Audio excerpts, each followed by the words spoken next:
5 years ago, we lost. All of us. We lost friends. We lost family. We lost a part of ourselves. Today, we have a chance to take it all back. You know your teams, you know your missions. Get the stones, get them back. One round trip each. No mistakes. No do-overs. Most of us are going somewhere we know. That doesn't mean you should know what to expect. Definitely. Look out for yourself. This is the fight of our lives. And we're going to win. Whatever it takes. This is our moment. This is our mission. Assemble. Be ready. Be ready for y'all. Be ready. Be ready. Be ready.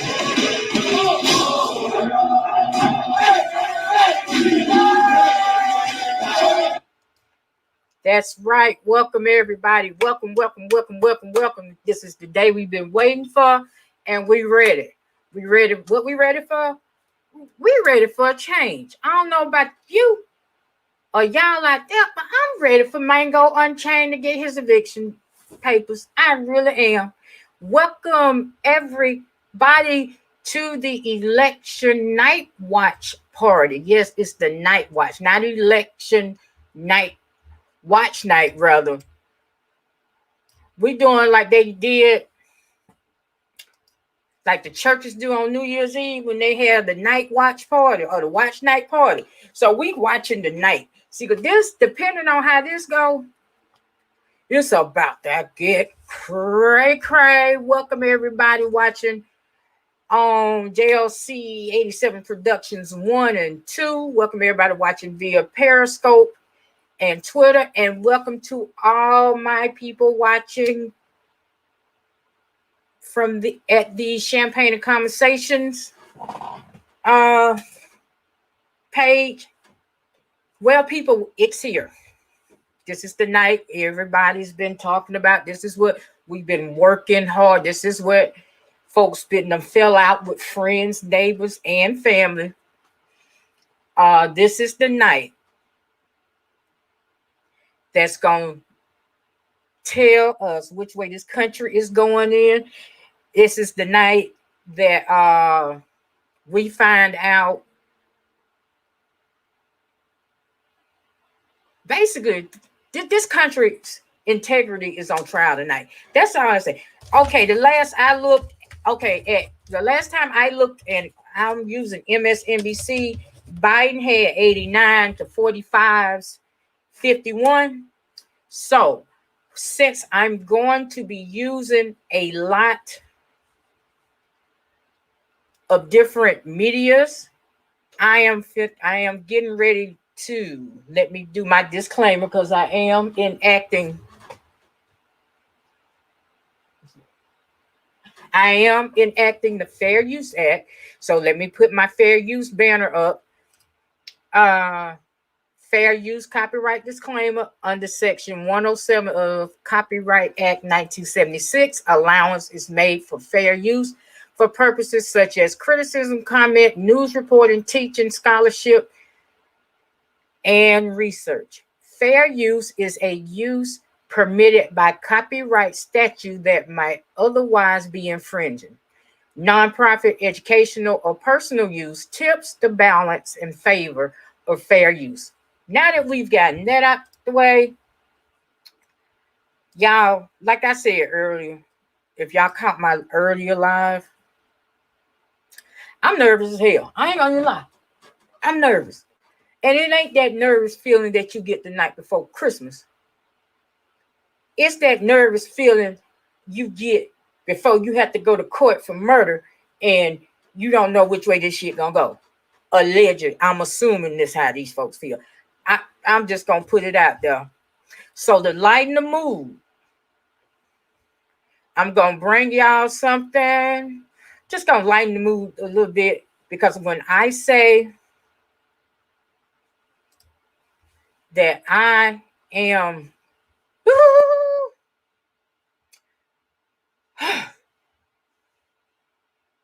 run this a little bit right here. I'm gonna share this.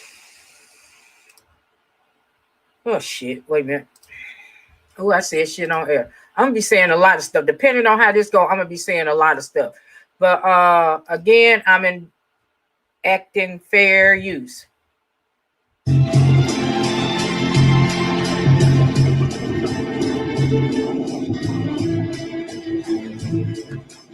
Just a little light satire to cut the tension. Two Republican Senate candidates get scared that Trump is dragging them down. One of the wettest we've ever seen from the standpoint of water. Will they continue to cling to him if he's potentially plummeting to the bottom of the ocean?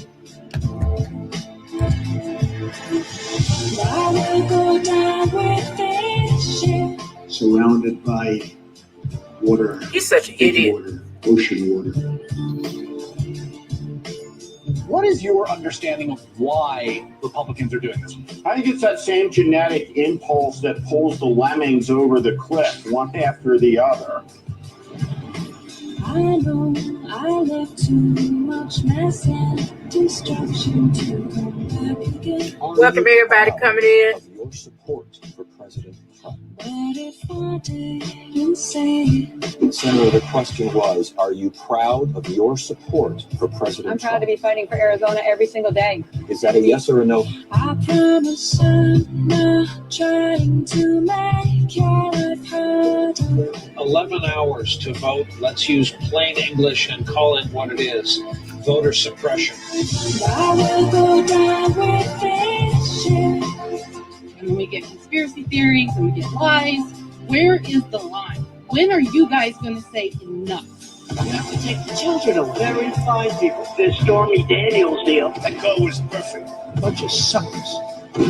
You still stand there silent. I'll let it pass and hold my tongue. Senator McConnell, was what the president said last night. Welcome everybody coming in. Comment on what happened at the White House last night? Was it an abuse of power? I will go down with this shit. Yes, I did vote to repeal the ACA. If you're a young African American, you can go anywhere in this state. You just need to be conservative, not liberal. It's certainly going to be very difficult. I'm very concerned. You need to help me. You need to help us all.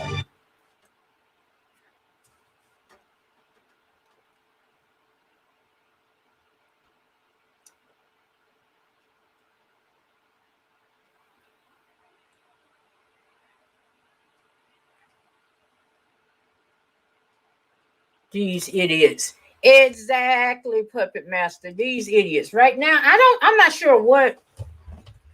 Honestly, I'm not sure what I will be doing though. Let me see. I'm getting ready to share screen. And like I said, we will, for the national, see, they showing commercials and shit, but we're going to be with MSNBC. I'm finna unmute him. I might go back. 200,000 votes still to come. Waukesha is one of those. When you get to these suburban counties outside Milwaukee, welcome everybody coming in. Very, very strongly Republican counties. Trump didn't do quite as well in them in 2016 as Romney had done in 2012, as Republicans traditionally do. But you still haven't seen the kind of movement in places Why like aren't we Waukesha surprised that Alabama went to Republican Trump? Party that you see in those metro areas in some other states. So that's a thing to keep an eye on tonight. But in Wisconsin, too, the vote is going to be mixed here, by the way. The vote method, remember, these mail and same day. We expect in Wisconsin, a lot of cities and towns reporting their votes in, they're going to mix them together. So it's going to be a little, probably a little bit smoother here and a little harder to tell if we're looking at same day or early vote. Steve, to that point, we got a bit of a problem in the Milwaukee area. We want to bring in correspondent Cal Perry. Arkansas. And Cal, this year, you know, 89-72. Damn, Trump just picked up 21 votes. Going on. There's U.S. mail slowdowns going on. There's voter suppression going on. And what you have to report on is a slow count of Y'all. tonight, correct? Yes, and election officials want to make it clear that does not mean that anything is wrong here. They had planned for this. Here in Milwaukee County, they separate out the early voting. They separate out those votes and they count them on their own. And we're now told by election officials we should not expect complete results until 5 a.m. local time here. That is 6 a.m. Eastern. Another thing to keep in mind here, there was a tremendously bad primary here in April that the Democratic Party is telling us that they learned from. They went from 5 polling locations in Milwaukee to over 170, which is why they tell us no news is good news. That is the reason that there were no lines. The state party telling us they put together a campaign for 2020 based on the pandemic. They told us on the phone that the Trump campaign is still running a ground operation like the one that Obama ran. So they think they have a major advantage here. Also, just want to throw in, I think the other thing that we saw here in Milwaukee that played out smoothly is because of the thousands of election volunteers who came out in a pandemic, made sure that people were socially distanced and that they got in and out of these polling sites. 21 minutes till West Coast polls close. Good to hear that, because you can go several minutes of our coverage and manage to forget that we're carrying out this election in the middle of an uncontrolled pandemic. After all, that would account for the record-breaking right now is vote. 40 We have so many important battleground states still outstanding. We need the game. The Democrats need coming up within 20 minutes. One more We're going to take a break. Our live Decision 2020 coverage continues right after this. Okay, I'm going to take them out. Okay. While they're going to commercial, because I don't understand going to commercial. We missed out on a lot this year. So I'm going to come out of here, and I think I'm just going to go with my first mind and go ABC.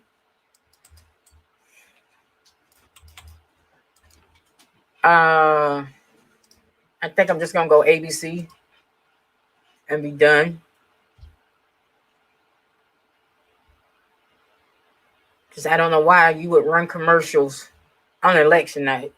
But how everybody doing? Welcome, welcome, welcome, welcome, welcome, welcome everybody coming in.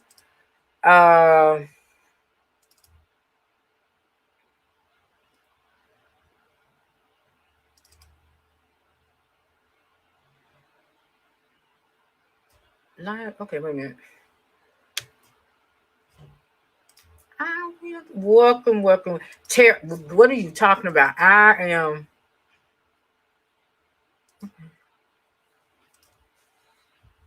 Oh my God.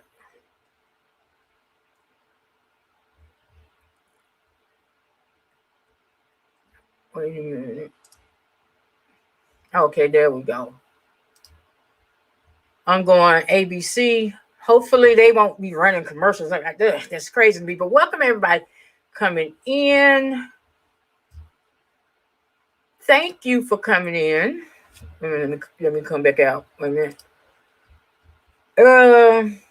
Let me unmute. To wait and see. Some of those places like Cuyahoga, for instance, okay, people here were we still go. in line up until This is about half ABC. an hour ago Those are in the Cuyahoga watchwords County. for tonight. Wait and see. And we're going to be doing that with every state all night long. Sarah Fagan. I can't wait and see. My nerves won't let me wait and see. I don't know about y'all, but my nerves won't let me.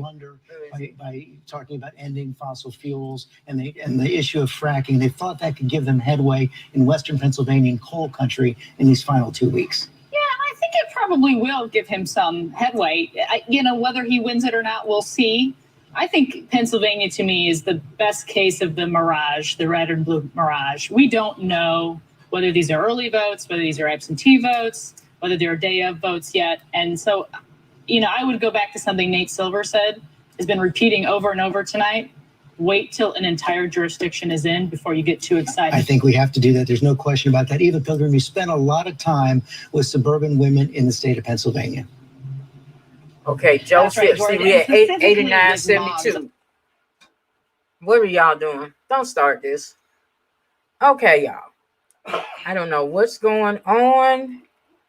Talking there about we go. politics amongst their mom groups, but this year that just wasn't possible because so many of the things that are very political right now directly from your lips, from your fingertips to God's ears. You can ears. see what some of those things are. They're talking about masking their children. They're talking about virtual learning. Are you sending your kid back to school? Should we go on vacation this summer?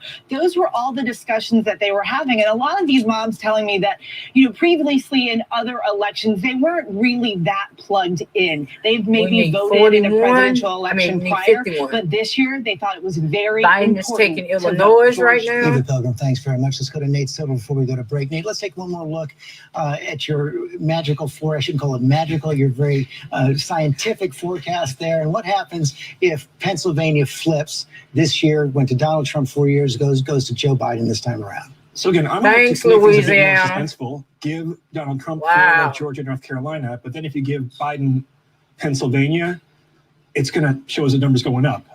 We'll see where it calculates here in a second. It's not quite the same as Ohio because it's a little bit of a more purple state, but you see Biden's up to 91%. Despite losing the South, if he wins that Pennsylvania, they have to hold the Wisconsin and Michigan. That's really interesting. It kind of brings you back to where you were at the beginning of the night. It narrows the range, right? If Biden wins Pennsylvania, things are not going to fall apart from the Midwest. He's also not going to have any type of landslide victory. It would bring the probability back. It would mean that you have a close election where Biden is favored. There's this kind of wide range of possible outcomes.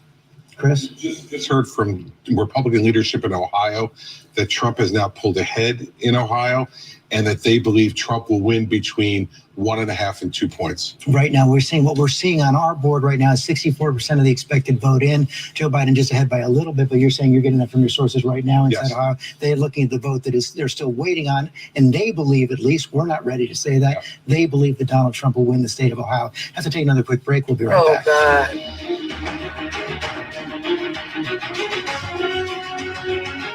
I care too much. Why are people running commercials doing? These are real people, not actors. Okay. No, I was trying. Hey, y'all, I was trying to get away from commercials, but as you can see, okay, Rhode Island. Oh God, this is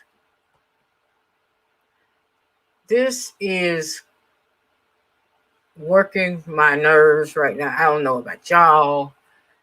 Oh, Jesus. But welcome everybody that's watching. Thank you for spending election night with us. If you were here from the beginning, I hope you enjoyed the little intro that was put together. I thought it was cute in it, but it so broke down what's at stake. And oh, Lord, this is just crazy. I've never been this anxious over an election ever, y'all.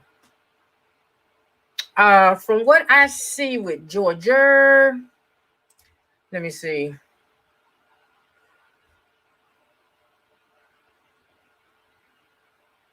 Okay, Biden took Connecticut. He took DC.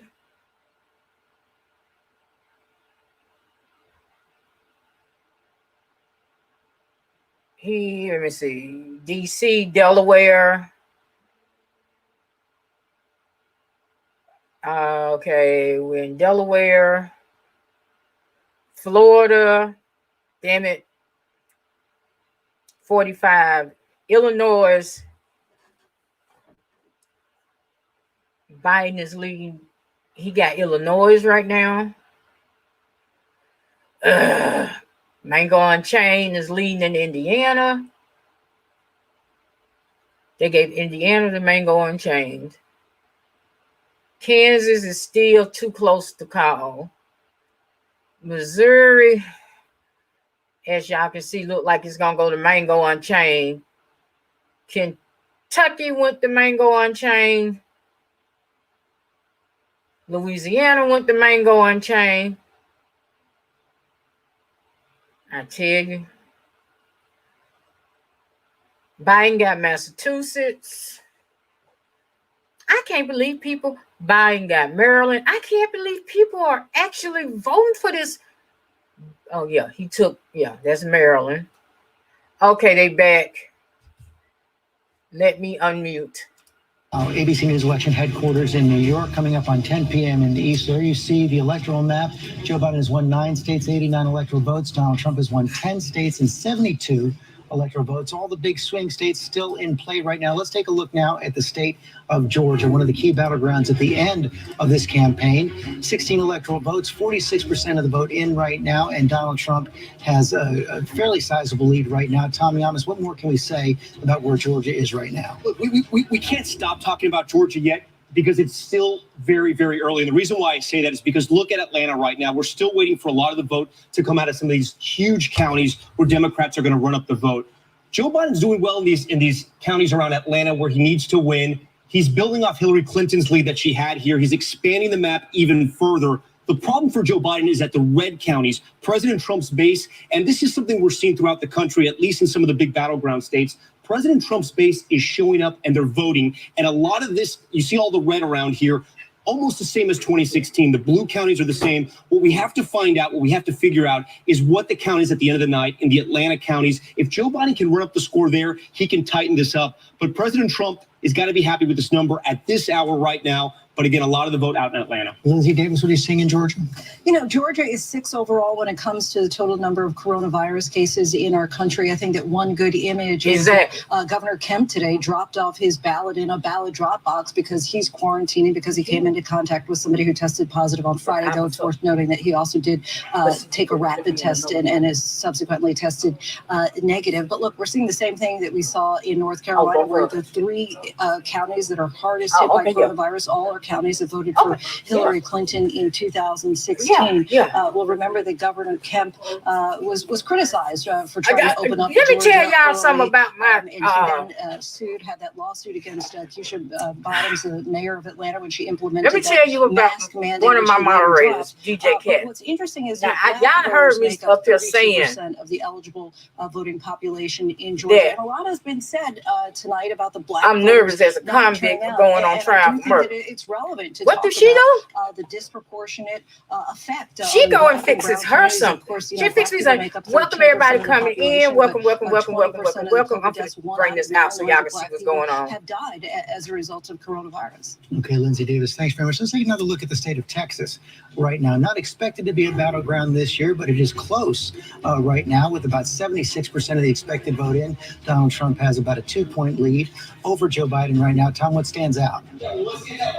George, as I put Texas here in the middle of the map so we can see it a little bigger, absentee, basically neck and neck, George. Look at that right there. Democrats had to build a lead on the early vote, especially in a state like Texas, but Republicans showed up early as well, and they voted there in Texas. Look, a lot of red counties. Texas has been Republican for a very long time. Jimmy Carter was the last Democrat to win this state.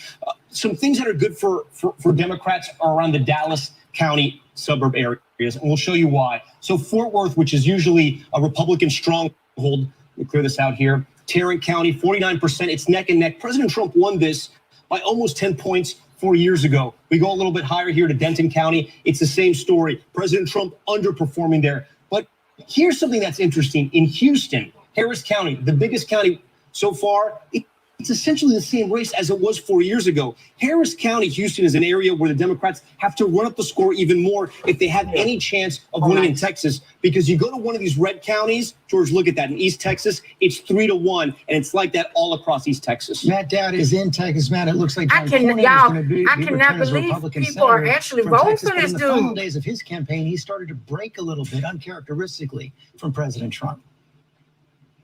Well, I think he saw the numbers in Texas and the changing nature. He's catching up to the changing nature of the state of Texas, which, as we've talked about earlier, has gone from a solid red state to now, I think, a slightly red state. I think in the end, Biden's going to get really close in this state. As I look at the numbers, very close, closer than any presidential candidate in 40 some odd years. But I don't think he's going to have enough. It's those last 2 or 3 points that are really hard, but he'll get really close. The other thing I'm going to say is what's played out in Florida is not playing out in Texas. So I think I'd counsel everybody. Welcome everybody coming in. Welcome. Thank all of y'all for coming in and watching. Another place. The Hispanic my vote goodness here gracious. went really well for Joe Biden, much better than Donald Trump did here last time among the Hispanic vote. So I just counsel everybody that one state, Florida, may be about Florida, but it may not necessarily be about others. What are we seeing? Thank you, Matt, in the exit polls in Texas, David? Similar to what Matt Dowd was saying, some pretty decent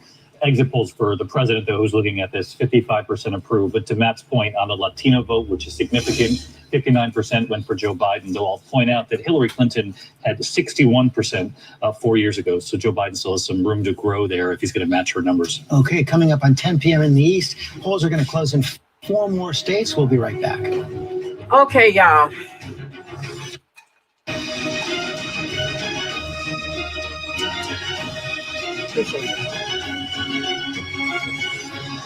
Okay, everybody. I'm gonna do this.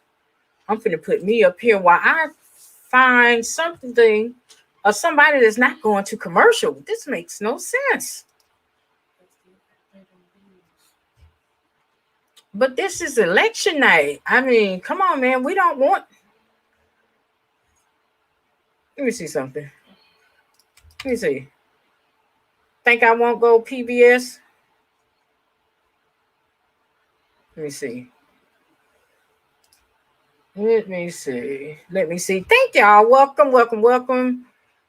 Oh, we've been wanting this night. We've been waiting for this day to get here. And now that it's here, I don't know about y'all, but I am. Whew. Okay. I'm going to put. This is see a boost in turnout. PBS. They still think there were more of those voters in Wisconsin that had not voted at all or hadn't voted since maybe the Bush era. And then the other core group is southeastern Wisconsin, those never Trumper Republicans that weren't quite sure if they were sold on Trump and whether they were going to turn out for him or not. That is Zach Shelton. Okay. Wait a minute. Did I pause that? Yes, I did. The key state of Wisconsin, from Wisconsin PBS, joining us. PBS, get it together now. Welcome, everybody coming in. Thank you for joining us. I'm trying to get. Is this a sign? Is this an omen?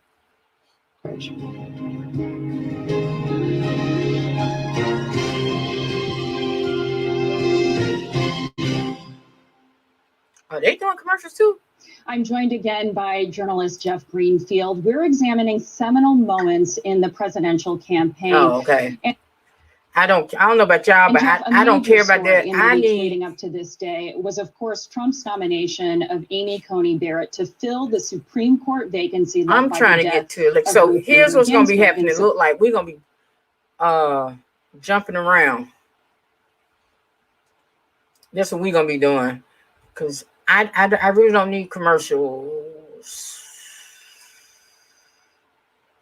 Yeah. Let me see. Because I really like ABC's coverage, though. Let's see what CNN is talking about. I appreciate y'all coming and spending this with me.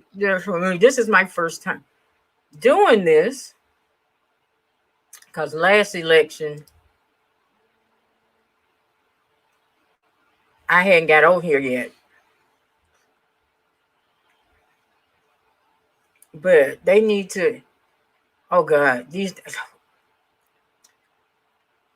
gonna take my own advice from 4 years ago. Wait for the West Coast. West Coast polls close in 2 minutes. We will start having results come in from there. I am on CNN right now. Up to 92%. The question is, again, what's missing? Is it they're counting early votes? Then you think Joe Biden will get more than his fair share of those. If it's all election day votes, that's where the president's campaign team thinks he'll do his advantage. So this is what our people are doing, and it's what all the campaigns are doing, calling into the places where we're still missing votes.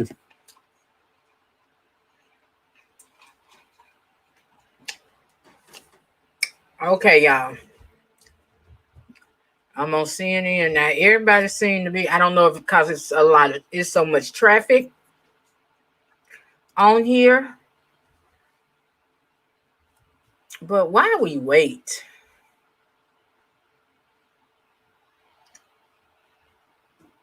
What is Miss CNN doing? Oh my God. This year there we is go. the mail-in in-person early election day vote, they're different, right? We know Republicans were more likely to come out today. Democrats were more likely to vote early. So the normal rules don't always apply. You have to find out what's missing. So let's pull it out a little bit more and come on the map and look at it, see if anything's changed while we've been here. I just want to check on the size of the president's lead here.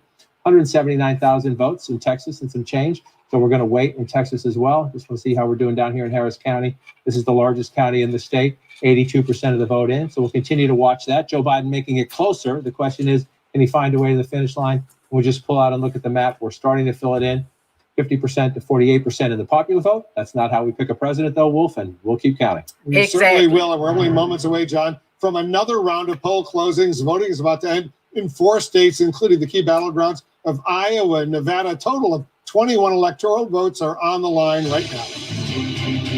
We got a key race alert right now. We believe it's too early to call in Iowa, for example, 6 electoral votes right there. Too early to call in Nevada, right there, 6 electoral votes. Too early to call in Utah right now as well, another 6 electoral votes there. It's too early to call in the state of Montana, 3 electoral votes right now. Let's take a look at the Electoral College map, where things stand right now. There you can see in the race for 270 needed to win the presidency, Biden is still ahead. He has 89 Electoral College votes. Trump has 72 Electoral College votes. Let's get a key race alert right now. Now, here's where things stand in these key battlegrounds. Let's start in Ohio right now. 69% of the estimated vote is in Ohio. Trump is ahead by 102,000 votes over Biden, 50.5% to 48.1%. In North Carolina, 84% of the vote is in. Biden has a very small lead of nearly 30,000 votes, 49.7% to 49.1%. In Minnesota right now, 29% of the vote is in. Biden has a relatively comfortable 300,000 vote lead over Trump, 64.2% to 33.8%. In New Hampshire, more than a quarter of the vote is in, 26% of the vote is in. Biden has a nearly 20,000 vote lead over Trump, 53.6% to 45.1%. We've got 7 more states we want to check out right now. Let's check out Florida. Right now, Trump is pretty comfortably ahead. 93% of the vote is in.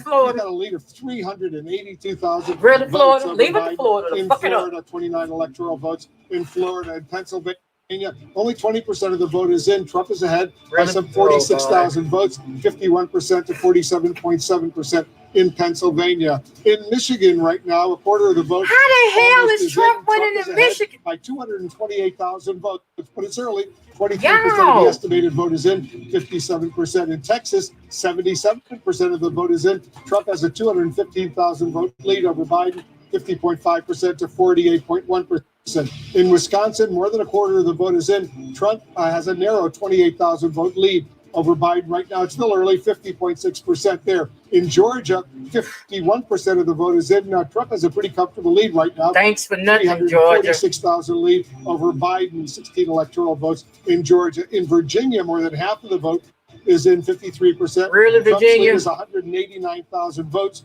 over Biden, 53% to 45.3%. Let's walk over to John King at the magic wall. John, what are you looking at right now? Okay, CNN, come on.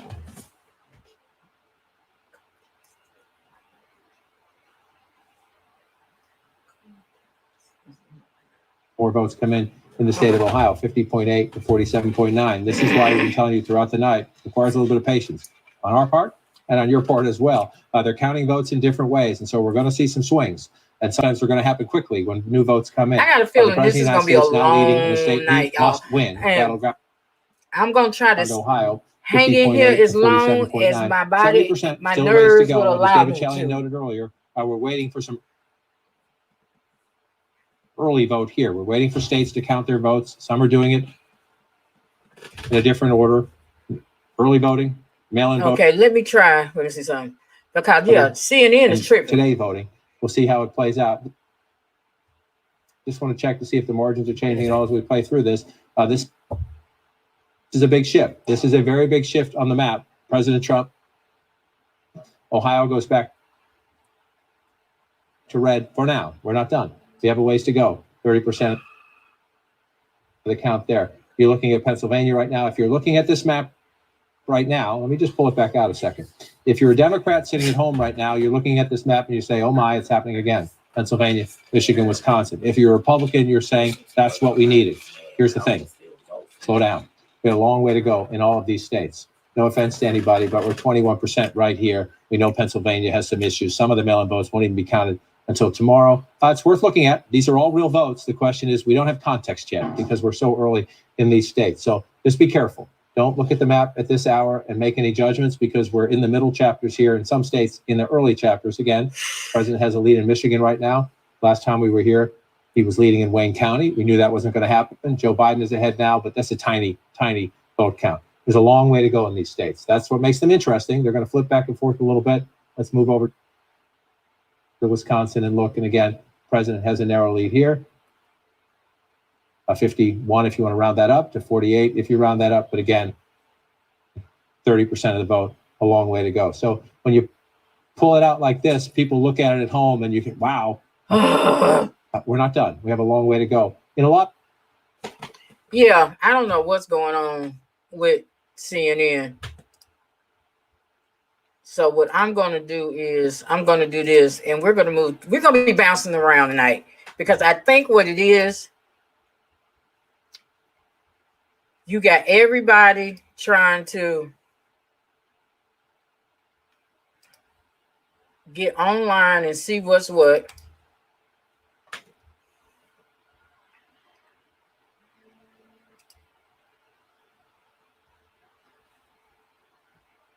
Trying to see what's what, and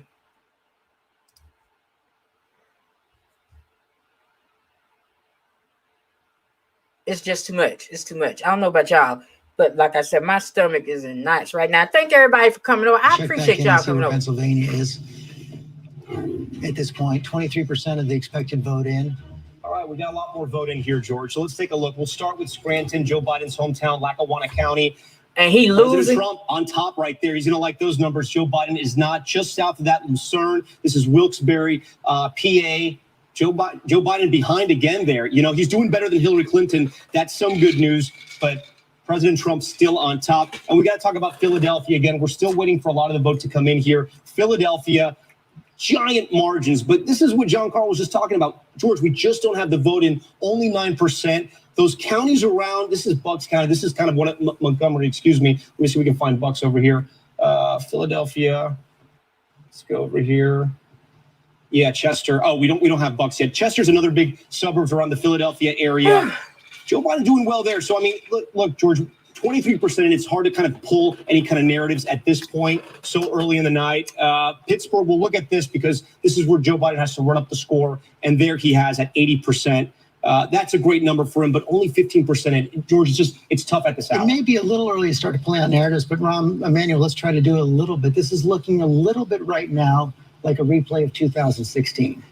I'm not sure. God. The problem we have is you have so much early voting, and every state is different of when they count that. And so we're looking at counties, and you can extrapolate. I mean, you look at how close Ohio is. It's basically 6%. If you're interested in the Georgia, better than it was in 2016. You look at, I think it's still going to come down to returns. If you look under this entire election is going to be basically still under their WSB. But if you look at where Joe are displaying Biden was performing in Ohio, Akron, Toledo, Hamilton County, Cuyahoga County, Franklin County, you can extrapolate that that's very good news for both Michigan, Pennsylvania, and Wisconsin.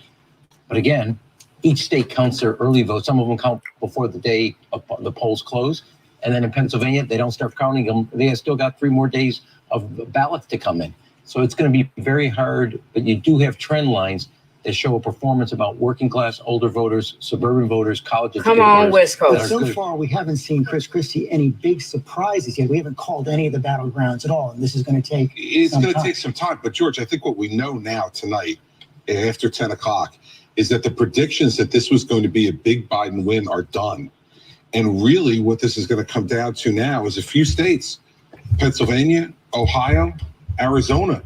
Everything I'm seeing, we haven't called anything yet, but Republicans are very optimistic in Florida, Georgia, North Carolina, and Iowa.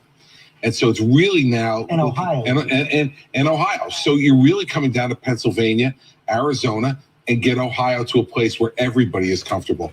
So no one was predicting that 24 hours ago. They were predicting 330 votes for electoral votes for Joe Biden. As you're talking, I just got some news in my ear, and I want to pull up the state of Arizona because this is potentially big news right here from the state of Arizona. Yes. 70% of the expected vote is in from Arizona. There was so much early vote in that state, more than 90%. That put Joe at 100. 2016 vote came in before Election Day, and one of the things you see right there is that Donald Trump is now losing the 70% of the expected vote into Joe Biden, 55-44. Tom Yamas, let's take a dive. Yeah, George, at this hour, this is a major story and a major development. Not all the vote is in right now, but Maricopa County, this is going to be 3/4 of the total vote in all of Arizona.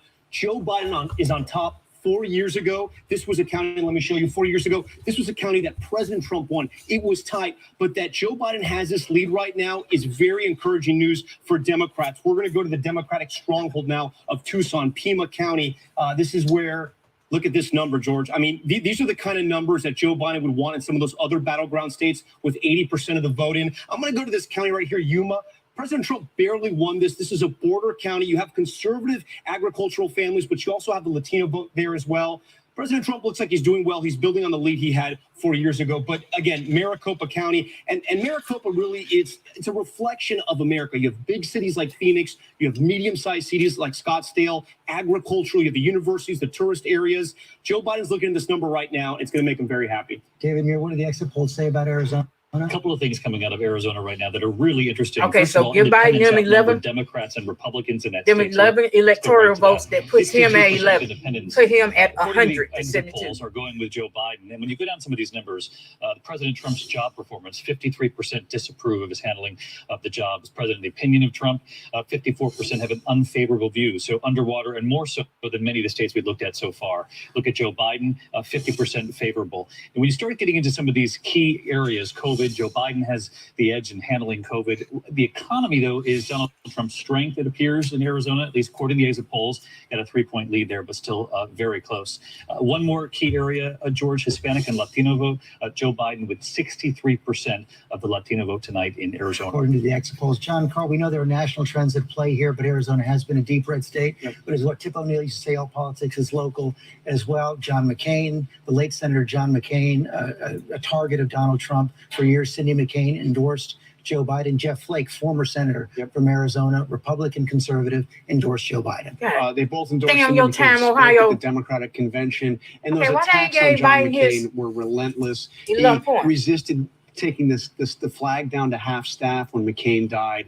None of that played well in Arizona. But I do want to have a note of caution on Arizona. Right. Arizona is the reverse of what I was saying about Pennsylvania and Michigan. Arizona is where they're counting. They've been counting the early vote for weeks. So as the day-in vote comes in, I expect Arizona to get a lot closer. And I think Governor Christie made an important point here. This is going to be a long night, and we're going to be a long week. It could be a long week. We're going to need patience.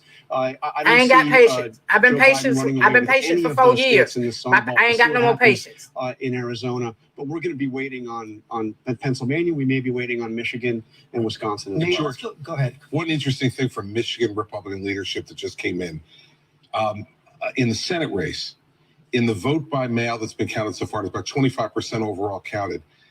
Senator Peters is winning by about 20 points in the vote by mail. But on the election day voting, John James is winning by 22 points. So what they're looking at least in the first 25% of the vote, is that it's going to be a very close Senate race in Michigan. We don't know yet what will happen, but there's not a blowout there. And it's doing exactly what John was talking about in Arizona. You know, it's splitting very heavy Democrat on the vote by mail, but very heavy Republican, 22 points on voting today. The Arizona, I just got a report from the Biden campaign. The Arizona vote by mail is outperforming their ex-model by 70,000 votes. They expected 150,000 margin. They got a 220,000 margin. Okay, let's go to Nate Silver then and take a look at, Nate, let's look at your forecast and show what happens if the state of Arizona, red in 2016, goes to blue in 2020. And again, we're going to give Trump Florida, Georgia, North Carolina, where he's probably the favorite at this point. But again, if Biden wins Arizona, then he's going to shoot up to, I think, around 70% here. It's not as important for him as Pennsylvania. It's not a Midwestern state, actually more than that, 75%. But, you know, Trump has to hit, like I said, all his marks, and Arizona is one where he would much prefer to have won. Okay, Nate Silver, thanks very much. Coming up on 10:15 here in the East, we have to take another quick break. We'll be right back.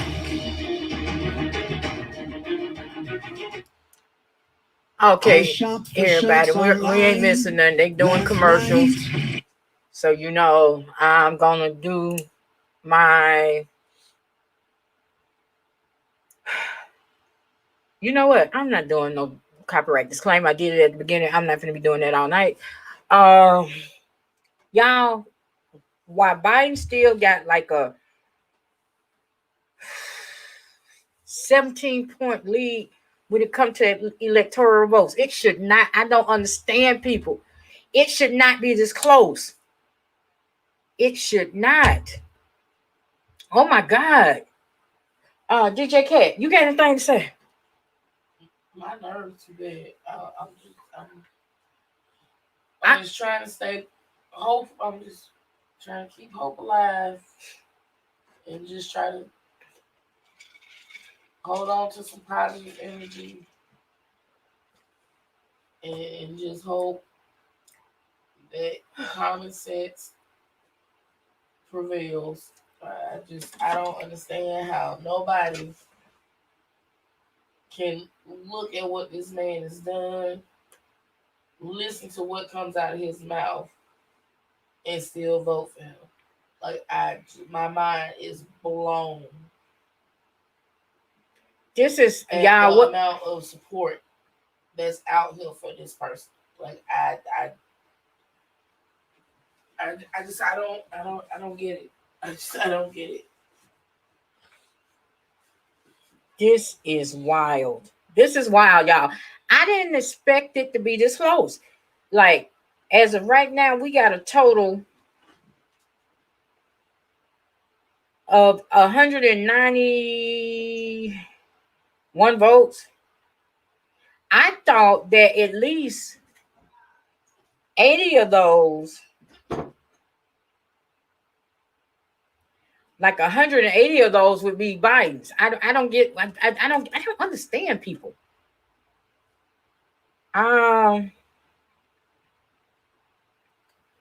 Let me see, because I had got to know, because I'm working on like 12 different devices, because I'm paying attention to the general, then I'm paying attention to the local here in my state. Okay, it looks like Lucy McBath is gonna hold her seat here in Georgia. Y'all,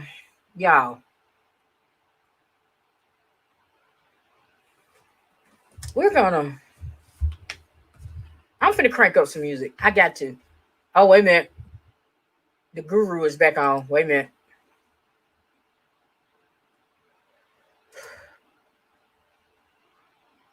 Of Joe Biden in the state of Ohio. Yeah, George, we're going to need a neck brace for Ohio. I told you earlier in the night it was looking like 2012, the map. Now it's looking like back to 2016. Donald Trump has gained control of Ohio. He's swung back a lot of those counties that were looking blue, places like Wood, Ohio, this county just south of Toledo there. You can see Donald Trump on top. He's actually doing a little bit better. But the big question is the three Cs, Cincinnati, Columbus, and Cleveland. This is where Democrats are going to have to run up the vote. All the votes not in Cuyahoga County yet, and Joe Biden is doing really well there. He's overperforming. It's a similar story in Columbus. 66% of the vote is in, but he's up 10 points from where Hillary Clinton was. And Cincinnati, Hamilton County, this used to be Republican stomping grounds. It switched over with Obama, and tonight Joe Biden has a very significant lead there.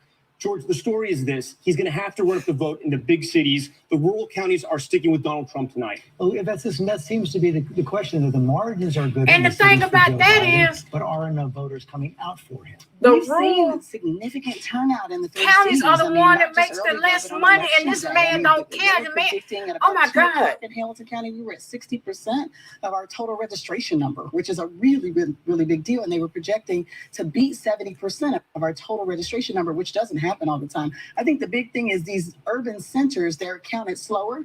That's where most of the votes are, and they'll come in later. And I think they will make the difference, particularly because he's overperforming Hillary Clinton by so Thank y'all for the Which means that thumbs the up. work is I didn't even working. think The to work ask is just about getting no out to thumbs those up, folks. but The thank big you. question, Matt Dowd, might be are Donald Trump's voters coming out in record numbers as well?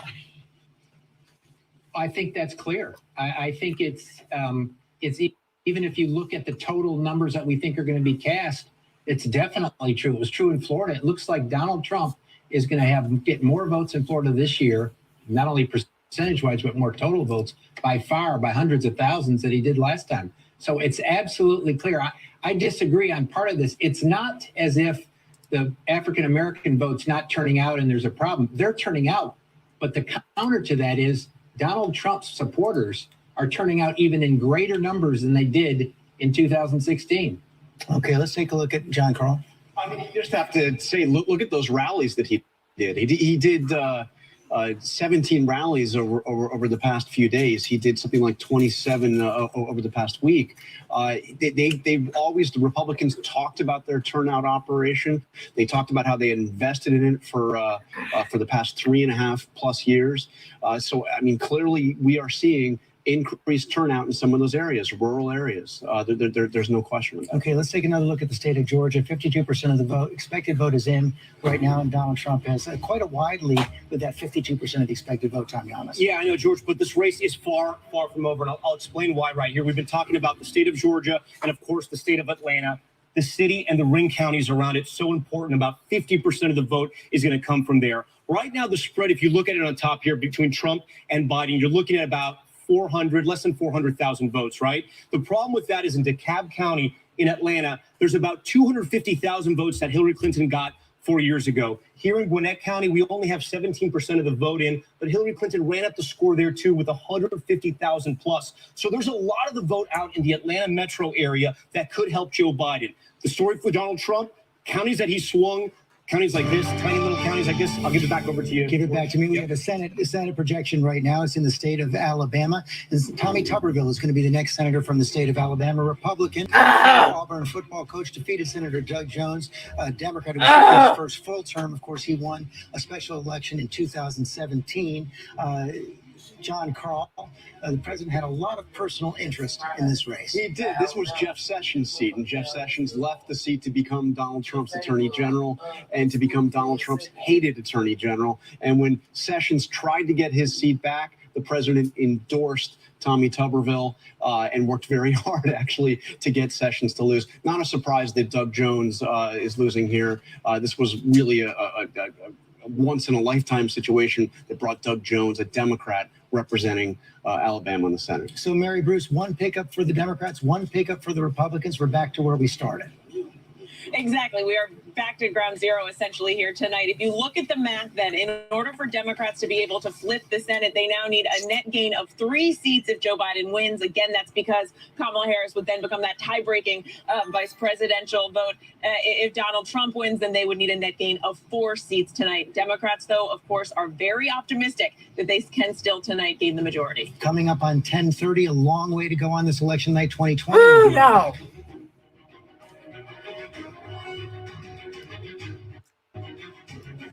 He ain't never lied. I did not expect this to be this close. Y'all, I mean, what the hell, people? But like I said, the polls out west just closed 23 minutes ago, so they got to get all those in. As it's saying right now, it looks as though Arizona is going to go to Biden. If that happens, that it will be put Biden at 100 electoral votes to 45-72. This would be because they're at a commercial break. So if you need to go and fix yourself a cocktail, this would be a good time to do so. Let me see if I can find some tunes. While we're waiting, have a little music. You know, ain't nothing wrong with a little music. There's nothing wrong with a little music to lighten the mood. All y'all, only thing I got to say, all y'all, I'm I'm using my right not to vote. I'm exercising my right not to vote. Exercise your right not to breathe. How about that? Especially in Alabama. Because there's a lot of dummies that was down in Alabama. I'm exercising my right not to vote. Exercising my right to kick you in the face the very next time I see you. How about that? Okay. Thank y'all for coming in. Welcome everybody that's just not coming in from all platforms. I really appreciate it. This is my first time doing this. But now here's the thing.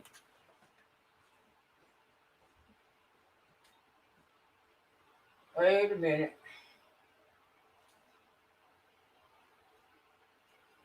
Here's the thing. If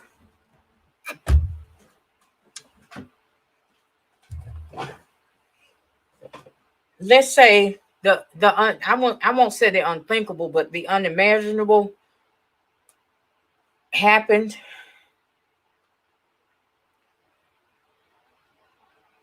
And we get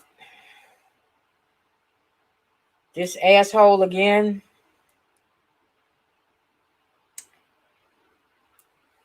For midterm, the midterm election, oh, we really got to show out. We would have to show up and show out. But wait a minute, I think they're back for something. Oh, this is a local. Wait a minute. It is loud. This is definitely what looks like a traditional election night party, George. I want to go ahead and take you inside. The people who have gathered here to show support for Senator Kelly Loeffler are excited tonight. They've been getting updates every once in a while. You hear the crowd cheer. They know how tight this race is, but they also know their candidate is in the lead. As Loeffler traveled the state, she touted her record as the most conservative senator, also her A rating with the NRA, and her endorsement by Right to Life. The night is still young, but her staff says right now she is polling farther ahead than they had projected. They say they are cautiously optimistic, but they say Senator Loeffler is energized and she is excited and looking forward to keeping her seat red. Rather, I'm going to go ahead and toss things back to you guys in the studio. Live in Buckhead, Lori Wilson, Channel 2. And this is the local Georgia candidate, the Democrat Reverend Raphael Warnock, speaking with his supporters just a little while ago. Let's see if we can listen in and see where he is. And we have reporter Michael Seiden there with us now live. Michael, how's it going?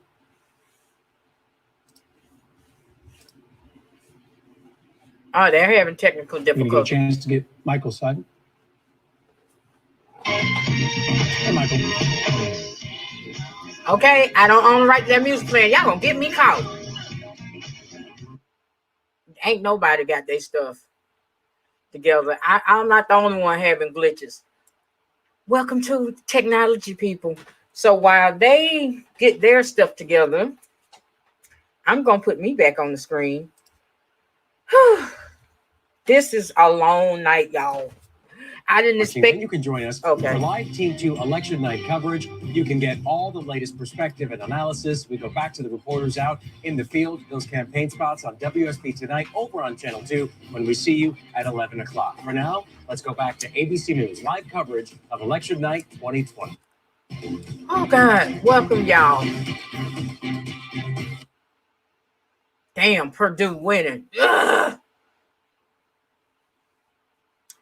Georgia looked like we're going to be stuck with Purdue. And here's the thing, people. This school year is like no other. And in the mornings, Channel 2 Action You might News want covers to like no one else can. Bringing you the newest information on the brace yourself coronavirus. for what looks like going to be a... I love your voice watching from Pittsburgh. Thank you. Thank you and welcome. Welcome from Pittsburgh, Jordan. This looks like it's going to be a long night. It's not the blue tsunami that we were hoping for. I got so much I want to say, but I got to get it together in my head first because if I say it now, I'm just gonna leave it at that. I'm gonna have to gather my thoughts. Like I said, I'm still waiting for West Coast. The only West Coast numbers we're getting back is from Arizona, which is leaning toward Biden. Here's the thing: if Biden takes California, now California is responsible for a big chunk of the wealth in this country. Only somebody that number is higher is Texas, and I think they only have a single digit vote count. So this is crazy. Now, I also picked up on, they said that 45 Mango Unchained was leading in the popular vote. So now, like I said earlier,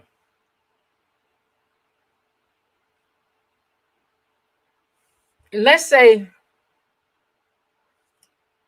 Biden gets the 285, but Mango Unchained got the popular vote. You know he gonna run on that, right? You know he gonna tie this thing up. Wait a minute, something just happened. Wait a minute. 2016 map. We can add 2 more states right now, though. Joe Biden's going to win the state of New Hampshire, and it's 4 electoral votes. Donald Trump had fought pretty hard. They thought that was one of those states they might be able to take back in 2020, but it was not to be. Joe Biden will win the state of New Hampshire, and it's 4 electoral votes, but Donald Trump will hold on to Louisiana. Fuck you, Louisiana. Votes, no surprise there. Blue state stays blue, red state stays red. So let's take another look at those key states up in the northern tier of the country. Michigan, Wisconsin, and Pennsylvania, the so-called blue wall. Right now, that's where things stand. Michigan with 33% of the vote in, Donald Trump has the lead. Wisconsin, 35% of the vote in, Donald Trump has the lead. Pennsylvania, 31% of the vote in, Donald Trump has the lead. John Carl, the question there is that a red mirage or is something different happening here? I mean, in all of these states, first of all, they're going to take time to get final results. All of these states are states that do not process mail-in vote as it comes in, which is the opposite of what we see in Arizona, the opposite of what we see in Florida. So we always knew there was going to be a bit of a red mirage factor here. As they open up those ballots, as they process that, those are going to be more Democratic votes. Those numbers will change. The question is, how much will they change? Okay, that's an important point right there. I want to come to Pennsylvania in a minute, but right now we're just getting some results in from the state of Nebraska, and Donald Trump has won all of the votes yet in the state of Nebraska, but he has won 3 of the 5 votes in the state of Nebraska. That's the overall state vote.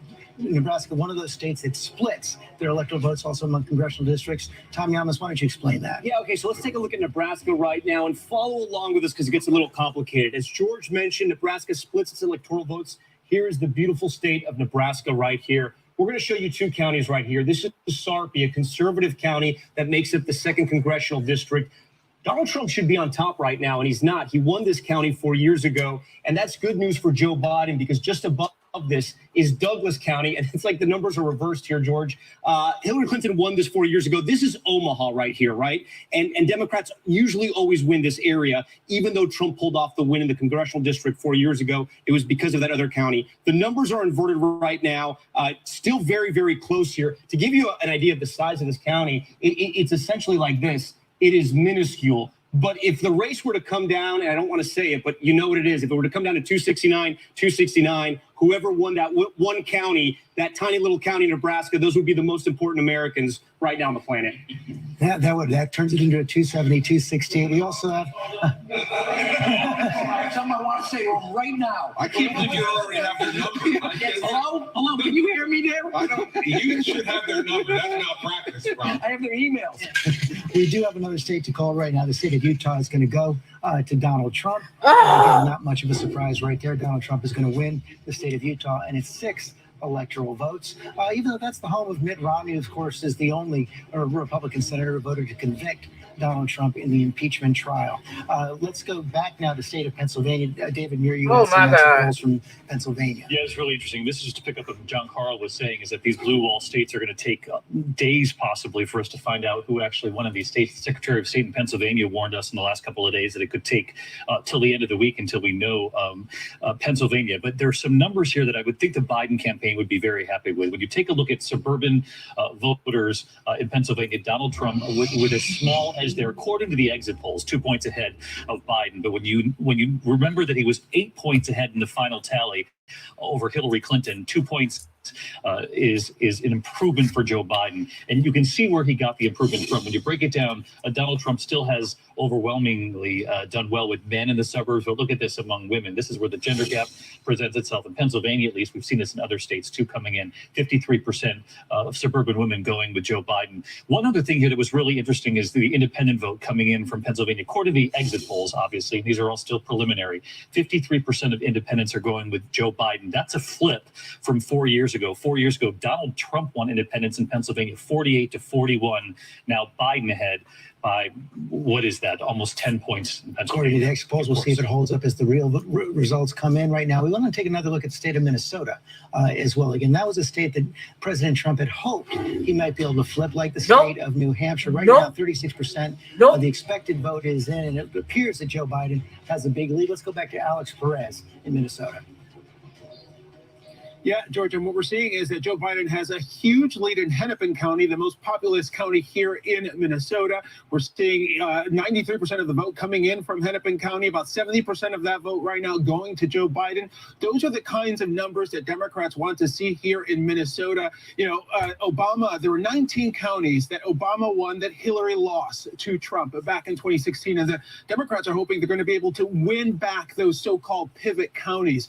Now, the important vote, the rural areas, the Iron Range, the other part of the state, we still don't know the exact numbers from that area. That part of the state. Welcome everybody coming in the room. We're just sitting here watching.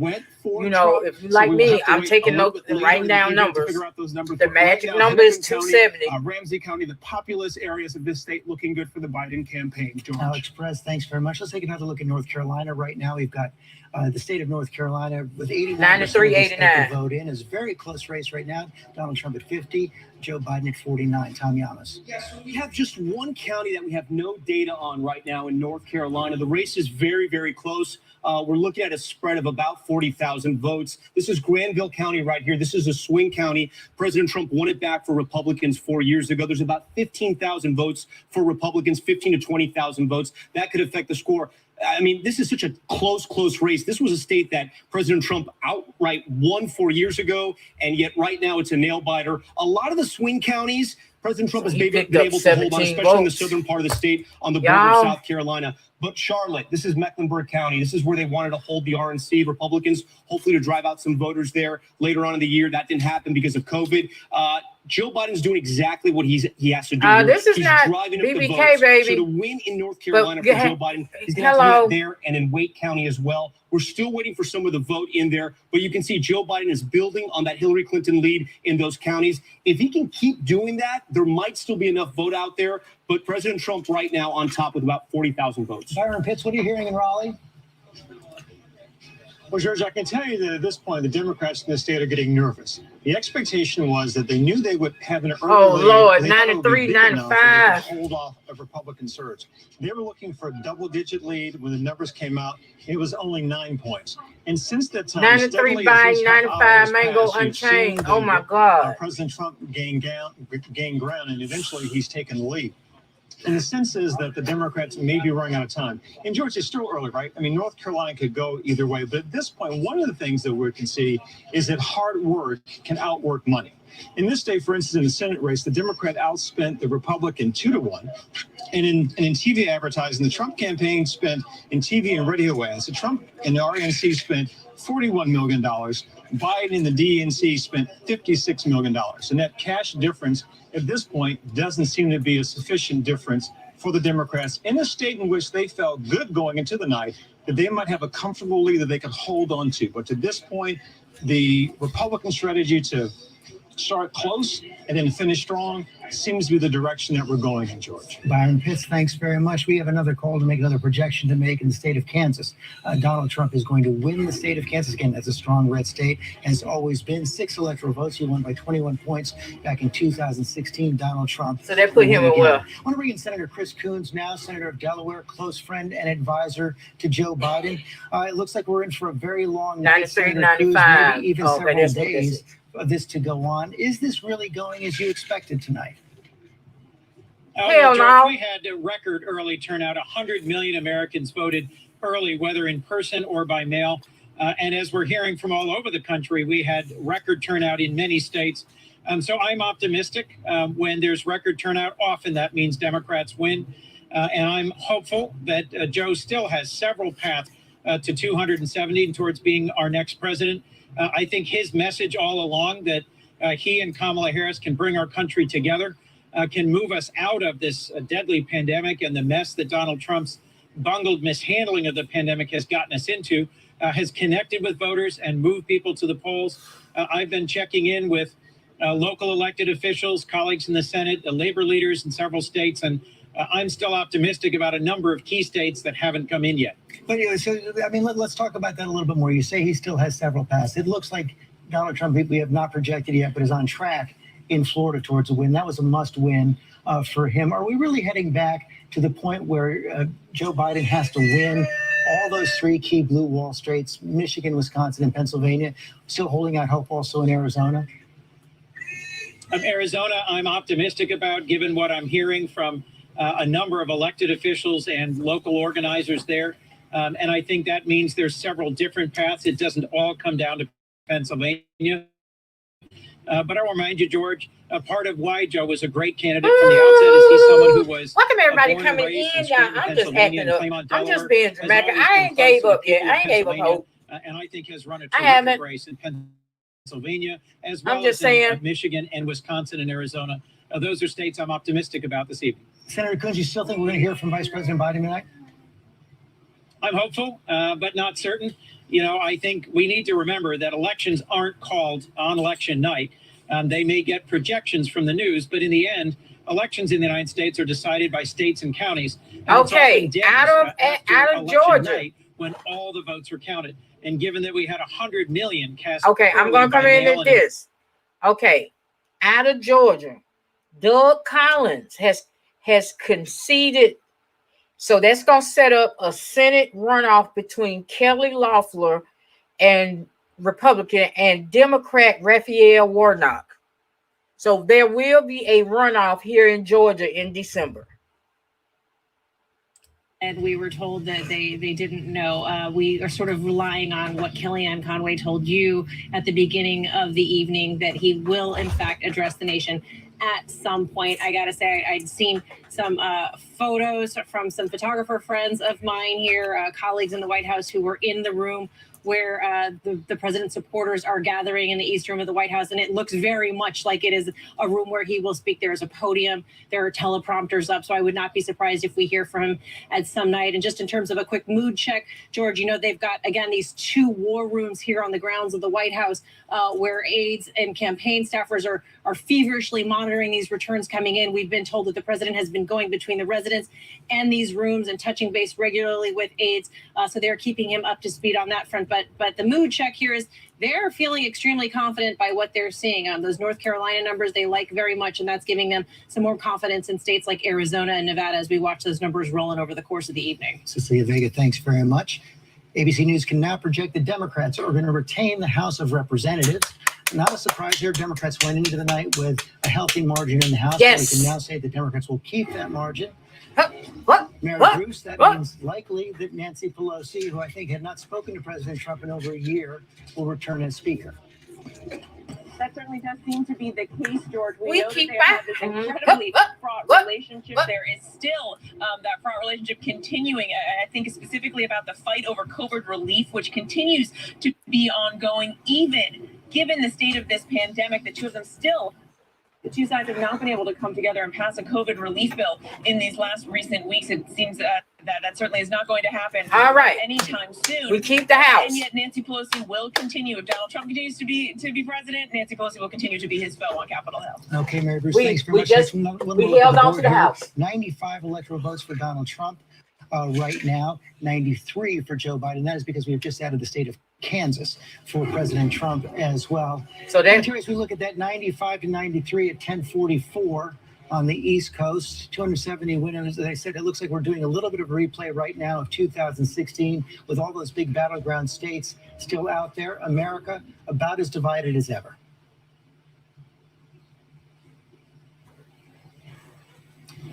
Terry Moran? Yes, I'm sorry, George, I was looking at something else, but it does look that way, and it looks like it comes as a surprise to Democrats who thought they had the wind in their sails. But it turns out, I think one of the reasons the polls have been so battered is that Donald Trump represents a realignment. The pollsters don't understand a post-Donald Trump America, it seems to me. He wasn't a Republican, he was a nationalist.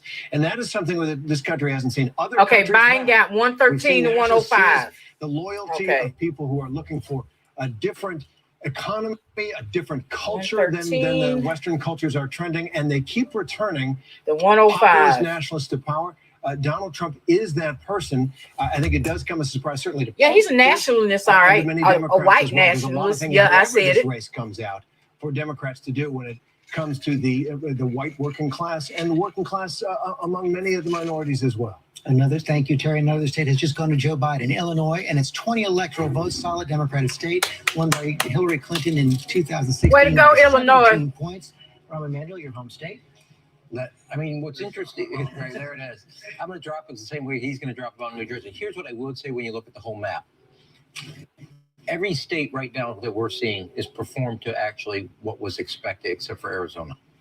That's the only one that's outperformed, that is different than what happened in 2016. Well, but that's an important distinction. You say to 2016, not necessarily to the wealth of polls we saw coming into this election. Okay, welcome everybody. I really appreciate y'all coming over here. Welcome everybody. Please thumbs up this. I know here at 11 o'clock in Georgia, it's going to switch to the local. So then I'll probably go to CNN so we can keep up with the national. Let's get settled. You'll see Joe Biden is overperforming in certain areas and underperforming from a vote total.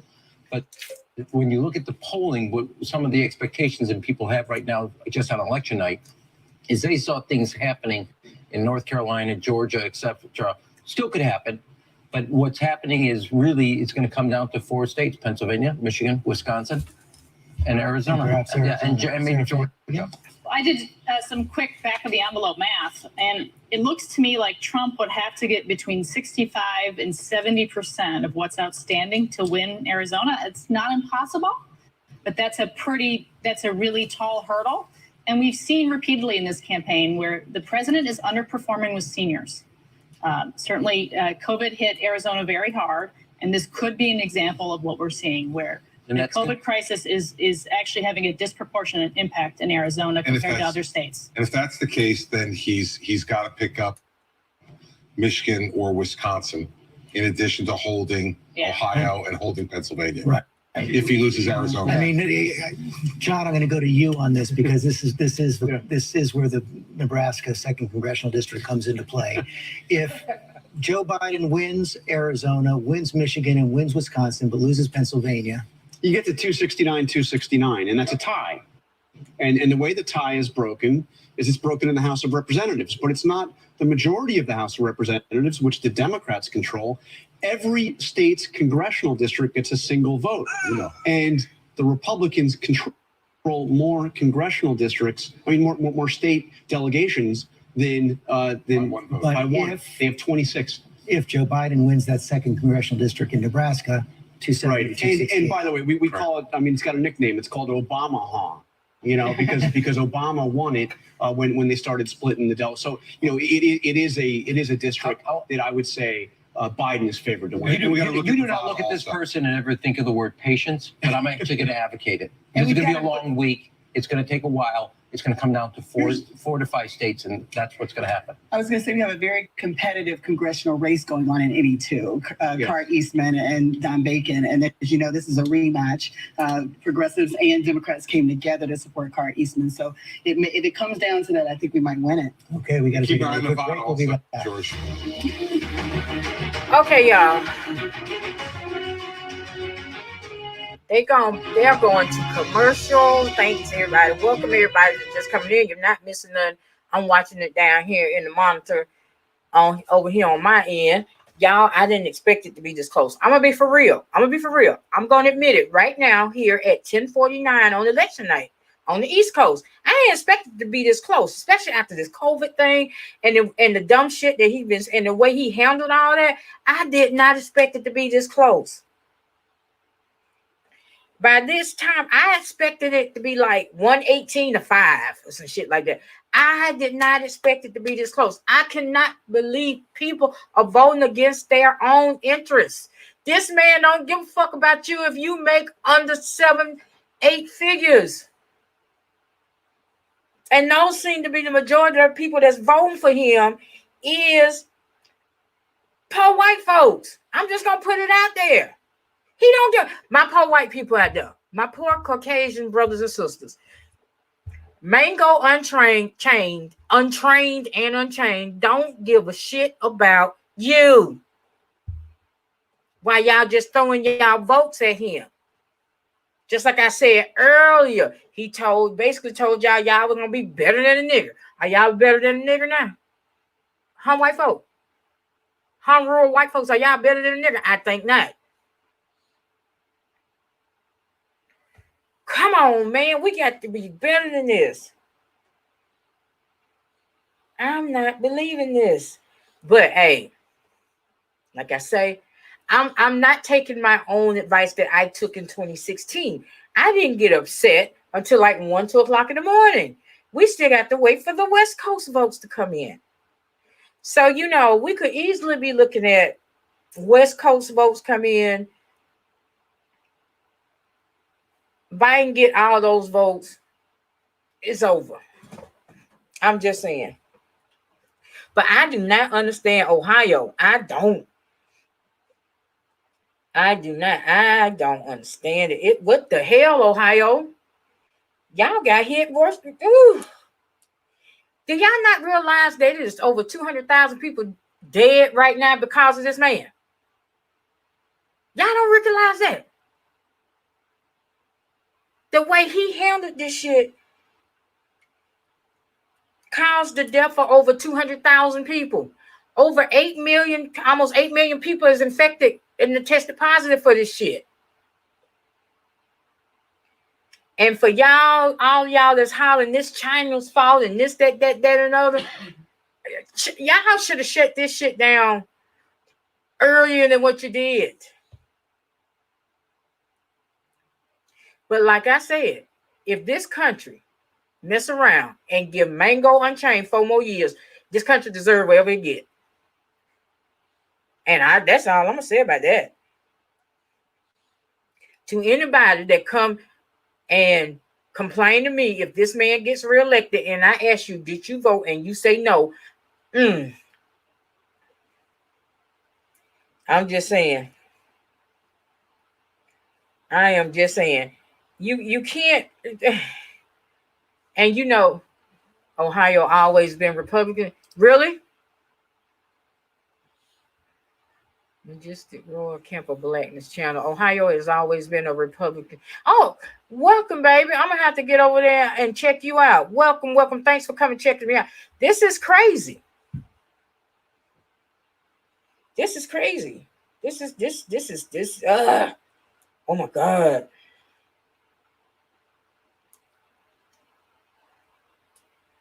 Okay, they back. Let's see what's going on. we're finna do this. They back.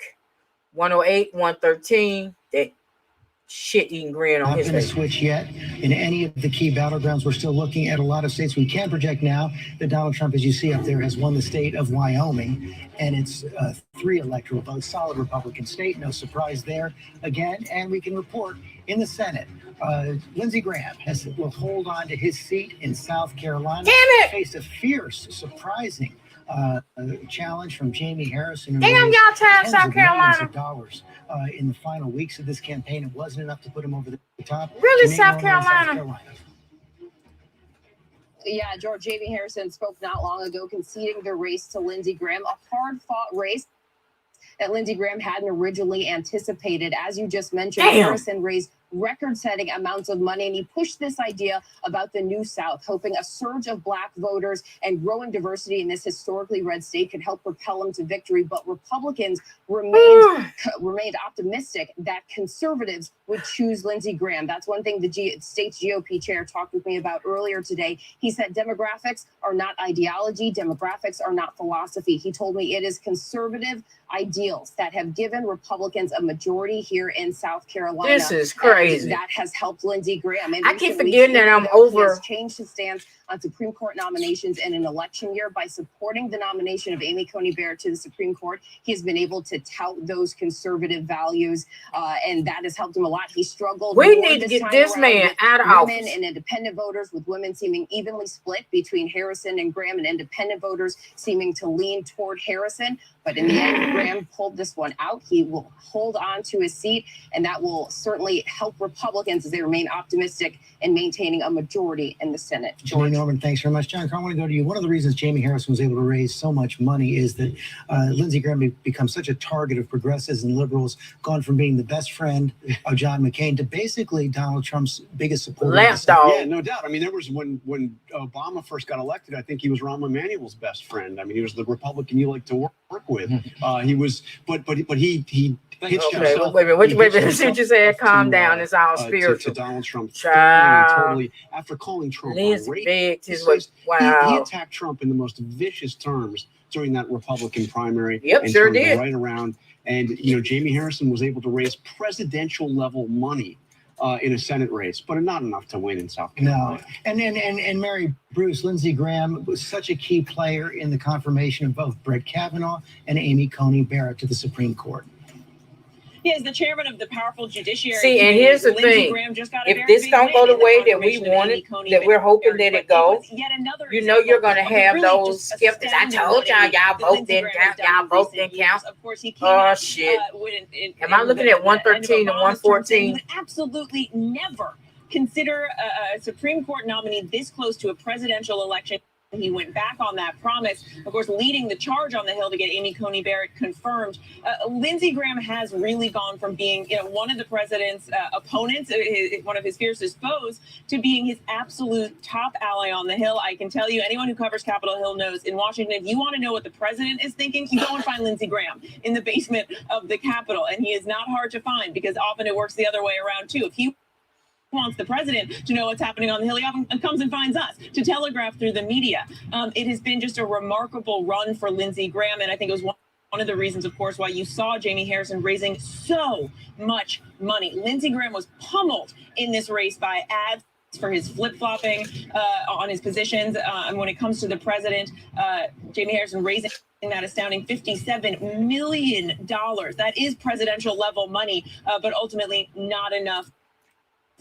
Lindsey Graham, it appears, will continue to be the president's top ally, closest friend on Capitol Hill. Mary Bruce, thanks very much. Christy, now the Senate battle is going to come down to North Carolina, Iowa, and Maine. Yeah, and the Republicans have to win 2 of the 3 there. And I think they're in good shape to do it. I continue to hear from North Carolina Republican leadership. They're getting more and more confident as the night goes on that Tom Tillis is going to win a narrow race there and that the president will win the electoral votes. And in Iowa, 113, 114, spoke 45. to a couple of Republican leaders there who think that Joni Ernst Mango is and going to be in chain. good shape tonight. We are going to keep an eye on it. We're going to be back in just a minute. Some of our stations are going to go to the late local news right now, but our election coverage continues in just a moment. Okay, y'all. Now, like I said, I'm here in Georgia where there are big races, Senate races and everything going on here. But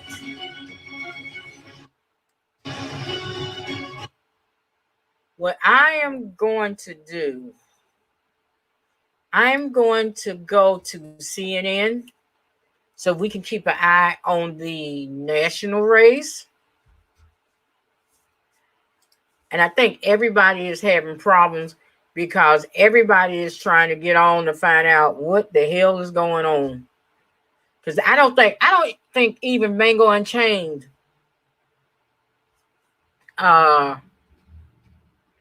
folks thought that it would be this close, that it would be a tennis match like this. There's no way. There's no way they thought that.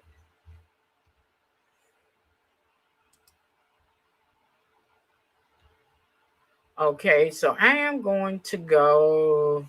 I said I was going to CNN. We're finna head over to CNN for like 30 minutes, then we'll take it back to ABC when the local goes off.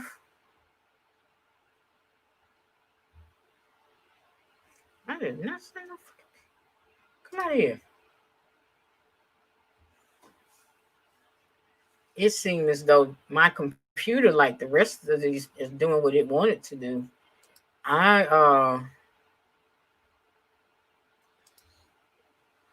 Yeah, I will hang. I'm gonna try to hang out as long as CNN can hang. Thank y'all for coming in again. I really appreciate y'all coming and hanging out with me. I appreciate the thumbs up. If this is your first time on either platforms, first of all, welcome and thank you. Looking at the map, there's a lot of red, including in places that the Biden campaign was hopeful it could turn blue. You see Iowa's blue right now. We're not sure if that will last. It's competitive, though. It's a fun one to watch as we go through the night. Still a lot of math to do, Wolf. A lot of anxiety in both campaigns right now. Yeah, they're nervous on both sides. Our next polls close at 11 o'clock Pacific. And everybody is jamming on these sites trying to get on and find out what the hell is going on. And it is jamming the interwebs, I see. Voting is about to end in 4 states.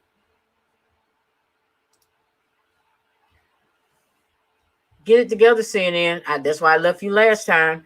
Welcome, welcome, welcome again. While we get that together.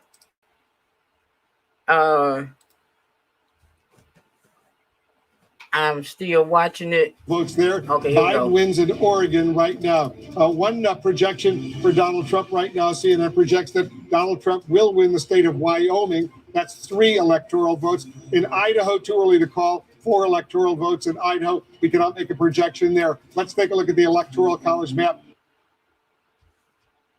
CNN, what are you doing?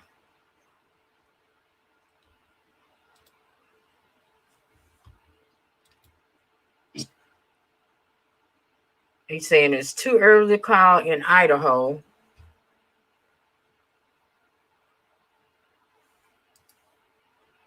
It's too early to call in Idaho. Okay.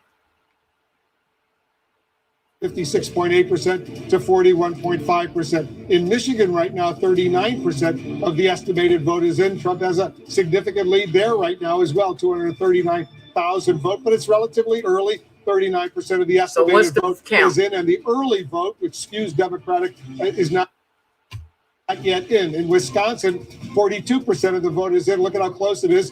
Trump has a 25,000 vote lead over Biden, 50% to 48.3%, 10 electoral votes in Wisconsin. In Arizona, 75% of the vote is in. It's going to has a Biden. significant lead in Arizona, 208,000 vote lead over Trump, 53.7% to 45%, 11 electoral votes at stake over there. Oh, so he still ain't got those yet. King. All right, so right now, Biden has a significant 192 to 108 lead in the all-important Electoral College ballot. Oh, did they say 192 to 108? The West Coast, which again, when I started doing this many years ago, this was competitive territory. Not anymore. Washington, Oregon, California, locks for the Democrats in presidential politics, and that's great.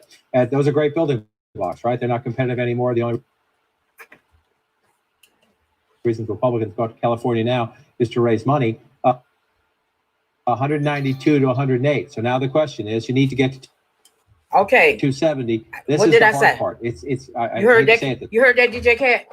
this way, but it's easy Right for a now, Democrat with the West to get Coast to just came in. 192. Biden got 192. The Mango Unchained 108. What is going on with the interwebs around here? Everybody and their mama is on these dang on interwebs. I'm finna try to get this straightened out. Southwest, if this happens. So that would get you to 209. So then you come this way, you're looking at the map, right? Where are the Clinton states? That was a Clinton state. All right, so you think that's going to happen for you. And you keep looking at the map here. Virginia, which is really interesting right now, it is still red. You just assume, and we'll see if it's a change. If it's that kind of a night, it's that kind of a night. But you assume that one's going to come back into the fold, and they're just waiting for Democratic votes to come in. having a problem in a county or something. That gets you there. Then you come up to Maine, and you assume if you're the Biden campaign, you're going to win the whole thing. We need to see this. Maine does it by congressional district. There's one of them that President Trump carried 4 years ago. The Democrats believe they're going to carry that state. They believed a few other things about tonight, so we'll see what happens as we go through. But let's, for the sake of argument, give it to them. So then you're up to 236, right? Maybe they get one in Nebraska. Let's just leave that off the table right now. Let's just wait and see how you play. So you're at 236, right? Uh-huh. There's 246. Uh-huh. That's 262. Uh-huh. That's 262. So you're looking at this map, and where do I get it, right? Where do I get it? Well, that's the easiest one, and we still don't have, I didn't get Rhode Island on this map, so let me come in here. Well, if you put Rhode Island on So the you map, get Rhode Island, that would get you 286, but that's with Pennsylvania. That's with Pennsylvania. You bring Pennsylvania back off the map, you're at 266. This is where you get close here, right? This is where you get close here. We're going to keep going out to the west, and we do that. That gets you to 270. So could it be, in a race against Donald Trump, would it be West Coast? Something if Barack Obama's birth state is the one that puts you over the top. That would be interesting if you go that way there. But so you have Hawaii, you have Nevada and Colorado. We're going to watch. So this is interesting. So you don't need Pennsylvania.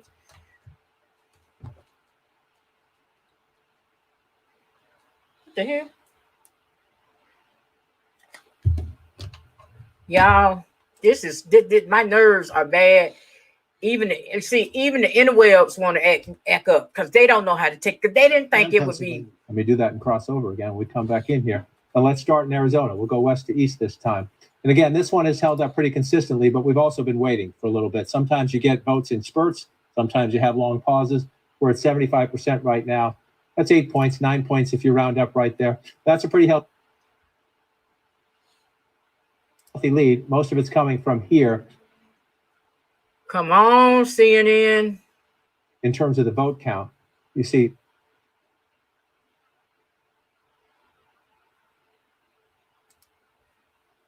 Okay, they're giving me issues. They are giving me issues again. But yeah, this is what this feeling like. And with our decision team and our desk team in a little bit to see where that is. Some of these other places, Loudoun County, Joe Biden holding that there. You come over Fairfax County, we're waiting. Northern Virginia, Arlington. So it's Fairfax. Fairfax is the biggest basket of Democratic votes we're missing. I just want to check down here in Southeast Virginia. See Chesapeake area here.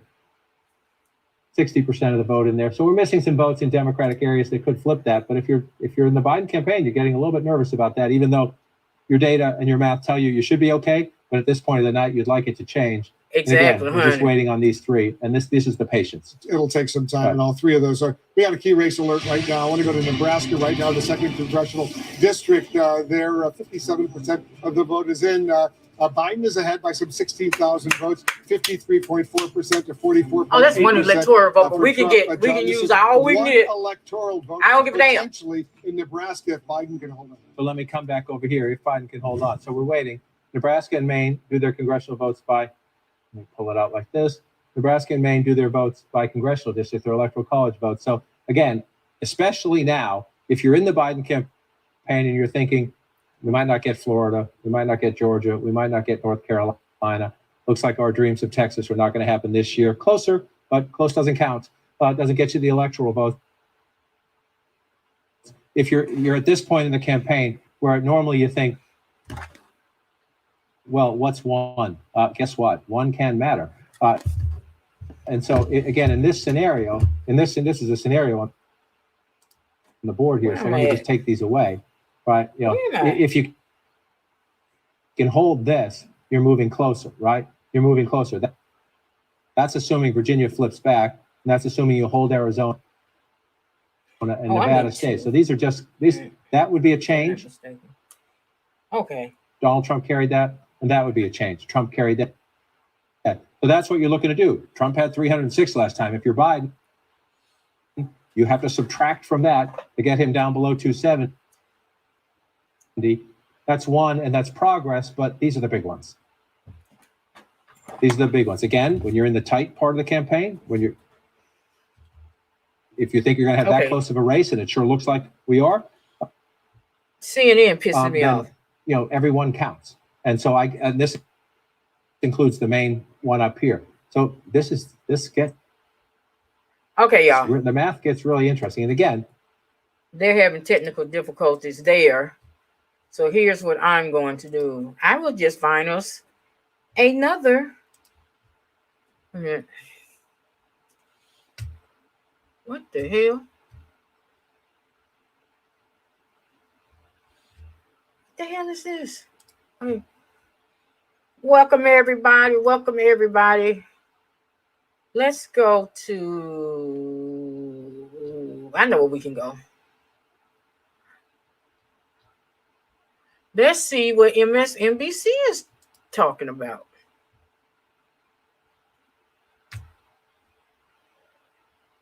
Because it seems like everybody's gonna be gone and gonna sign off at 2:00. So I'm not sure.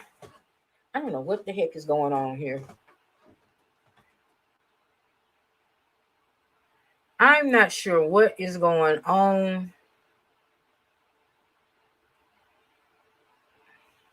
Voting, because Michigan was the place where Donald Trump had his smallest margin of victory. And so they say, and this is according to the Secretary of State who briefed us, that the places where we're seeing the surges are, number one, Detroit. We're not seeing a surge 192 to 114. 192, 114.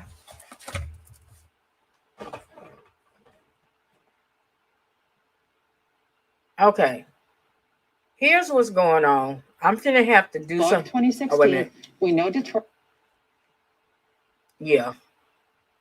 Because everybody got high traffic. And I'm just trying to find.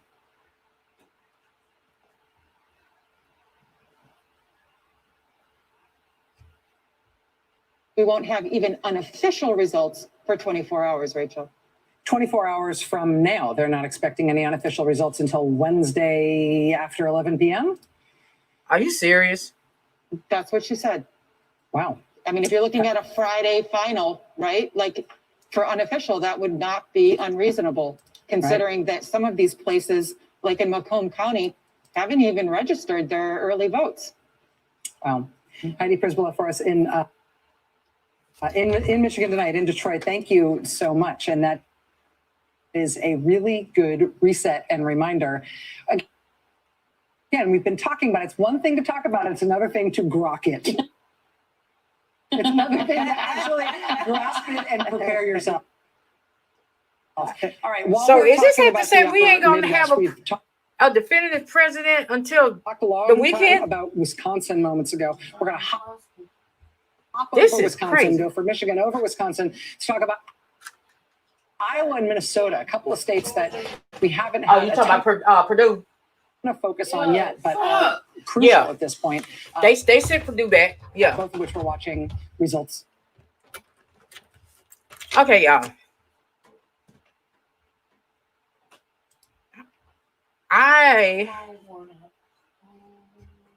It's going to be a runoff between Warnock and early absentee vote. And remember, you're always talking about Joe Biden doing much better with the early vote than the same day vote. So the target here, this was a Trump county. Biden would certainly like to flip it. That would represent progress for him in the state. But the test for Biden is yet to come in a county like this. The test is going to be the same day vote where Trump is expected to do better. I think you've heard the story a number of times in a number of different states tonight. So let a place like Clinton County, this is a prime example. What happens when the same day is counted? Does it turn into another Trump victory and it looks like 2016 all over again? Or does it represent Biden progress when all is said and done? Clinton County is a very good example because I remind you, in 2012, the Mississippi River, including Clinton County, was Obama country. And then it flipped along with the rest of the state. This is 2016 in Iowa. There were more counties in Iowa than any other state between 2012 and 2016 that flipped from Democrat to Republican. So Democrats have looked at this. Look, on paper, Iowa was a 9-point win for Donald Trump in 2016. It was also a 6-point win for Barack Obama in 2012. That's the opportunity Democrats have seen here. You see good numbers for Democrats in some of these places. I think here's a good example. Okay, yeah, we took the Most of House, votes in 236 Polk and 199. So we County, keep the Des House. Moines We State need that Capitol, Senate. in Democratic territory. Biden winning this thing 56.5 to 41. Okay. It's different than 26.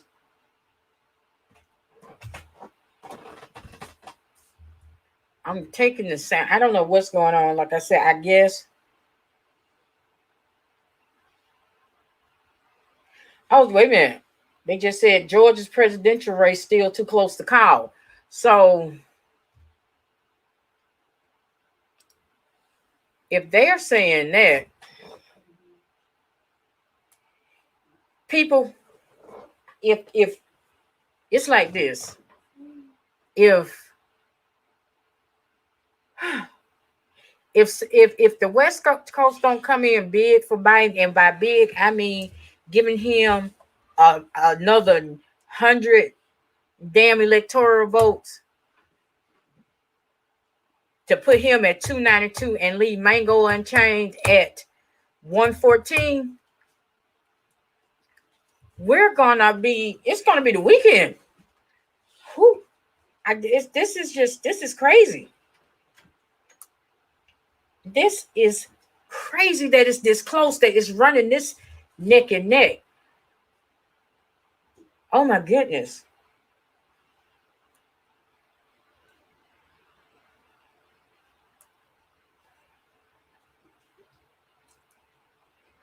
Oh my goodness. Okay, so Biden got Colorado. Iowa is too early to call. Mango Unchained got 49.9. Oh, that statewide is Biden. Okay.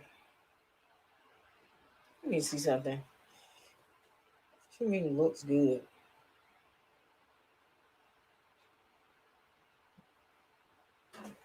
Look at this. Look at this. It's just his. Oh, this. He looked like a rat. He looked like a rat.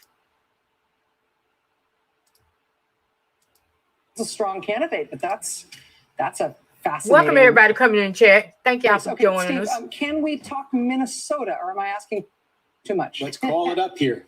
Minnesota is going to go to Biden. Let's go north In to terms Minnesota. of Minnesota, I mean, just for context, Clinton only won Minnesota in 2016. Again, it was a Clinton-held state. It was a blue state in 2016, but by like 1.5%. It was close, just like New Hampshire was. I can't do that. Minnesota's the upper Midwest state that got away for Donald Trump in 2016. You know, he was able to flip Michigan, he was able to flip Wisconsin, able to flip Iowa, and then this was almost a flip. Yeah, Minnesota, the last time it went for a Republican presidential candidate was actually 1972. It's been going Democratic every election since then. But Trump that was nearly before I pulled was this born. off in 2016. And I'll just take you through here some of the early votes here. Look, Hey, you got that's early. over. This is Hennepin County. This is core Democratic, you know, Twin Cities metro area here. Let's just see what is left. About 45,000 votes to go. And Biden here overperforming what Clinton got in 2016. Minnesota is a state. It really has become politically a tale of two states. In places like the Twin Cities area, in places like Hennepin County, it's just been dramatically moving toward the Democrats. Democrats flipped 2 congressional seats in this Twin Cities area in 2018. But Minnesota was also the only state in 2018 where Republicans. What Georgia got? Hell no, we ain't turned blue. Flipping Democratic House seats because the rural Purdue keeping his seat is a runoff between Kelly Loeffler sort of this and ring that goes around. That's early.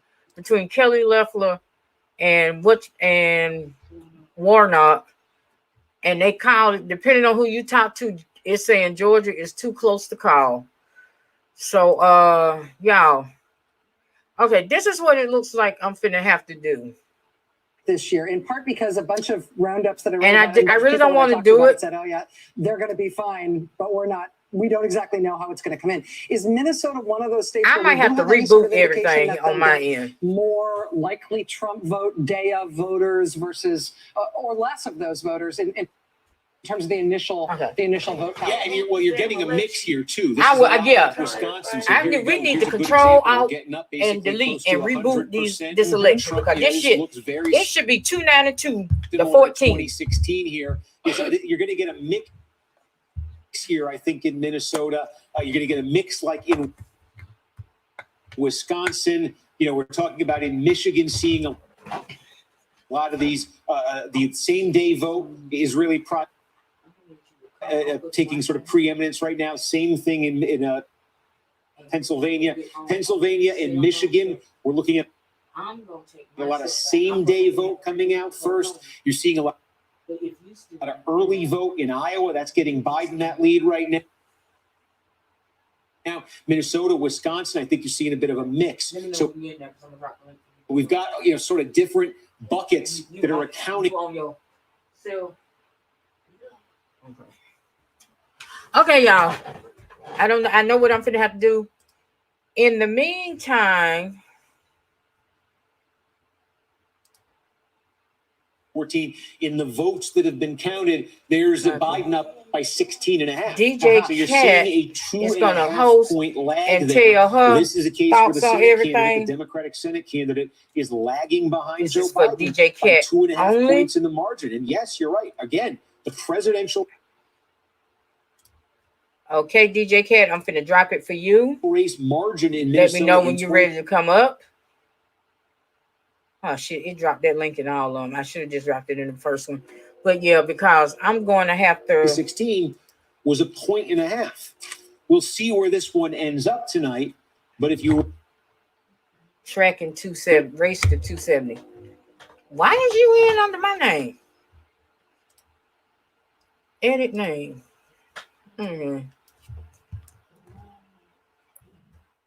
Huh? Okay, so Into the conversation, our friend Chris Hayes. Chris, oh shit, as we have seen these 5.5 hours unfold since we've seen poll closings tonight, we've seen a lot stay the same from 2016. Some tweaks around the edges, but I feel like we are seeing a lot of continuity, both in terms of what's blue and what's red on the map, but also the numbers. It's striking. I mean, I think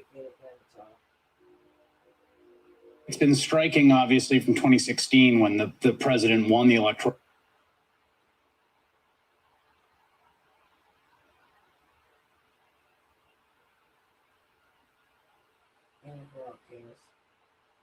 He has basically stayed the same. And going into today, the number that I kept thinking about. Okay, yeah, I'm gonna bring DJ Cat up. Big first term and I'm gonna of incumbents and serve full terms. Okay, I'm gonna go out for a minute and reboot. Bush. Donald Trump was a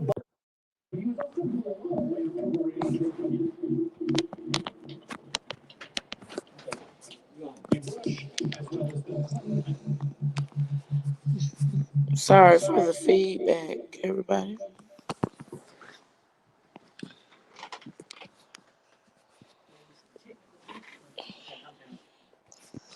All right, guys.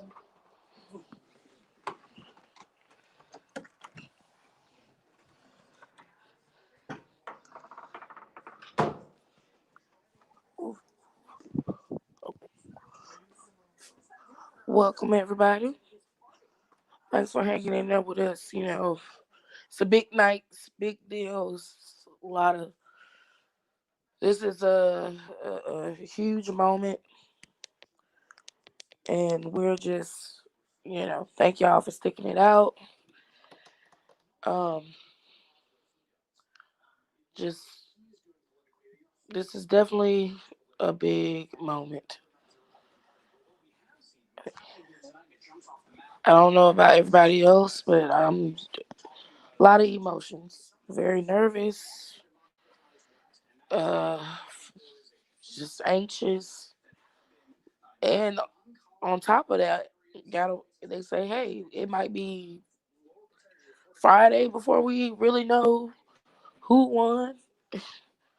So it's just a lot like, thanks. It's just making me feel so much better. I'm already about to pull the little bit of hair I got out. Oh, Jesus. Be a shield. But while JLC working everything out, I want to take a minute to say thank you again for joining us tonight and for all your support. And we just gonna try to stay positive and hope for a good end result. But I'm trying to hold on to the thought that no matter what happens, we're gonna be all right. Because they say it's more than one way to skin a cat. So I'm gonna hold on to that. And y'all try to hold on too.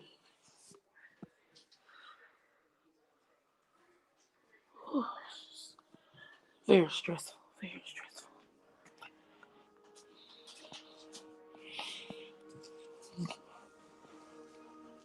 But at least with the electoral votes, we got a little bit of advantage at the moment. Well, that's if you're vote for Biden. So there is that. And if he gets it there, he pretty much got it, right? At least that's how Trump beat Hillary at downtown electoral college. Guess we needed to work in our favor today. Whew. My nerves. I have to go get myself another cocktail. This is a lot. It is a lot.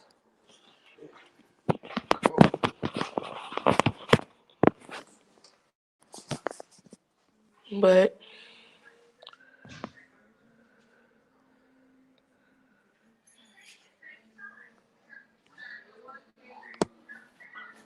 we're up.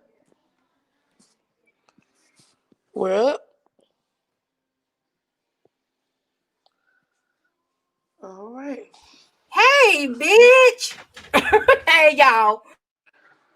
Okay, now we're gonna get this thing started over again. I was having some technical issues, but we got it together, so we're gonna get everything back on track. Appreciate my moderator, DJ Cat, for holding it down for you, girl. DJ Cat is stunned, as if a lot of us are, because I expect it to be down to the wire like this.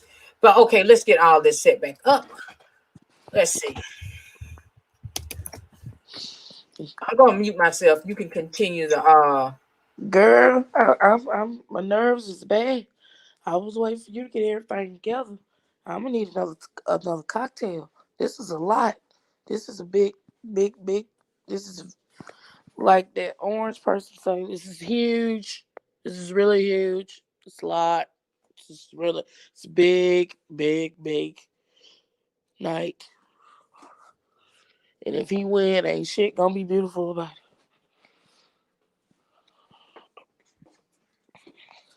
So, whew. All right. Well, we gonna be all right.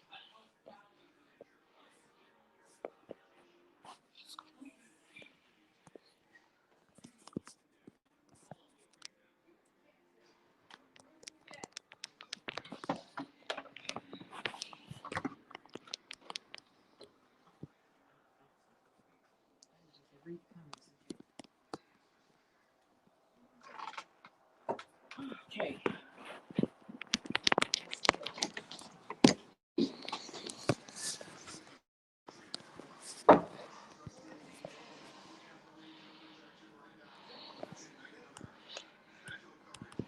Okay, y'all. I'm just trying to get everything back together.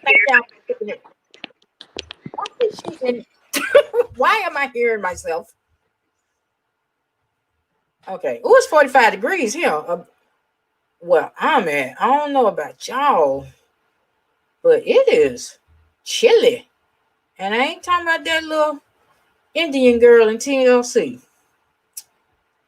Okay. The fuck? Wait a minute. Okay, let me see. Let's see here. Let's get this thing back together.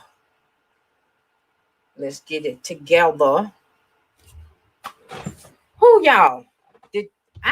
Honestly did not think it was gonna be this close. I'm just gonna go on, put it out there. I'm just gonna go on and say it. I didn't think it was gonna be this hard. I thought by now we'll be at 292. Biden, the 14 ain't going to change. But it seems as though America, this is America. I'm just saying. But let me see. Let me get this right here. Make sure we good before I bring it back up here. I had to make some adjustments and some things. But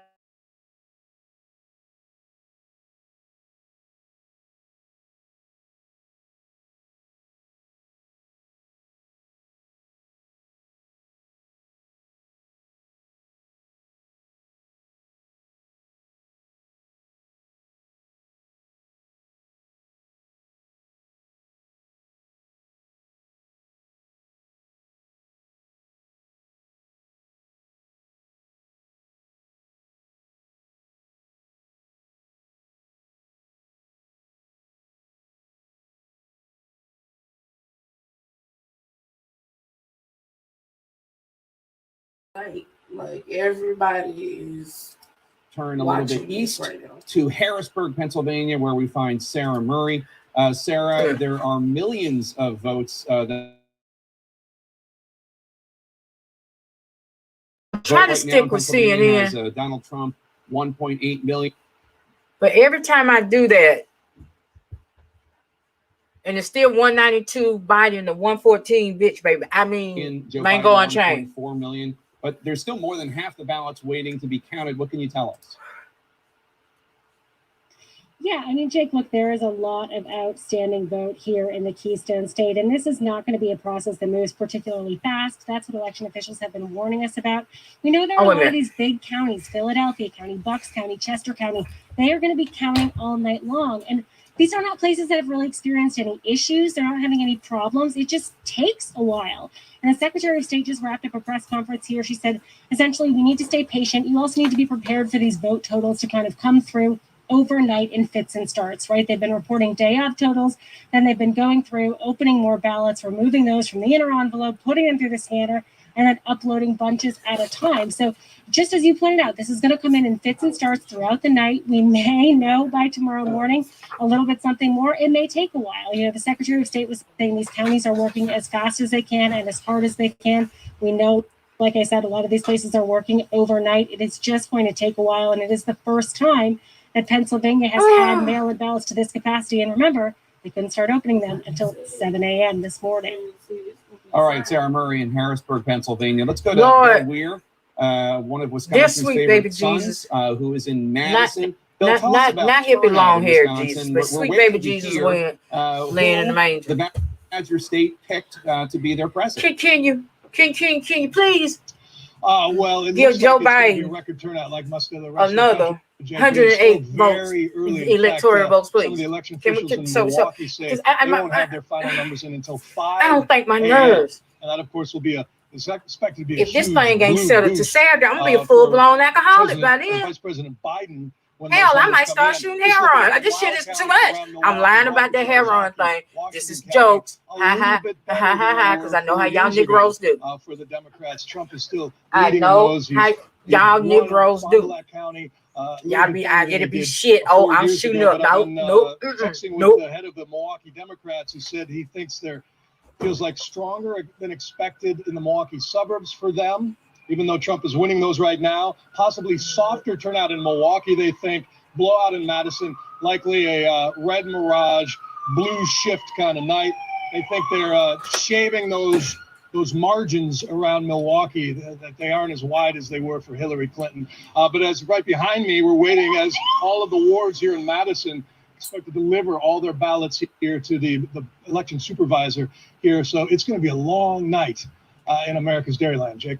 All right, Bill Weir, thank you so much. We'll check in with you in a little bit. And let's talk about this. I do feel like we've been saying for a long time that anything could happen. This is a very competitive race, and B, but that it's how? really going to come down to these three states: Pennsylvania, Wisconsin, and Michigan, and C, that we're not going to probably know who won those states because of all the early vote the night of election night, and all of that is happening, and yet it still feels like people out there didn't hear us when we were telling them that in the previous week. And I think people hear what they want to hear or need to hear at any given moment, understandably, given how tense the country is. I'll add one state to what you just said, which is Arizona, which also could be a tipping state. Oh, let me do this. Depending on how I don't it need goes. nobody trying to given click what on we're this seeing link. so far. The thing to keep in mind is, and some of our reporters mentioned this, is that what we're seeing now is not including the early vote. And the early vote is the one that Democrats feel the most confident about because they encourage their voters to go and vote early. And so that is the missing piece of these vote totals that we just haven't seen yet, which is a really, really key piece because it could change the dynamic abruptly. And this is, and I'm talking about early vote in Michigan, Wisconsin, and Pennsylvania, those three blue We wall just states. can't draw any conclusions right now about what's going on up there. And even Arizona is still unknown. But even if we did know Arizona, we would still need to wait on those states to count all of their votes to really get a clear sense of what is going on. So, yeah, we're asking for patience, but I also think that it's important for people to recognize that this is kind of the opposite of what we were seeing earlier in the night when we were getting a lot of mail Everybody, votes this from right here, states like Florida. it's and it my was looking backup okay channel, for Biden. and Now well, we're my baby channel, my getting a newborn, lot and that's the of one that I election do day my votes, half and half, not from watch those parties and all the other watch parties states, that's coming and up. those are going to benefit. So if you Trump, could go and show that one some just have to love wait as and well, see. I would really we can't appreciate even it. say really what is happening in some of these counties because the percentage of the vote is so low, you can't draw any real conclusion. And just to underscore what we're all saying is the Okay. Boop. While I'm doing this, let me. Pulled this huge upset and surprised everybody. Or it feels like 2018, where Democrats actually had a really good night. It just took longer than a But night. Jake, I want to go back to something that you said at the beginning of the night, and you keep saying, which is, it feels like 2020 because, meaning it's not unlike any other year, because going into tonight, in most of these battleground states, the candidates were within the margin of error. Right. Yeah. That, by definition, means it is a close race in all of these states, and that is what we're seeing play out right now. And it's a divided country. It's a divided country. It's a close election. One thing that we can You ain't say never lied. based on how close the race is in some of the places that Donald Trump was really at risk of losing is that the Republicans really delivered in the sense that they were able to keep those races close and in their direction as we speak right now. We're looking at a map in which a lot of states are red because they're trending red and they need to stay that way. And for President Trump, that is a really important thing because we would be having a completely different conversation tonight if we were talking about Joe Biden actually expanding the map in a serious way early on in the night. Yeah, Wolf, back to you. All right, guys, thank you. Let's get a key race alert right now. Oh, no. Let's start off in the 2nd Congressional District in Nebraska. One electoral vote is at stake. 57% of the estimated vote is in Biden has a 16,000 vote lead over Trump, 53.4% to 44.8%. In Arizona, a lot more of the vote is in, 75%. So they give him enough 12 votes. They put him over 200. Impressive 203,000 vote lead over Trump, 53.5% to 45.1%. In Minnesota, right now, 61% of the estimated vote is in Biden. That's another 20-something. 20,000 vote lead over Trump there as well, 54.3% to 43.6%.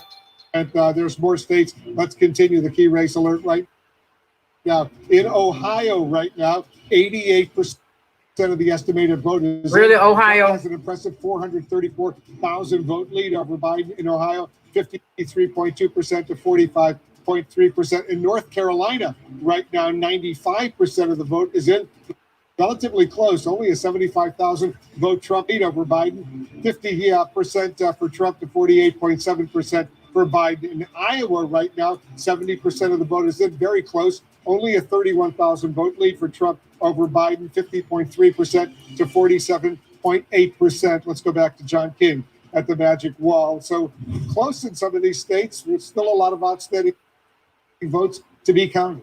Yeah, and we're going to wait late into the night for some of them, we're told. And again, some grace to the local election officials because they have to deal with this wild and different 2020 mail-in voting, in-person early voting, election day voting. However, in some of these states, did you go through them? Number one, again, Pennsylvania, we're still waiting, 50% estimate. We're going to be waiting on that one for a while.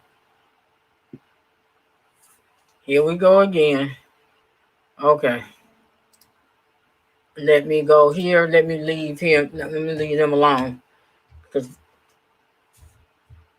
Wisconsin, the same thing. So again, if you lived through 2016 and you're... I can't go through this shit again. I can't go through this again. Yes, I lived through 2016, but god dang. Y'all. Let me see, how long we've been? I think we've been there a little over 2 hours. I'm going to try to hang until the networks hang, and that's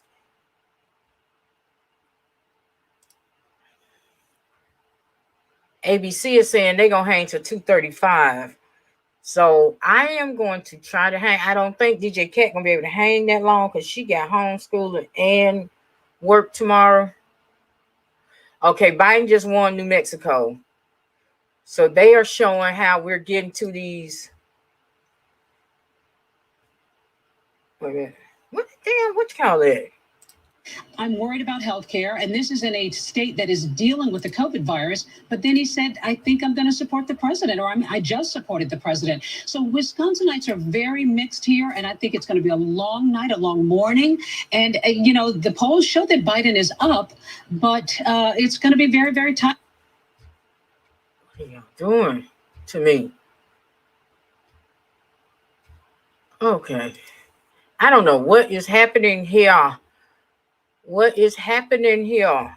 And in spite of the fact that they don't like him. Deb Roberts, thanks. Let me go to Eva Pilgrim in Pennsylvania for the same question. What are you hearing about how the count is going, how long it's likely to take?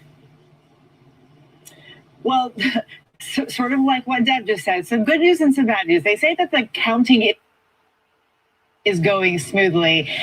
Originally, they thought that we would have the majority of those mail-in ballots counted by Friday, but we just heard a little bit earlier tonight from the Philadelphia City Commissioners, and they were saying that they originally thought that they were going to be able to do about 32,000 ballots an hour. That's just not happening. They're saying right now they're doing about 10,000 per hour. They've done about 75,000 votes. Mail-in ballots so far tonight. They've estimated they have about 350,000 to count. We're supposed to hear from them again at about midnight to give us an update. That's the next kind of ballot drop number that we're expecting to hear from them. 192, 118. He just picked up 4. It's just going to take a long time. I've heard you say this tonight repeatedly, George. People are just going to have to be patient. This is a slow process. Here in Pennsylvania, I mean, there's like 2.5 million mail-in ballots that came in. This is a state that's never done early voting for all voters that wanted to take advantage of it. This is a first-time process, and it's going to take some time. The governor spoke earlier tonight asking everyone to just have their patience. They are doing the best that they can. People are working around the clock, as we're seeing here in Philadelphia, but it is going to take time. They want to make sure this count is accurate, George. Which is the most important thing for them to do right now. Eva Pilgrim, thanks very much. We can project 2 more states right now. The state of New Mexico is going to go to Joe Biden, state of New Mexico, and it's 5 electoral votes. Hillary Clinton won it by 8 points in 2016. Joe Biden will win it tonight. And the state of Idaho, it's 4 electoral votes. No surprise there. Going to go to Donald Trump. He won the state by 32 points in 2016. Went under the table right now. And Sarah Fager, let me start with you. It's we're coming up on midnight now on the East Coast. Is the night going as you expected? What's the surprise? What should we be looking for ahead? I think the night's going better than I expected. For Republicans? For Republicans, yeah. I mean, I was in the camp where I thought Joe Biden was going to win this. And it is far from clear that he's going to win this election. And the president seems to be doing much better in the upper Midwest. Now, again, we don't know exactly what vote is in. It may be heavily election day vote. But, you know, clearly in some of those counties, the president is overperforming and even overperforming what he did in 2016. So I think this is going to be a nail biter. Ron? I think the way I look at it is every state to date has performed like they did, not changing. There wasn't really a move in the sense that some people thought there was this tailwind coming, except for Arizona. And the only state that's flipped so far is Arizona. It hasn't flipped yet. It hasn't flipped yet, but it's going to tighten considerably. It's going to tighten, but I'm going to go out on a limb then, given it's midnight, it's way past my bedtime, and say that those are numbers that are hard at this point for the president to break. That said, we have big numbers in Atlanta and Metro Atlanta, big numbers in the metro areas of the upper Midwest that are out. It's going to come down to those 4 states to make the determination. And we are going to be here every night Friday. So I look forward to seeing you every night. I mean, so we're going to be here right through it. And I'm going to sit next to you. So we're going to be there, but it's going to be a while here. And I think what the problem is, what was your baseline is going to determine your mood. And it says, if you thought this was going to be a big tailwind, you go, oh boy, that was disappointing. As Nate said, the truth is it hasn't been. It's actually, the states are doing exactly what they did. It's also looking very good for Republicans to control the Senate. Joni Ernst is ahead. Tom Tillis is ahead. It's not done in North Carolina. The Georgia senators are ahead. If you go to a runoff, especially, you know, if Biden does pull this off, you're likely to keep control of the United States Senate. People like a split power, and we will see at least one runoff in Georgia. You don't want split power. No, we don't. We want to take the whole darn thing, of course. I think a couple of big picture things I'm seeing is that the strategy to flip Republicans to Democrat didn't pan out. And so now we're all hoping that enough Democrats came out, particularly in urban centers and some suburban areas, to really carry the day. And I think that was the big surprise aha, I think, for a lot of us who were expecting, particularly with what happened at the convention and Lincoln Project, that all these Republicans were going to flip. But we're seeing Donald Trump win in big margins where he won before. So are there enough Democrats, particularly in these areas where we're seeing Joe Biden actually overperform Hillary Clinton in 2016? Will that be enough to carry the day? Donald Trump's overperforming Donald Trump. And that's part of the problem for Democrats right now. And for Ron to say the evening's got about as expected, it's not what I was hearing about 6 hours ago. Okay, so what we're seeing is that the president is enormously competitive in Wisconsin, where he was not supposed to be competitive, according to the polls. He's competitive in Michigan, where he was not supposed to be competitive, according to the polls. And he's winning in Florida and winning in North Carolina. And so, you know, I think it's going to come down to Pennsylvania. At the end of the day, I think if the president wins Pennsylvania, he's going to be reelected. And if he doesn't, he won't. Matt Dowd.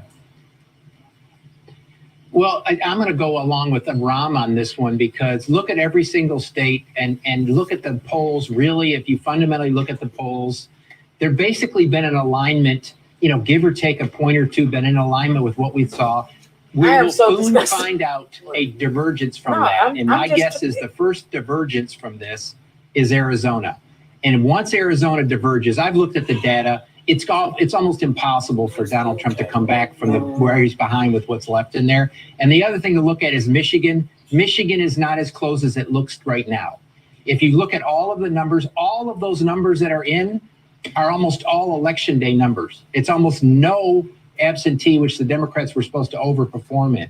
And I still think North Carolina, there's a lot left to count. And there's a lot of mail left to count in North Carolina. So that race, I don't think, is over yet. But the first state that we see that switches is likely to be from Donald Trump to Joe Biden. And that's the most significant thing we're waiting on.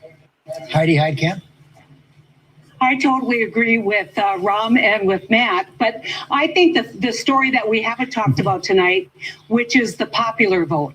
How much is Biden going to win the popular vote and still see this enormous challenge in the Electoral College? And that's going to reignite all of that dialogue again. If this is a 5-point win in the popular vote, I think that there's going to be a lot of challenges in this country holding the country together. 7 out of the 8 last elections won by Democrats in the popular vote. John Carr, you get the last word here. Well, I think there are dangers out there for Joe Biden in Pennsylvania by looking in Ohio. Tom, if you can pick up 2 counties that border Pennsylvania in Ohio, Trumbull and Mahoning, in both these counties, Donald Trump seriously outperformed what he did 4 years ago. Now, that's in Ohio. Ohio's one state, but right on the other side, key counties in Pennsylvania. We are going to be watching it all day, all night, perhaps all week long. We'll be right back.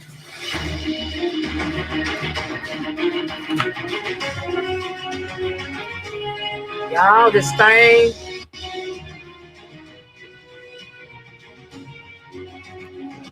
This right here.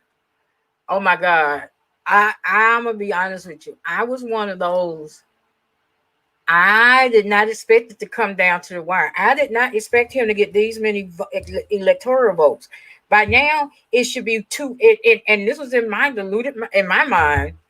I'm like, okay, we're gonna be at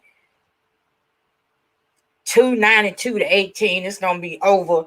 This country, he done messed up too bad. But it goes to show people don't care. This is telling a lot about this country. It really is. It is saying a lot about this country. It is saying that somebody can be responsible for over 200,000 people losing their lives because they mishandled a pandemic and still be in the run to keep their job. Oh man, y'all doing too much. They're doing too much. They are doing it. This is too much.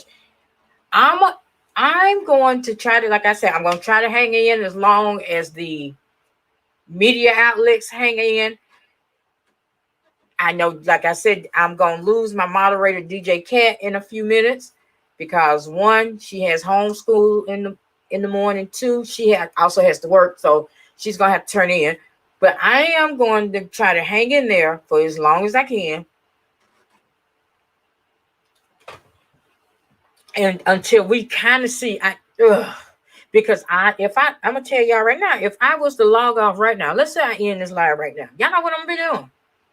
I'm gonna be on my computer, on both of my phones, looking at TV, and on my iPad,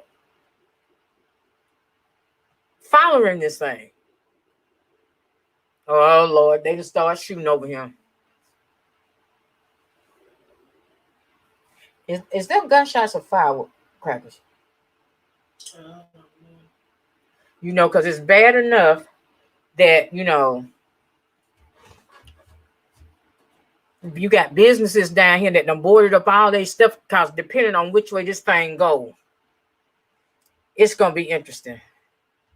So nationwide, Joe Biden is at 50%. It's 192 electoral votes, 18 states for Donald Trump, 118 electoral votes. I want to bring in our political director, Rick Klein, right now, because Rick, we've been saying it, but now let's put some meat on the bones on this. This is going to be a long night. We are not going to know who the next president is tonight. It might be well into tomorrow or beyond before we do. Tell me everything you know from the key states that are still out there. They are Michigan, shooting like crazy, Wisconsin, Georgia, North Carolina, about where the vote is, how long it's going to take. Yeah, George, it's overwhelmingly likely that we're well into overtime in those states, particularly Georgia, Michigan, Wisconsin, and Pennsylvania. We know that there's a lot of outstanding vote. In Georgia, it's primarily the urban counties. We've had some counting issues there, and we know that at some point they're going to basically have to resume tomorrow. And in Michigan, Wisconsin, and Pennsylvania, election officials have been telling us for weeks that they're not going to be ready to have a complete vote count. In Wisconsin, we're expecting more information overnight. In Pennsylvania, though, it's going to be several days. I think it is now fair to assume that we're into an overtime scenario with several states on the line. I think North Carolina may be a little bit different, but the other four, they're all big states, George, are now very likely to head into tomorrow or beyond. And we should also explain it generally takes more time, not always, but it generally takes more time to check, verify, count a mail ballot than it does one made at the ballot box. Exactly. You have to go one by one. And it's one of the ironies of this surge in early voting that it may actually force election officials to take a lot longer on the back end. They've been preparing for this for weeks. They have been warning about this possibility, and it is now a probability, or even more than that we're talking about having to wait a while to get this complete and accurate count. We know that at least on the Democratic side, they're starting to talk about lawyers. They're setting up an infrastructure to fight in the courts if necessary. But for now, we're going to wait for quite a while on the vote count. And keep in mind that in those three states, those upper Midwestern states, we're still looking at primarily day of vote, election day vote, which we know from all the polling and all the indications that heavily favors Donald Trump. So the Biden campaign is hoping to close that. And again, you can't say this enough. I mean, we're also looking deep into where the vote is coming from, but both campaigns always expected the day of vote in those three states to favor Donald Trump. Precisely. We knew that Joe Biden built up a lead in just about every state with any kind of early vote. Going into Election Day, the question was, can Donald Trump overcome that? And he has overperformed his margins in a bunch of states, and he has just about hit the expectations. There's a range of states, George, where it's almost uncanny, where talking to Democrats and Republicans both, they knew there were numbers that Donald Trump had to hit to be competitive, and he's there almost to 1/10 of a percentage point. Dan Abrams, thank you, Rick. Dan Abrams, we talked about this moments ago. You guys are getting more relevant by the minute. Just walk people through what to expect in the coming hours and days. Well, look, I don't think anything in the coming hours apart from preparation, right? I think that what you're going to see in the next few hours is the legal teams gathering and sort of playing it out as to all the various possibilities that could occur. What happens if there's a fight in Pennsylvania? What happens if there's a fight in Michigan? What are the laws in Wisconsin? What are the recount laws? I mean, that's the first place we got to be looking at right now, which is the automatic recounts. For example, in the state of Pennsylvania, if it's within half a point, there's an automatic recount that will take place in the state. Those are going to be the first round of sort of legal issues. Round two is going to be, okay, now there's been a recount. Let's get down to the very specifics of ballot by ballot. But we're not there yet. So there's no question the lawyers are on hold. The lawyers are preparing. The lawyers are learning the laws, particularly in those three states. I'm sure they already know them, but they're going to be brushing up on the laws in those three states as they prepare for what could be litigation, getting down to the point of ballot by ballot in some of these states. That's the point I wanted to bring to Kate Shaw. Remember back in 2000, it was Justice Scalia on his own who actually stopped the counting in the state of Florida. That's right. And obviously that's a nightmare scenario, that it all comes down to one state, and there's the possibility of the Supreme Court intervening in a state process, right? Remember, elections are typically run at the state and local level, right? That is the sort of design of our system. So it was, I mean, unusual doesn't even begin to capture it for the Supreme Court to essentially halt the state process in Bush versus Gore, and then ultimately, essentially, to hand the victory by, stopping continuing counting to George W. Bush. So I don't think anyone, I think probably most John Roberts, the Chief Justice, wants to see a replay of that this time. Kate Shaw, thanks very much. We're going to take another break. Some stations are going to leave us now for late local news. For the rest of the country, our coverage continues.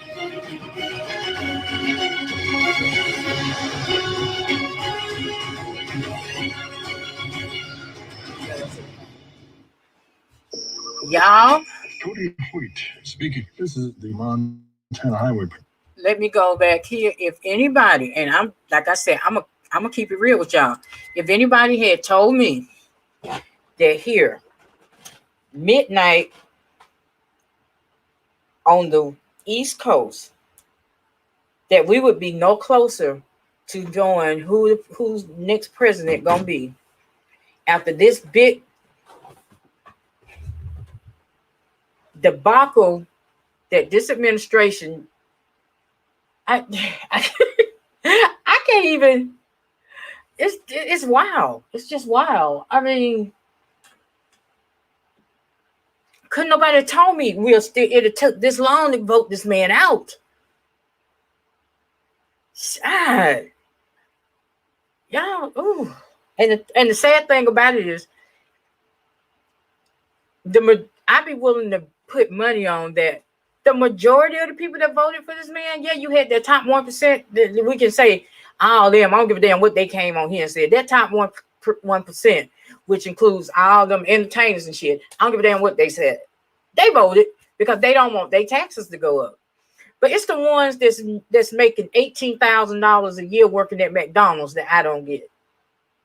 That's voting for this man. You dumb asses, don't you realize you get him out of office, you pay less than taxes, and you keep health care. Because that's the main thing. Hey, Storm Reviews, welcome, baby. Things are looking tighter than I would like them.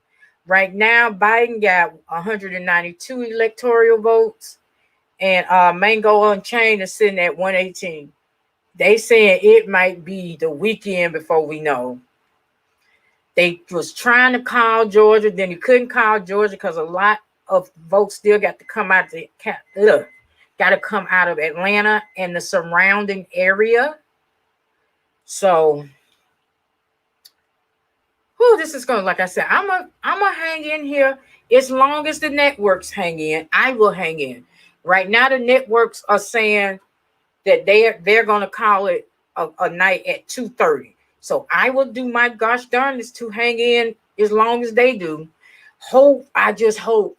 I just cannot believe Michigan and Ohio. Y'all. What's wrong? Come on, Cleveland, Akron. Mine too. Oh my God, mine too. I did a live earlier expressing my anxiety is nuts right now. It is nuts. My stomach has been in a knot for the past 2-3. It's just crazy. And I guess I got a false sense of hope because I was like, oh, wow, all these people are turning out to vote. So it's going to be enough to get his ass up out of here. And he's still hanging on. But they're back, so we're finna go back and see what they have to say. Donald Trump has won 18 states, 118 electoral votes so far tonight. Every state that Joe Biden won was won by Hillary Clinton back in 2016. Every state that Donald Trump is winning tonight, he won in 2016 as well. Let's take a look at the state of Virginia right now. Let's pull that up. Hillary Clinton won it 4 years ago. Right now, with 75% of the vote, of the expected vote in, Joe Biden is leading, is behind Donald Trump there. And actually, you skipped ahead to Texas. Let's stay in Virginia for a second. 75% of the expected vote is in, 52-46, Joe Biden over Donald Trump. Tom Yalis. Yeah, okay, so, George, right now, Virginia, we take a look at the map, and it looks a lot like 2016 looked like, right? Joe Biden, the Democrat, on top. What finally happened here? Because at the beginning of the night, remember, I was telling you about the suburbs around D.C. where a quarter of the vote's going to come in. Well, the vote is now in, and you can see Joe Biden is up with big numbers, 76.7, overperforming in counties like Fairfax. Let's take a look at Alexander. So now we have William County, 63%. So he's winning where he needs to be. That voters come in, and also other areas that were kind of tight, places like Virginia Beach. Donald Trump on top there right now, which is a good sign for the president because it was razor thin just before that. We look at Chesapeake. This was a swing county before. Now it's swung back to Democrats. Look, Virginia wasn't a big story. People thought it was going to go for the Democrats. The votes come in outside of D.C. It's going for Joe Biden. Right now it is. Let's pull up Texas now. Let's pull up the state of Texas. Stay up at the Texas. board right now. Let's see how much. 192 to 136. The expected vote is in. Shit. Right now, and Donald Trump's starting to pull away. Yeah, he is, George. And something really interesting about Texas, John Carl and I were just talking about this. If you look at some of the big counties like Harris County, Houston, so Joe Biden in Houston, the biggest city, he's basically doing what Democrats did 4 years ago. I'm going to give it back on time. You got to do that because we are now projecting that Donald Trump will win the state of Ohio. Donald Trump will win the state of Ohio tonight. It's 18 electoral votes, go to Donald Trump. He won it 4 years ago. He will win it again tonight. Chris Christie, I guess that's not a surprise, but still an important way. Really important because there was no way for the president to win without Ohio. And as we know, no Republican president has ever been elected without Ohio. So, when you talk about a must-win state, you got that much history behind it, it's a must-win state. So he pulled it off. It took a little longer than we all thought, but he pulled that one off, and it allows him to continue in the game. The question in that sense from now is, what is that going to tell us about what happens in Wisconsin, Michigan, and Pennsylvania? Well, you just don't know. Let's remember that Ohio was the one state in that area that didn't flip in 18. So I don't want to cast aspersions about what might happen. So Ohio was red for Trump, and then it was red again. We lost statewide in Ohio for a lot of reasons. We didn't win any of the congressional races that we were fighting in 18. But Michigan, Wisconsin, Pennsylvania, they all flipped presumably in the midterm. So I still hold out hope for those other three states, even though unfortunately my home state of Ohio did not come through today. Rahm Emanuel, Donald Trump is getting out his vote. Yeah, I mean, so we can start to extrapolate certain information, and that is that Donald Trump is in the race of Donald Trump versus Donald Trump's beating 2016 Donald Trump. And while the numbers, and we keep showing how Biden is beating Hillary, but the total vote is not showing up at the right now in areas that Democrats need. So when DeKalb County is still out in Georgia and other areas, what is your expectation for that vote? And so, Come on, DeKalb. Well, he may be winning 65, 35, et cetera. The totality of the vote is not matching the totality of.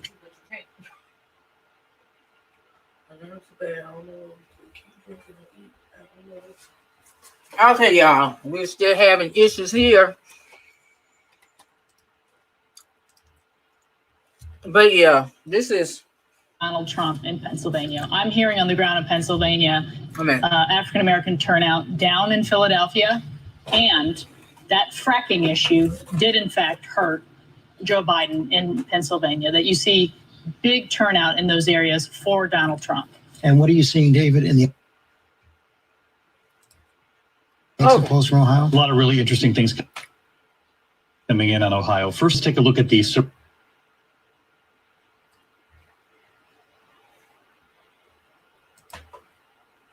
Come on.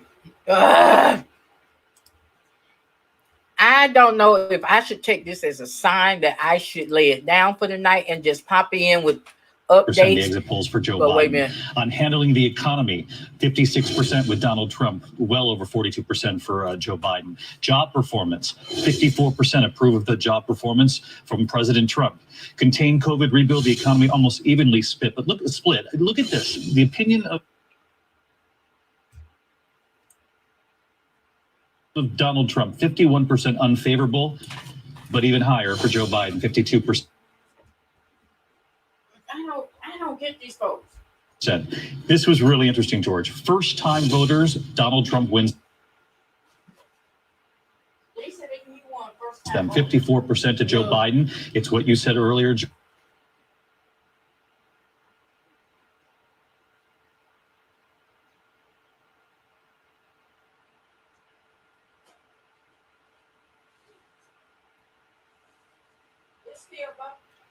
Yeah.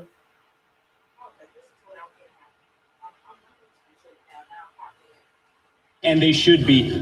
We still only have 64% of the vote in. But George, there were 23 counties that swung for President Trump 4 years ago. I did some quick math. I was counting them. He's up in almost 20 of those pivot counties. So let's look at Milwaukee, because this is where most of the votes are going to come from right now. Only 36% in. Look at Joe Biden's numbers, though, underperforming from 4 years ago. He's got to get that number up. And let me bring this up over here. This is crazy. Welcome everybody to just came. If you just coming in around Milwaukee, and they're called wild. I didn't think it was going to be this close. Here. I didn't think Donald this Trump country 53%. could be. We look at what he did 4 years ago. He's slightly under.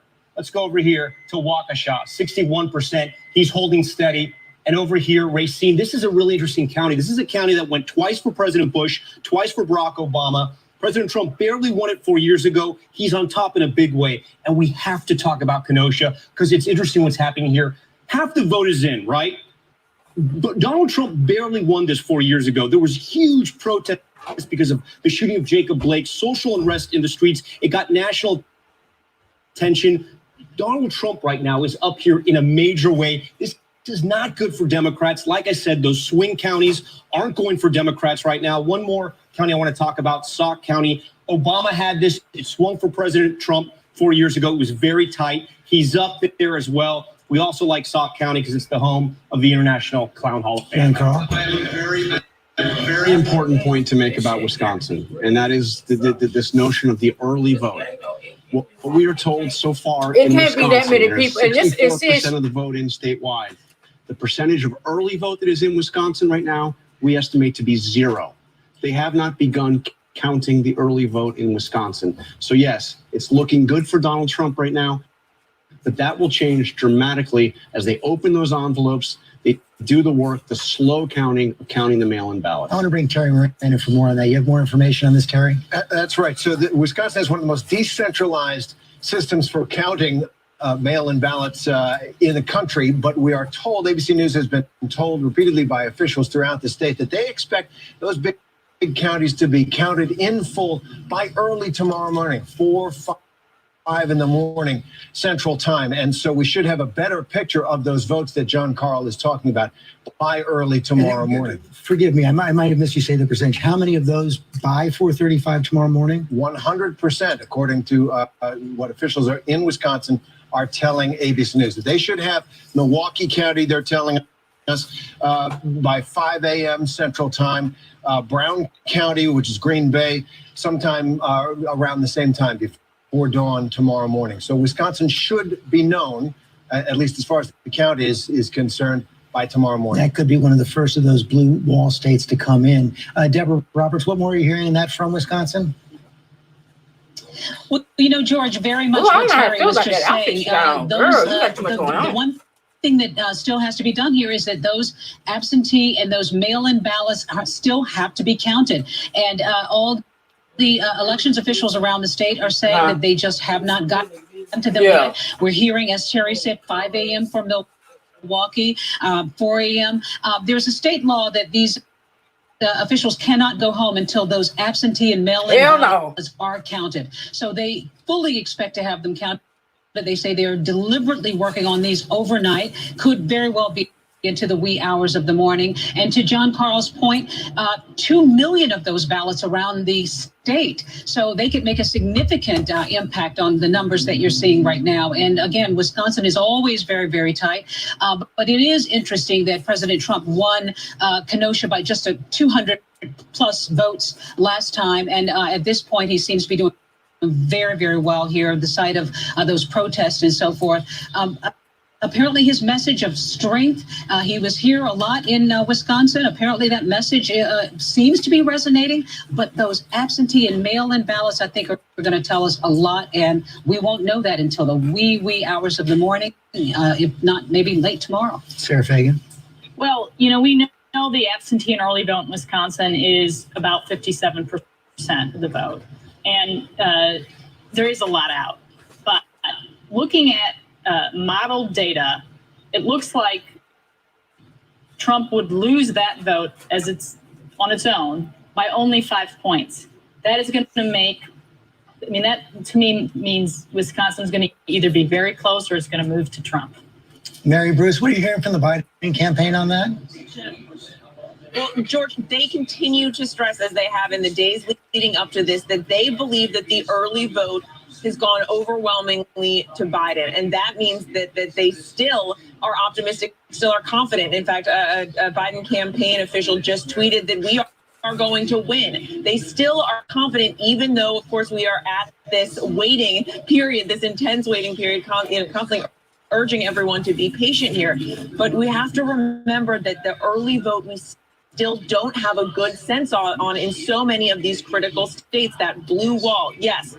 Would they have liked to win Ohio? Yes, but they still said that what they saw there were glimmers of encouraging news, especially when you look at the margin by which Biden was doing in suburban women. They see that as a good sign for Joe Biden, especially when it comes to Michigan, Wisconsin, potentially Pennsylvania.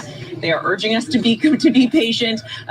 As all of these other states come in, I can tell you the supporters behind me here are still holding out hope, very enthusiastic. There's just a lot of cheering and applause and honking, because that is how we hold an election night rally in this pandemic. the Biden team here, when they called Virginia. They are now blasting out results here on the screens behind me, but the Biden team cautious, but still feeling very confident, George. Bruce, thanks very much. Nate, Oh, Silver, so I want to bring Virginia you in, went to Biden right now. Just give us a sense. I'm getting real tired of these live feeds messing up. It's rush. What you say? Okay, Poon. But it's not a map where you necessarily have, or not when you have a neat narrative. It's not quite 2016. It might wind up being 2016. It's not quite 2018 yet. We're somewhere in between. Can you tell yet whether the popular vote is going to come in fairly close to where the most of the national polling averages was? I think you had it, between 8 and 9% at the end?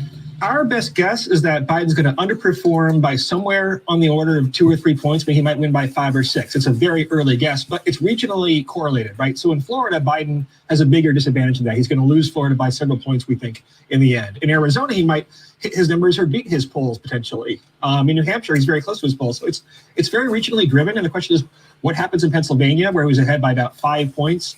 If you had a Florida magnitude polling here or there, then that would be a photo finish going to the court, frankly. Nate Silver, thanks very much. We have to take another quick break. Okay, y'all. Hey there. This is crazy. Y'all tell me y'all thought it was going to be this close. I can tell you I did not. I mean, all the things that's at stake. And what's irking me so much is this. That you had a lot of people that look like me, melanated people, that proudly got on social media platforms and announced with pride, with their chest puffed out, I'm exercising my right not to vote. Really, bitch? Really, hoe? Okay. And y'all mess around, let this fucker get back in here. And him and his Senate friends get together and take all the shit, all these social services that you are used to. Then what?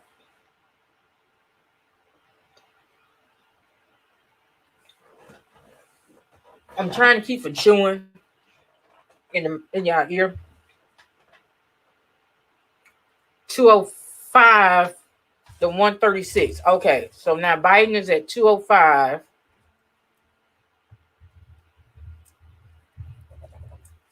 Mango Unchained is still at 136. Oh my God. Come on, y'all.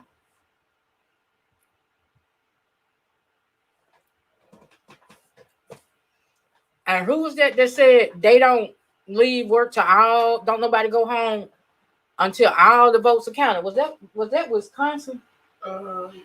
Yeah. But see, here's the thing. This is why as soon as the mail-in and early votes come in, they should be counted. But then I think the thing is, you take a chance, you get some crook. Nationwide, Biden is at 50%. Mango Unchained is at 49%.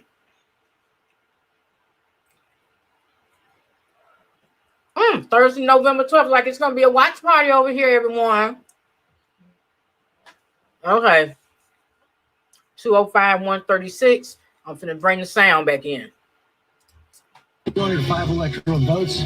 Donald Trump has won 19 states, 136 electoral votes. You see that familiar red and blue. Every red state was won by Donald Trump in 2016. Every blue state was won by Hillary Clinton in 2016. So far, a repeat. The big battleground still out there right now. We're going to talk to the former governor from perhaps the most critical state in the country right now, the state of Pennsylvania, Ed Rendell. Thank you for joining us right now. And Governor Rendell, can you just give us a sense of where you think things stand in your home state right now?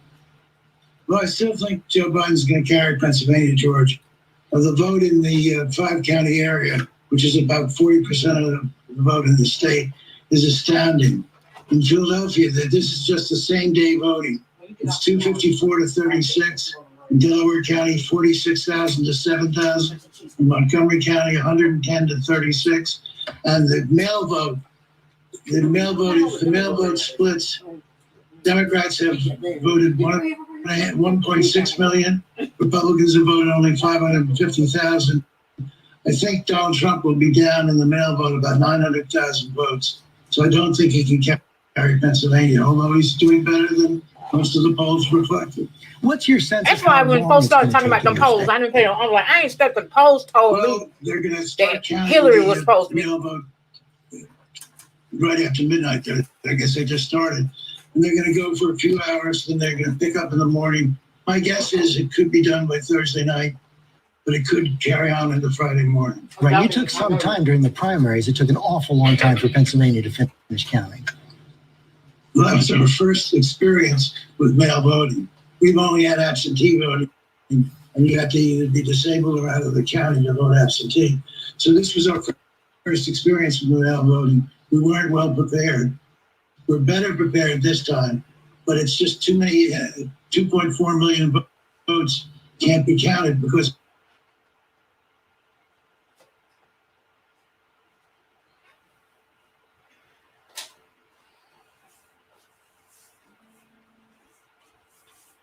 Okay, Putin. Okay, Putin. I know you want your little boyfriend to win and everything, but leave my internet alone. At 7 in the morning. Okay, so you're still confident. You believe Joe Biden will win, and you think we'll know by Friday or before? Probably either late Thursday night or early Friday morning. And I think he'll win by about 3.5 points. Ed Rendell, thanks very much. Cameron, you have some more information on this as well? I do. So the count in Pennsylvania, as Governor Rendell just said, goes county by county, and they do anticipate not wrapping up tonight, but it could take a couple of days. On the issue of fracking, George, I spent some time in Western Pennsylvania, both the last election and this one, around Beaver County, just outside of Pittsburgh, where Shell is building a gigantic plant because fracking has just transformed that whole part of the state. As you know, as anybody who's been there, those towns which were really beaten down after the disappearance of the steel industry, have lifted up. It was hard for us to broadcast from there because the trucks were rumbling by so much. You can feel the economic activity that fracking has brought to that part of Pennsylvania, and in talking to people, how much it means to them. And they were genuinely concerned about what a Joe Biden administration So they didn't buy his denial that he would ban fracking.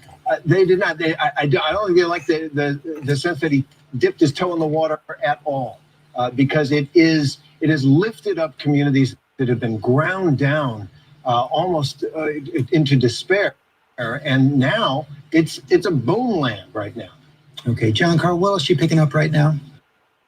Well, I'm looking at Georgia. I mean, Georgia, I think we're still showing a lead for Donald Trump, but looking at where the vote is still yet to come in, all those areas around Atlanta, DeKalb County, not much of the vote in at all. So I think that Georgia could get a lot more interesting. So Georgia could take some more time. North Carolina, she could take some more time as well. Matthew Dowd? Why that can't be 236 to 105? I think we're headed to a map. I agreed with Nate that looks a lot like a marriage between 2016 and 2018. And the early part of the evening went to the Republicans in 2018, and the latter part of the evening went to the Democrats. And one of the things, I know we keep coming back to this, is Arizona. Remember, late in 2018, it took days to prove till we found out there was a United States senator from a Democratic senator from Arizona. So I think we're in that. I think I'd also caution people to examine counties that are only half reported as if it matters to what it was before. That's a great point, but I just want to put one more question. Do you say basically emerging, and Nate said the same thing, of 2016 and 2018. Since 2018, we've had an impeachment, a pandemic, 20 million Americans unemployed, the president getting COVID, a second surge, and nothing changes? That's what, I mean, George, that's exactly what it looks like. And you take a look at Donald Trump's job approval number over that entire expanse of his presidency, it's been at the same almost exact number for 4 years. Matt Dowd, thanks very much. We have to take another quick break. As you've just heard, it's going to be a long night, a long week. Stay with us.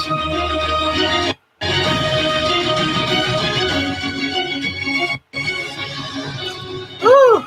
I don't think my nerves could take.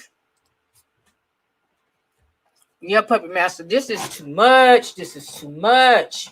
Oh my God, this is too much, y'all. Whew, how y'all feeling out here? Are y'all nerves is on edge as mine? This is crazy.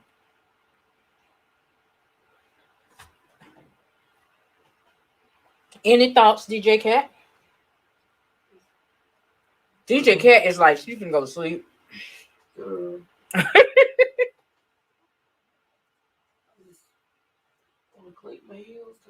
Okay.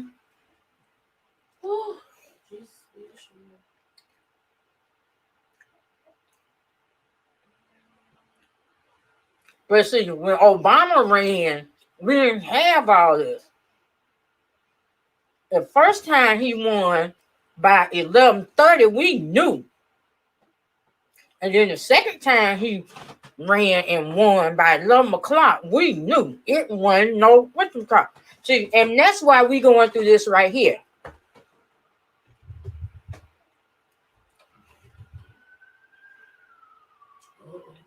Uh-oh. Then it started acting a fool.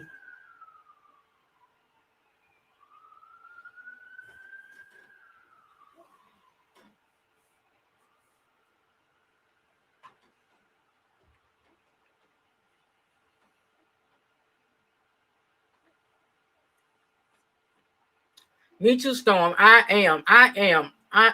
I've been stressed. Oh.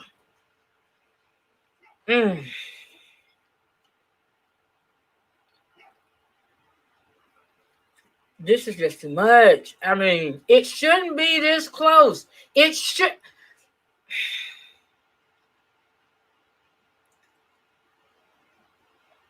I can't believe these many people are voting against their best interest. Okay, let me see what local is saying.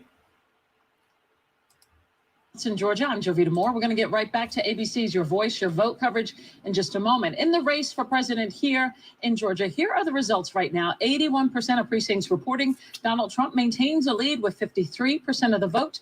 Challenger Joe Biden with 46% of the vote. Votes still being counted tonight. Fulton County called it a night and went home, so their count will continue tomorrow. Damn, your time, County has had a major glitch reported in that county. Also looking at one of the Senate races, David Perdue, a Republican, has a lead over his Democratic challenger, Jon Ossoff. 77% of those precincts reporting 54% of the vote for David Perdue, 44% for Jon Ossoff.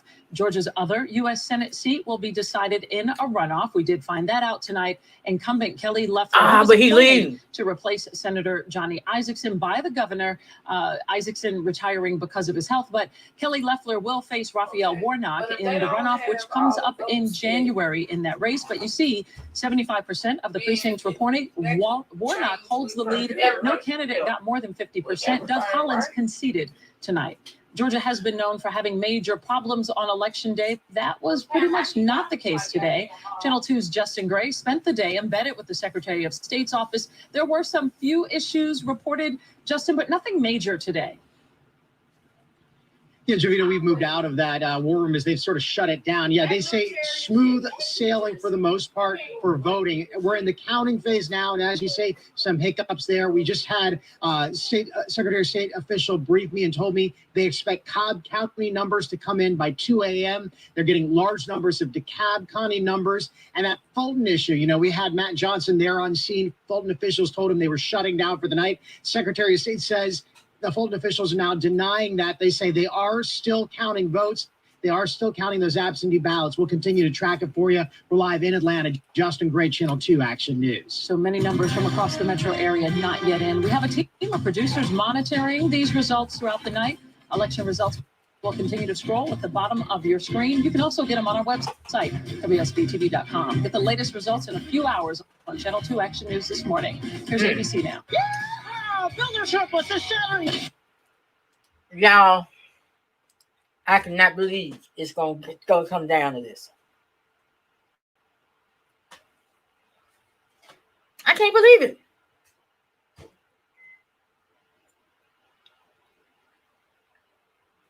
So while we at break, while they on commercial, I want to thank everybody again for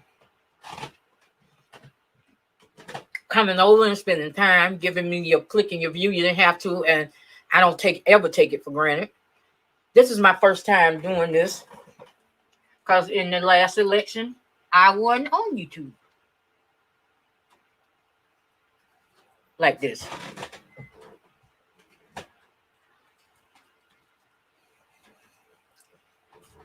Let me tell you something. I'm going to run something to give us a little glimmer of hope.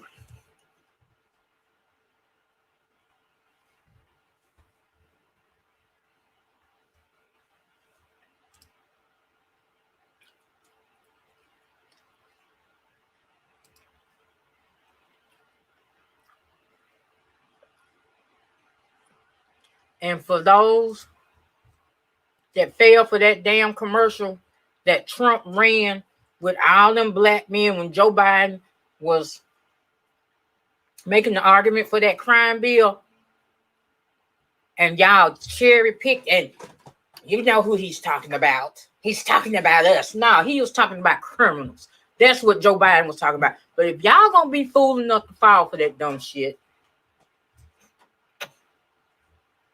the fuck?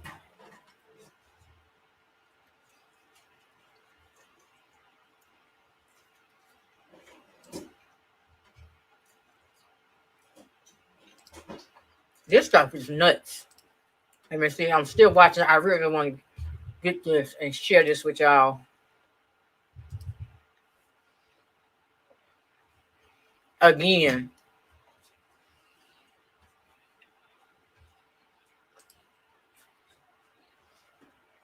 I'm going to cue it up so that in the next commercial break, I can run it.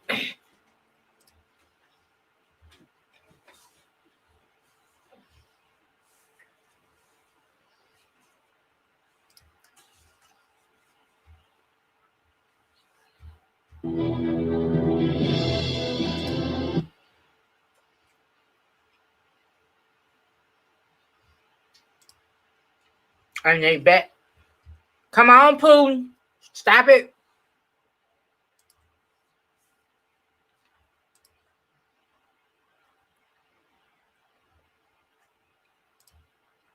Now, I am surprised that I am still up because I have been up and up. Oh, wait a minute. Something's going on.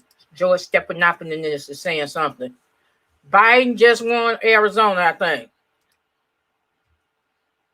Creeping up slowly. Right now, Joe Biden is leading 54 to 45. So, Tom Yamas, not a lot of new information coming in just yet, but a bit.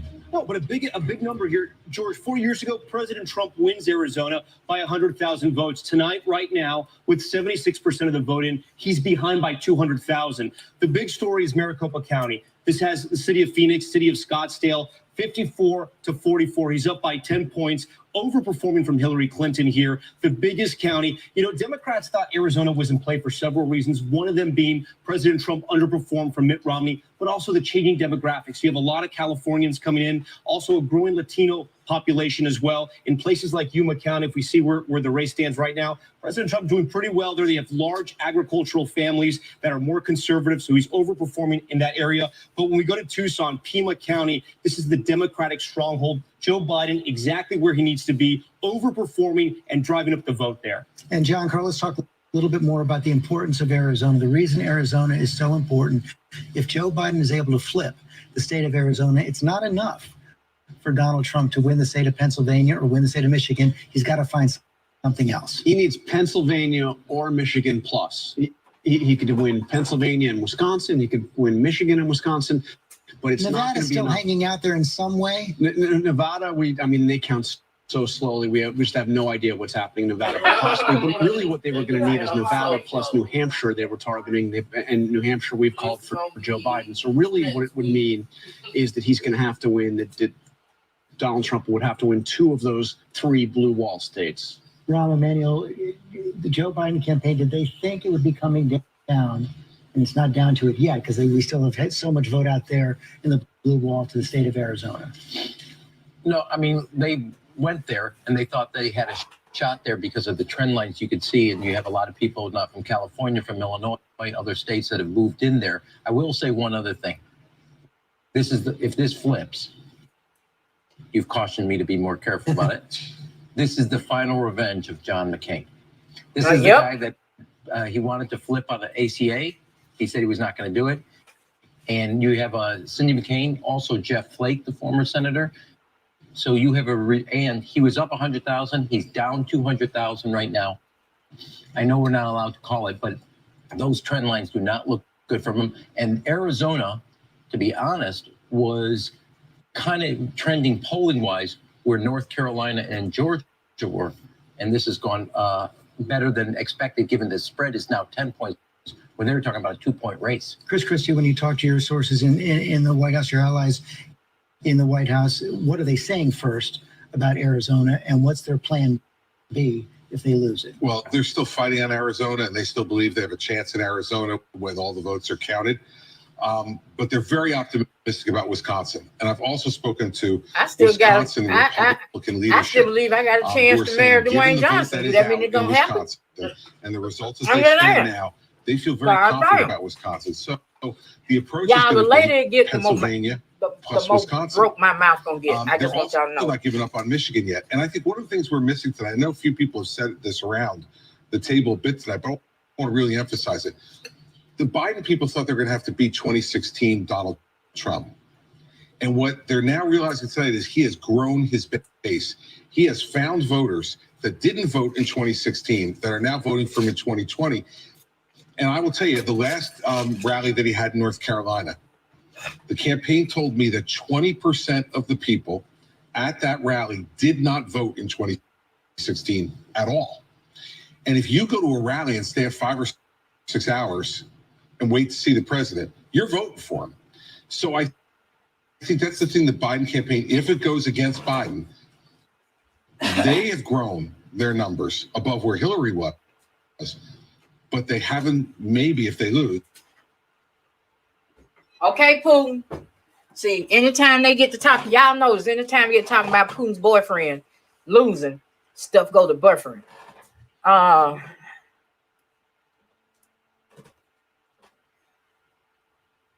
So I'm finna let me do this. I'm curious about every time I get ready to take it up is the key. Whether or not we lost ways, doesn't it? Well, I mean, it depends. Was our message stronger? Was it better, or was his message stronger or better? Are his folks now more motivated? We've actually seen his folks be way more animated, way more out there when we think about what we expected to happen today as it relates to polling locations, when we think about the stand by, stand back, and stand by.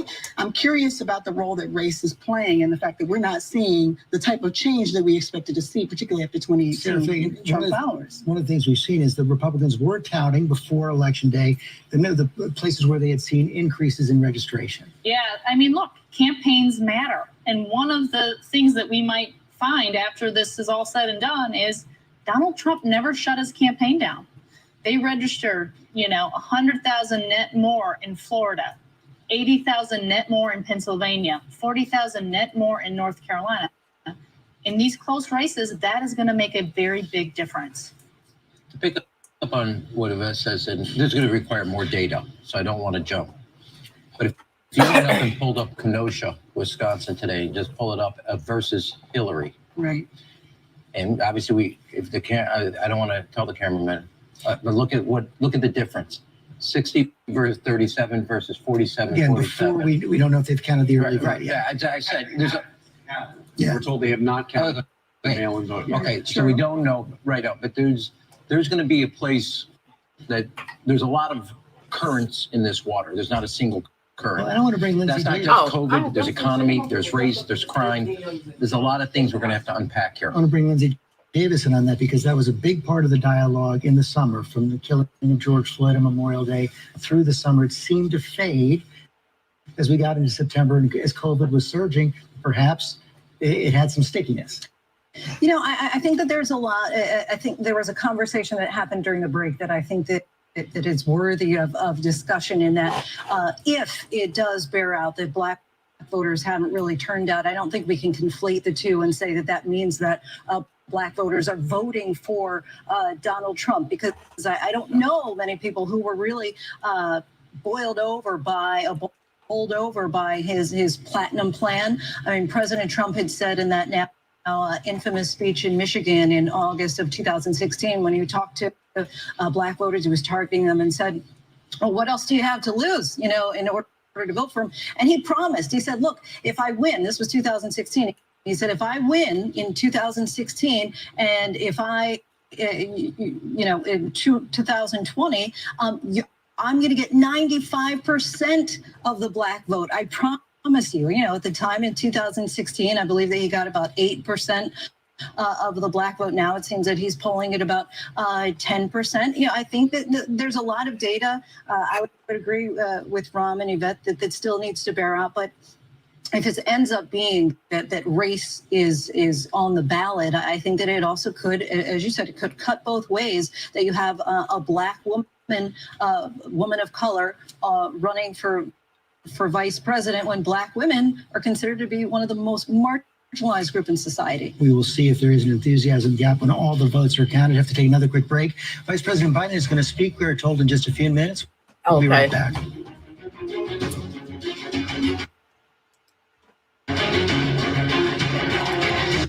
Okay, while they're away at break. Okay.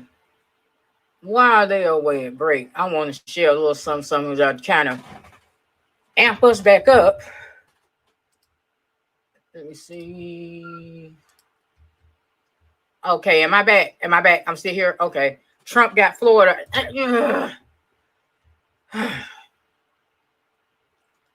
You know, don't nothing surprise me no more. And it's bad to say that, but I'm gonna share this with y'all to try to amp everybody back up.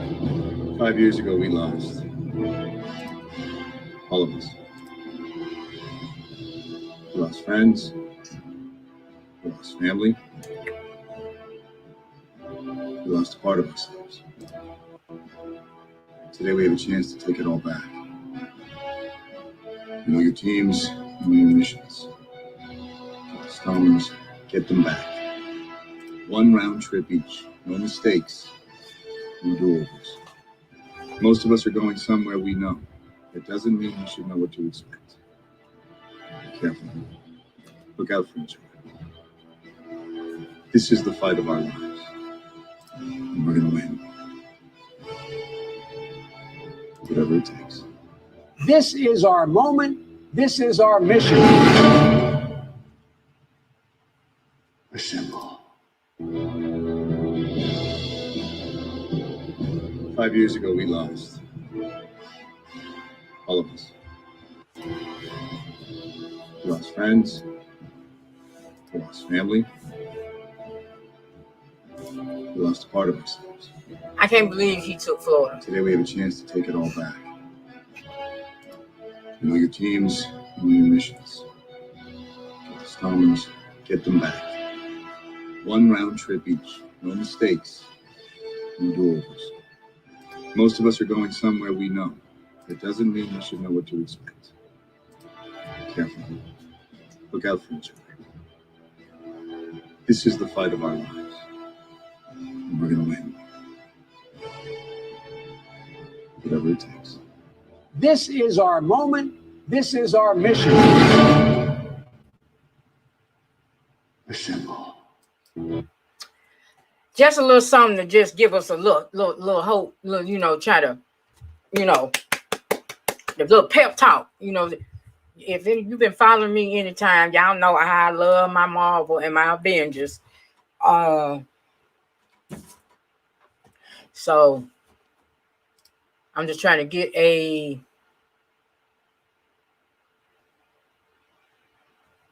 Now connecting. Putin, I need you and your boys to leave me alone. See, they don't want us. There's something going on. But or what the hell? Okay, come on. Wouldn't be live TV if you didn't have technical difficulties. But hey, I'm gonna hang in here with y'all, like I said.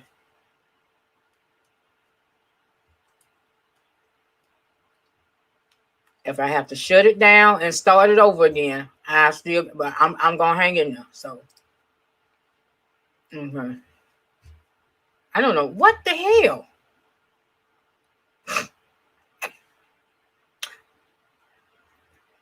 Damn, you would think I got AT&T or some shit. Okay, here we go. I'm going to talk to folks in Philly, Allegheny County, Scranton, and they're really encouraged by the turnout and what they see. Look, you know, we can know the results as early as tomorrow morning, but it may take a little longer. As I've said all along, it's not my place or Donald Trump's place to declare who's won this election. That's the decision of the American people. But I'm optimistic about this outcome. I want to thank every one of you who came out and voted in this election. And by the way, Chris Coons and the Democrats, congratulations here in Delaware. Hey, John, the Gov, yeah, the whole team, man. You've done a great job. I'm grateful to the poll workers, to our volunteers, our canvassers, everyone who participated in this democratic process. And I'm grateful to all my supporters here in Delaware and all across the nation. Thank you, thank you, thank you. And folks, you heard me say it before. Every time I walk out of my grandpa's house up in Scranton, he'd yell, Joey, keep the faith. And my grandma, when she was alive, yelled, no, Joey, spread it. Keep the faith, guys. We're going to win this. Thank you, thank you, thank you. Your patience is great. Let's walk over here. Short message there from former Vice President Joe Biden. Joe Biden there as well. As of right now, Mr. Triple L, Biden got 205, Mango and Chain got 136. And Putin keeps messing with my live stream here. Trump boyfriend didn't want us to hear that, but we heard it. Oh Lord, I ain't get this in a long time. Wisconsin, Michigan, and Pennsylvania saying he was optimistic about the outcome. Chris Christie, he did not declare victory there by any means. He said he expected to win, knows that all the votes have to be counted. Now, it's an interesting game, though, of expectations to set. More of us were expecting to hear from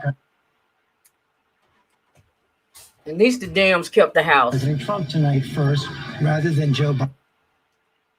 He been a whiny little bitch baby. Biden, is that a sign that perhaps the White House reads this the same as Joe Biden, or they just don't know? I think they don't know, George. Okay, y'all. I'm taking this. I'm still in here. Because every time I get ready to say I'm finna end this, it pops back on. And I did say I was going to be here as long and I think if as both the network take the same tone, then I think everything will be fine. That people will do that. Rahm made a smart move right there. Real smart.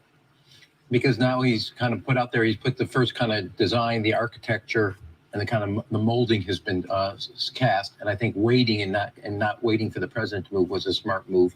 And also to give people some sense that this is going to take a while, but that he sees light here at the tunnel. I've been in communication with the campaign, and they do see Arizona going that way. Lift the veil for everybody a little bit. You've worked in campaigns, so bring that down on this as well. When he comes out and does that, how much is spin? How much is what they know? Tell us what they know, what they're seeing, what they're looking at that all of us may not know. At about 10:30, it's a little less spin and a little more direction. At about midnight, it's a little more spin. I mean, it switches. So it depends on time. Look, he's also being clear because it is going to be, we're going to be here for a minimum of a week, all the way through. 205 to counting all these 165. ballots. And he is making sure that there's an energy level among his supporters, the legal teams, and also that at no point do people kind of shift off and that, this is not going to happen or whatever. You got to keep them on the price. What is the expectation? How long is a journey going to take us? And keep their energy level and focus. And I will tell you, you can look at this glass half full, glass half empty. I know we're not doing this. Arizona's there. There is enough votes on what is in this. Keep plugging, baby. Listen, are you guys listening? He thinks Arizona is the Democrats. A broken watch is right twice a day. You put it over again. Damn. So here's the thing, and I do think when you see the early votes come in, or rather the absentee ballots in the upper parts of the states of the Midwest, you have trend lines that you can extrapolate out of Ohio and out of Illinois that can be projected into both Wisconsin, Michigan, and Pennsylvania. Sarah Fagan, that did have a different tone. I remember 4 years ago right now, Hillary Clinton did not come out. Right. She sent John Podesta, campaign chairman, to come out telling people basically just hold on, don't do anything yet. That's not the tone that Joe Biden struck tonight. No, I mean, I think Georgia is still out, and there is a scenario if Georgia got called, we don't think it'll get called tonight, but, all of a sudden it's a totally different game. And, people are reporting that this election is, over, even though there'll be more counting to happen. So I want to point out what Ram said again, which I think this is really, really important, which is he has to signal to all those people that he needs to show up in Pennsylvania, perhaps Michigan, Wisconsin, Georgia for sure, maybe North Carolina, and go now fight for every ballot. Every count. Thank you. Go ahead, Rob. I was just saying, you're going to have your energy level. Tomorrow, you're going to get an hour of sleep. You're going to be in there counting ballots. You're going to be verifying signatures. It is going to be a long week, and I need you to stay as focused as this is 5 days before election, as well as 5 days after the election. The energy on the Republican side is already there. And by the way, looking at these returns, they're really sensing they're going to keep the Senate no matter what. That's going to get them jazzed up even more. Heidi Heitkamp. Well, I think, Biden may be out there rallying the troops, but I remember a couple years ago, in fact, 4 years ago, when Ed Rendell came out and really signaled this is not good. Ed Rendell appreciates his reputation as being a straight shooter. When he comes out and says we're going to win Pennsylvania, I think that means more than the vice president coming out and rallying the troops. And so this is going to take a long time. And take a look at what's happening in Minnesota. How much of that will affect what's going to happen in Madison? What's going to happen in Milwaukee? Madison, which isn't heavily African American, but a huge Democratic vote and an early vote. I mean, this is going to take a long time.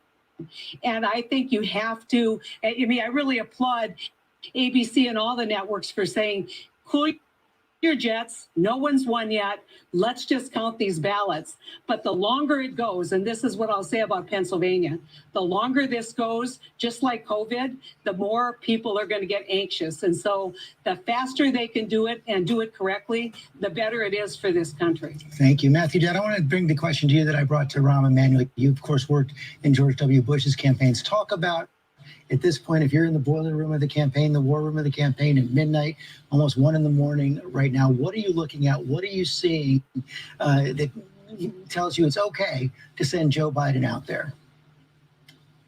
Well, it's funny. I did just that in 2000 in the campaign late at night, late on election night, when I said they called it too early for Gore. I told them, and we told the media, and the media pulled it back. And then when they called it for Bush, I told the campaign they called it too early for Bush in that context of this. And so I think, Joe Biden's campaign manager has been a straight shooter for 1.5 years.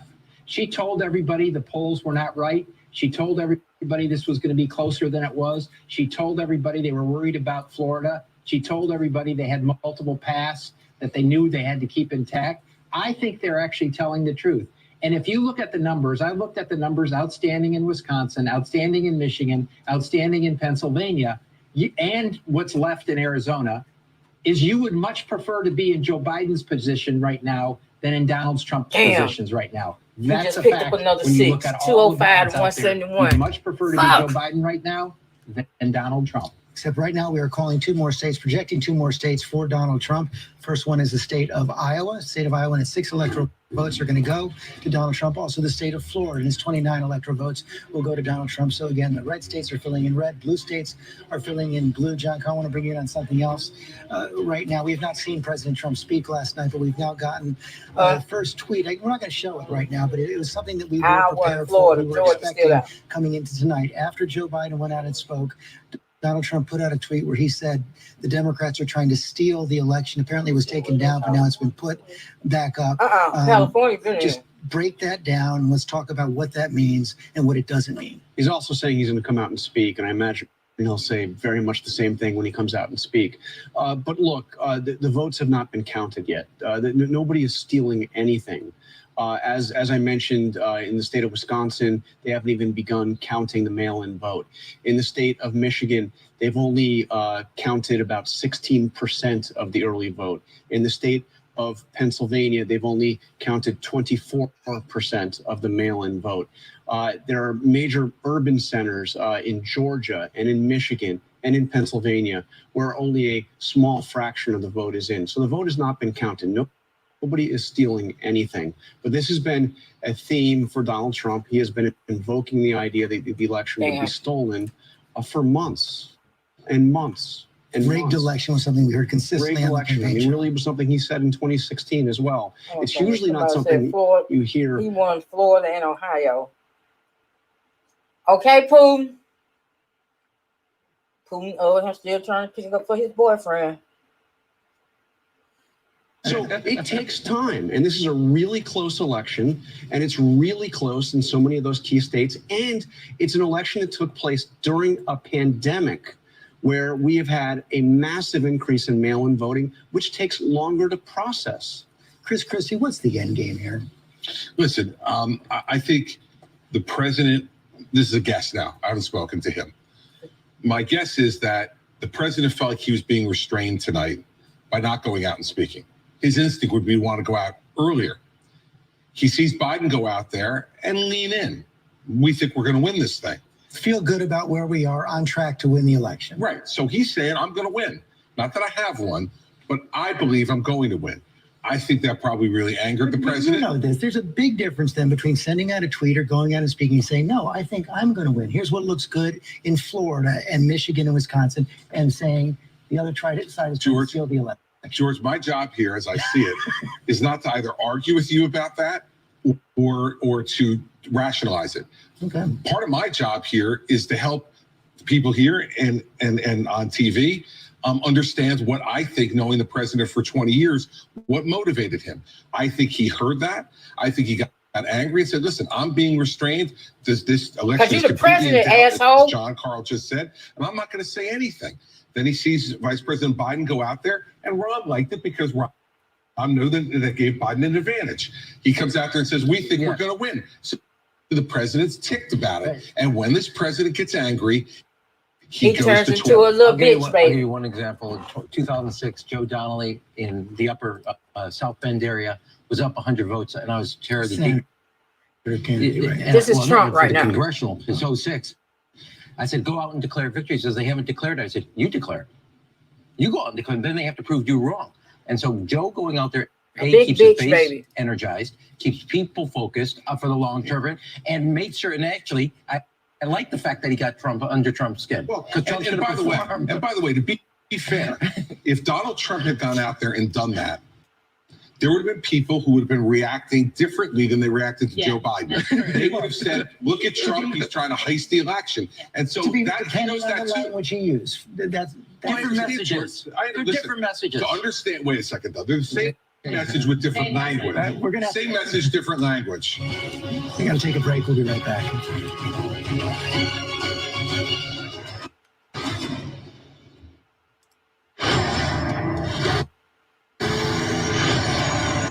Yeah. Yeah. That was the big bitch baby. That's how he's looking. That's why he was watching Biden. He's watching Biden. It's not fair. I should be able to go out If they give me my phone, I will treat it. This is not fair. I am the president. If I want to go out and speak, I should be able to do it bigly. Okay? Bigly. Oh, yeah, little bitch, baby.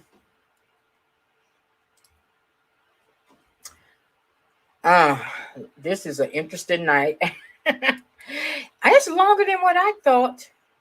I didn't think I would be on here now almost 3.5 hours. I thought by now, come on now. But yeah, this is what it feels like actually.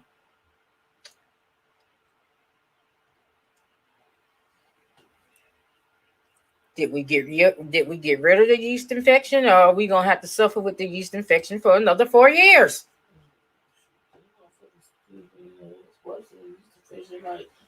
Herpes.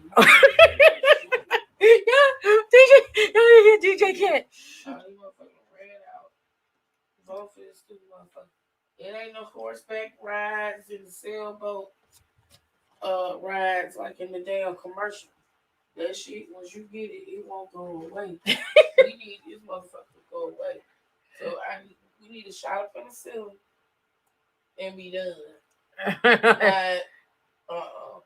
Not every now and again, you eat wrong shit, or once bad sneeze and that shit flare up. No, we need this motherfucker gone. Eradicate it.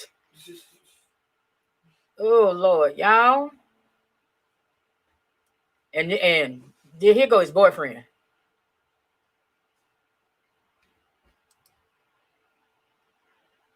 His boyfriend watching the election right now. It's very entertaining to him. And he is bitch, baby.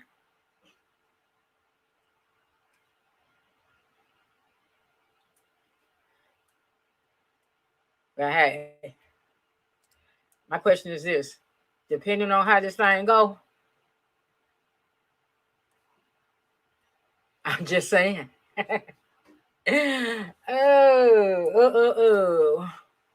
I'm just saying. Ooh, Lord Jesus.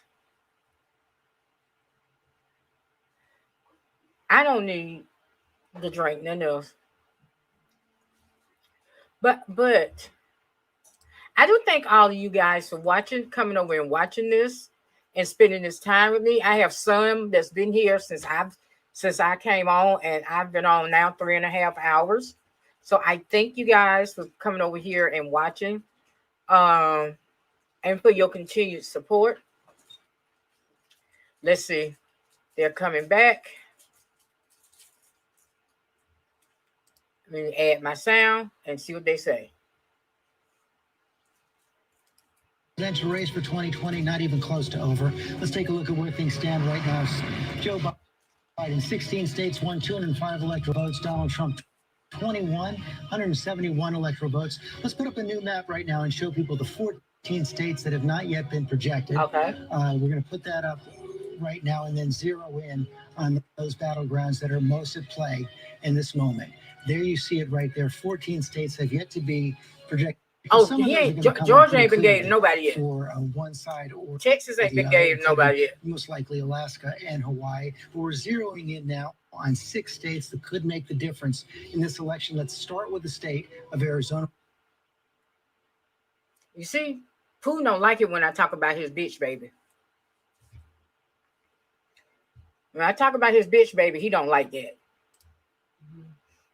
He called Putin and told Putin that I was over here calling him a bitch. I'm looking at Pinal County because this is where Donald Trump overperformed 4 years ago, and tonight he's not doing as well. He's down 3 points in that county, and of course Tucson, Arizona, Pima County, 62% for Joe Biden, overperforming there. That's all great news for him. Mark Kelly's from Tucson. He's running for Senate right now. The astronaut against Martha McSally. That's all good news. And there's been a lot of talk about the reverse coattails. Could that Senate race have helped Joe Biden? Okay, let's talk to Whit Johnson in Arizona right now. Whit, what are they telling you there about when this remaining 22% of the vote in the state, the expected vote, is going to be counted? George, not long ago, we got off the phone with officials here in Maricopa County, and they point out that the numbers you're seeing right now only encompass the early vote. Remember, we talked about the 85% of ballots that were already out and came in before Election Day. They told us that so far they have not started tabulating the votes that came in from the polls today. And we know that those are going to lean heavily Democratic, the early votes, and the Trump campaign expecting a greater turnout today on Election Day. The other thing that officials told us in Maricopa County is that they do expect to keep this going for another 2 hours or so this evening. They were hoping that by 1 a.m. local time, so 3 a.m. Eastern, that they would be able to be close to releasing their full results. The Secretary of State's office says they are deferring to the counties on this. So Maricopa County, we can't emphasize enough how huge it is because of the size of its population, also because of the changing demographics. There's been a population boom here. It's grown by more than 660,000 people in just the last 10 years. It's become more diverse, a migration of people coming from other Western states like California. Another thing, though, other officials here are also urging caution with those early numbers. We saw a tweet from Governor Doug Ducey, who said that any projection or prediction at this point would be premature. That said, Senate Democratic candidate Mark Kelly was already out a short time ago. It was not a victory speech.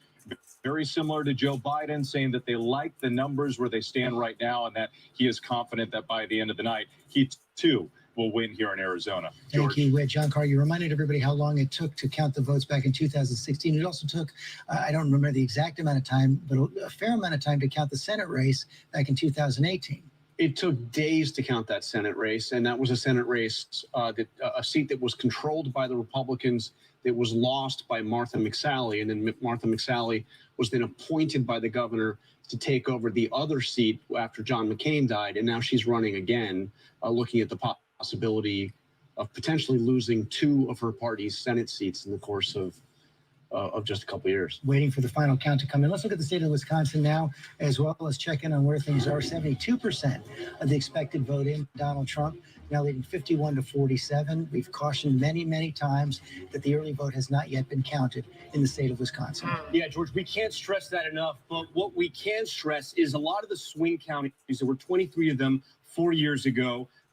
Right now, in a lot of those counties, from the ones we've counted so far, Donald Trump is on top, especially in this area right here. We know the president did well in Iowa. Those are the counties that kiss rural Iowa. That's rural Wisconsin right there. President Trump is on top. Let's look at Milwaukee, because this is going to be a very large part of the story once the vote is in. We only have 36% of the vote, and that's part of the problem with Wisconsin. That's why we can't declare a winner. We're very far from that. At the numbers as they stand right now, Joe Biden not doing great. But again, we want to stress a lot of the vote is out. That's just the day of vote. That's just the day of. We want to stress that. Yeah, that's not the early vote. In Winnebago County, though, this is a county that mirrors the state results. It's just Oshkosh, Senator Ron Johnson. President Trump overperforming with 77% of the vote. And this is a key county that we look at. President Obama won this county. It swung to Trump 4 years ago, and right now President Trump is on top. Okay, let's go to Deb Roberts there. Deb, fill us in more. Give us a little bit more of the timeline you're expecting. Perhaps we'll have results from Wisconsin. I'll put it in my own vernacular before GMA at 7 a.m. Well, I certainly hope so, George. I don't think it's going to be Thursday and Friday, as Ron was saying about some of the other states, but it's certainly going to be a late night. The Wisconsin election office says that they are just taking their time. In fact, there was a statement they put out earlier saying that that they were basically they are humbled to bring fair elections to this state, that the care and the security, the transparency that goes into each ballot is something that they take very seriously. They expect maybe in Milwaukee, the largest city in this state, maybe by 4 a.m. is what they're saying. But they've had a few hiccups too, George. In one of the counties here, they had 13,000 misprinted absentee ballots in Outagamie County. They had to kind of repair those. Nobody seemed to think that was a major issue, but it certainly was something to slow the process down a little bit. Those votes have not come in, or certainly they've come in and they were being counted, but they haven't been processed at this point. So there are still a lot of votes out there to be processed, and maybe by 4 or 5 a.m. In the morning, we may have that processing done, but we don't expect to hear anything until a few hours after that. So maybe tomorrow we will know what happened in Wisconsin. Okay, let's work our way across the map. Thank you, Deb. Let's take a look at Michigan right now. 58% of the expected vote is in. Again, we still see Donald Trump is ahead. This is the day of vote. Still waiting for the mail vote to be counted. Yeah, when we talk about the day of vote, George, we just made this point in Milwaukee. This is Wayne County. This is Detroit. Only 36% of the vote in right now. Joe Biden's on top, but he's going to catch up eventually. He's just not there yet because this is so much of the early vote. Look, just to give you an idea of sort of how things are sort of so Michigan ain't even right started now, counting. Which Democrats usually always win. Donald Trump's on top. He was at 42 4 years ago, 70% of the vote in. That vote can switch. We're going to have to wait and see what happens there. So what's happening in the counties around Detroit, the suburbs county? Let's start with Macomb. This is where the Reagan Democrats are from. 47% of the vote in. Donald Trump overperforming in there. Detroit. But again, we got to stress, less than 50% of the vote is in over there. Let's check out another one of these counties here outside of Detroit. We'll come into Oakland County. This is Pontiac, Michigan. This is a wealthier county, one of the wealthiest counties actually in all the country. And Joe Biden is where he needs to be, 77% of the vote there. We're going to keep watching that. We move over to Grand Rapids, Kent. This is one of those kind of swing counties. We want to make sure we always take a look at this to see how the rest of the state is going. 66% of the vote in. Donald Trump doing a little bit better. But again, every time we hit these counties, we just want to stress a lot of the vote is still out. If you look at the swing counties in Michigan, George, the president at this hour looks like he's doing well, but there's just so much of the vote left to count. Okay, thank you. Juju Chang, you've been speaking with officials there as well. What do we think about how the vote count is going there, when we can expect to learn more? We know that the Secretary of State gave a press conference around 9 p.m. Eastern saying that they are confident they can tabulate the vote within about 24 hours. So presumably 9 p.m. this evening. However, I have been texting back and forth with the Attorney General Nessel, who said, keep your eye out for Wayne County, because Detroit is the entire ball game here in Michigan. They are confident that, as Tom Yamas is suggesting, Oakland County and Macomb County will break in their direction once advanced voting is tabulated. But I just want to shout out poll workers for a minute, George. I will say we visited a couple polling sites, and Governor Whitman declared yesterday Election Hero Day, that all these election administrators, the 30,000 rather volunteers that helped tabulate these ballots, have done amazing work under the pandemic. And we met with one polling official today. Actually, I spoke to several of them, but one of them told me that the mood inside these polling stations was courteous, was waxing poetic about democracy in action. And yet this one poll worker was also the elusive swing voter. We look at Macomb County, the Reagan Democrats who swing back and forth. This was a voter who voted for President Obama in 2012, then voted for the maverick, he said, candidate Trump in 2016, and today switched again to Biden, saying that he had failed to bring manufacturing jobs. And that dovetails with the exit polling that we're seeing. He was really upset at the pandemic handling by President Trump, and that dovetails with Michigan exit polling, where 55% disapprove of President Trump's handling of the pandemic. And he told me, quote, "It's like touching a stove. I got burned the last time. I'm not going to make that same mistake." Is this swing voter a unicorn, George? I don't know. Or does he reflect something that's happening here? That's a very good question, We'll Juju. Thanks very much. Night. I want to keep going on the map, but first I want to go to Pierre Thomas. You just saw him pop up there, our senior justice correspondent. Pierre, we just heard from Juju right there saying it was a peaceful, orderly day for the most part of Michigan, where there had actually been so much concern about potential violence, especially after that plot against the governor several weeks ago. But this is one of the dogs that didn't bark, at least so far on Election Day, at least as we got through Election Day, November 3rd. It seemed like for the most part, this process was peaceful. It was orderly, no significant violence.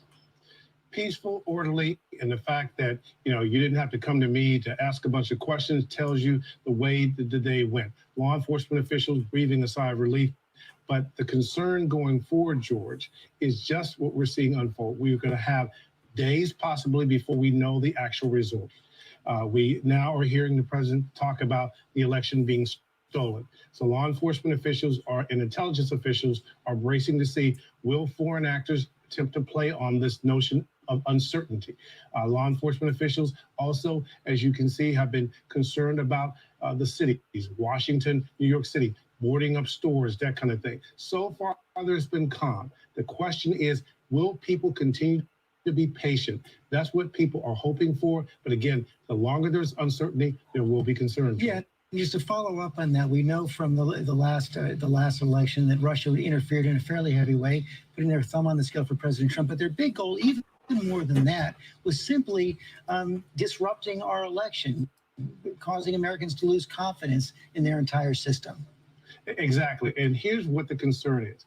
If you have time between when we know the results, the concern is that they will put out conspiracy theories. Oh, the American system is broken. They are trying to steal the election from Donald Trump. Those things are concerns. Also, you have domestic groups doing the same kind of thing.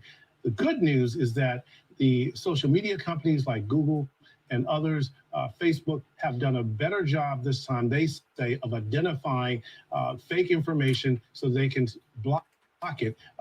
Facebook telling us that they have over 35,000 people working in the last few months to make sure that the disinformation does not get spread, George. Pierre Thomas, thanks very much. We now know that Joe Biden, we can project, is going to win the state of Rhode Island again. That's not a surprise right there. The blue map is filling in for Joe Biden. The red map is filling in for Donald Trump. We want to focus on that critical state of Pennsylvania right now. So, Tom, Giannis, when we get back up there next.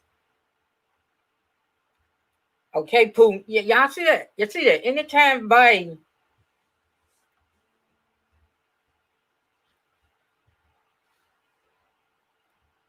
get projected to win, they start this. Almost exactly right now, like 2016 looked. So 209 and 171. 44,000 votes. Still a lot of vote left to come in, especially in the area of Philadelphia. We have not called that yet. It's the biggest county there so far. It's going to be more than 10% of the vote. Joe Biden's on top. He's got a comfortable lead. It can still build as the vote comes in, and we're going to be watching that. We're also watching the suburbs around Pennsylvania. Bucks County, this was razor thin 4 years ago.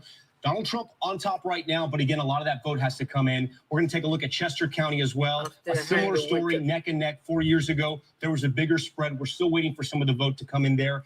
One county that's looking really close, Joe Biden's hometown where he was born, Lackawanna, 99% expected in. Looks like Joe Biden is going to run away with that one. Not a huge county in Pennsylvania, but he's where he's from. He likely wants to win it. Just south, though, an important swing county, Lucerne. Right now, President Trump is on top. He's overperforming. We still have a quarter of the vote out, so we're going to have to wait and see what happens there.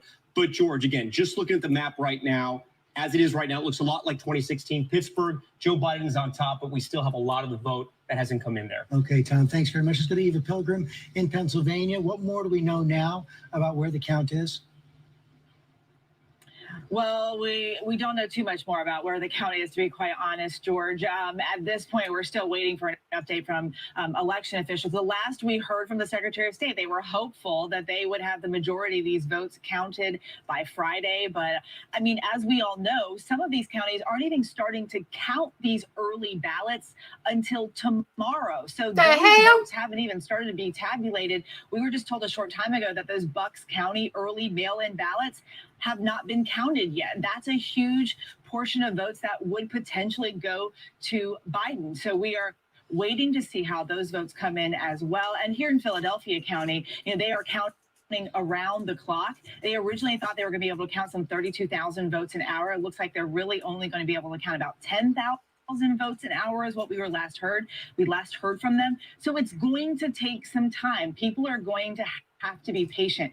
But I do think we should look at some of the counties where we are seeing a majority of the votes already in, and specifically those counties that were expected, and they have gone predominantly for Donald Trump. The Biden campaign has said they didn't need to win those counties, but they needed to get some extra votes in those counties. Pike County, Lycoming County, Wayne County. Biden has seen small gains in those counties. This was a tight race. Is that going to be enough? We'll have to wait and see. That is the question we do have. You hear the chime right there. Another call. Projection now for Donald Trump. It is the state. Texas is going to be more of a battleground than people expected this year, but Donald Trump will win again. 48 electoral votes in the state of Texas. Matthew Dowd, it was a battle for a while. Democrats had their hopes up, particularly after they saw that that early vote come in ahead of 2016 votes, but Donald Trump able to pull it out. Yeah, to me, the fascinating thing about the map as it unfolds tonight, George, and Texas is representative of it. And Arizona Okay, so they is put too. him at what? Two reliably solid red states What is are that? moving in the Two? opposite direction. At the same time, simultaneously, places like Florida that were swing states are moving away from the Democrats. So you have this country now, the electoral map is refashioning itself now, where you no longer have solid red states in certain places and winnable or solid blue states. So the map is shifting, and Texas is one of those. It's taking time. It's probably not going to catch up for another year or two, but soon it's going to be a state that is heavily competitive, just like Pennsylvania, Michigan, and Wisconsin. Matthew Dowd, thanks very much. We have to take a quick break. So We'll what's be that right put back. count at?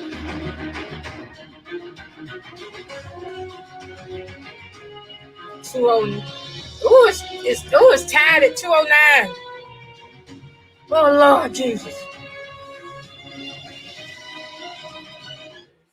Let me ask you a question. Do you want to get a little healthier, maybe lose some weight? Guys, I got you. 209, we at time, so you might as well say we back at 0. Y'all, Lord have mercy. Uh-huh.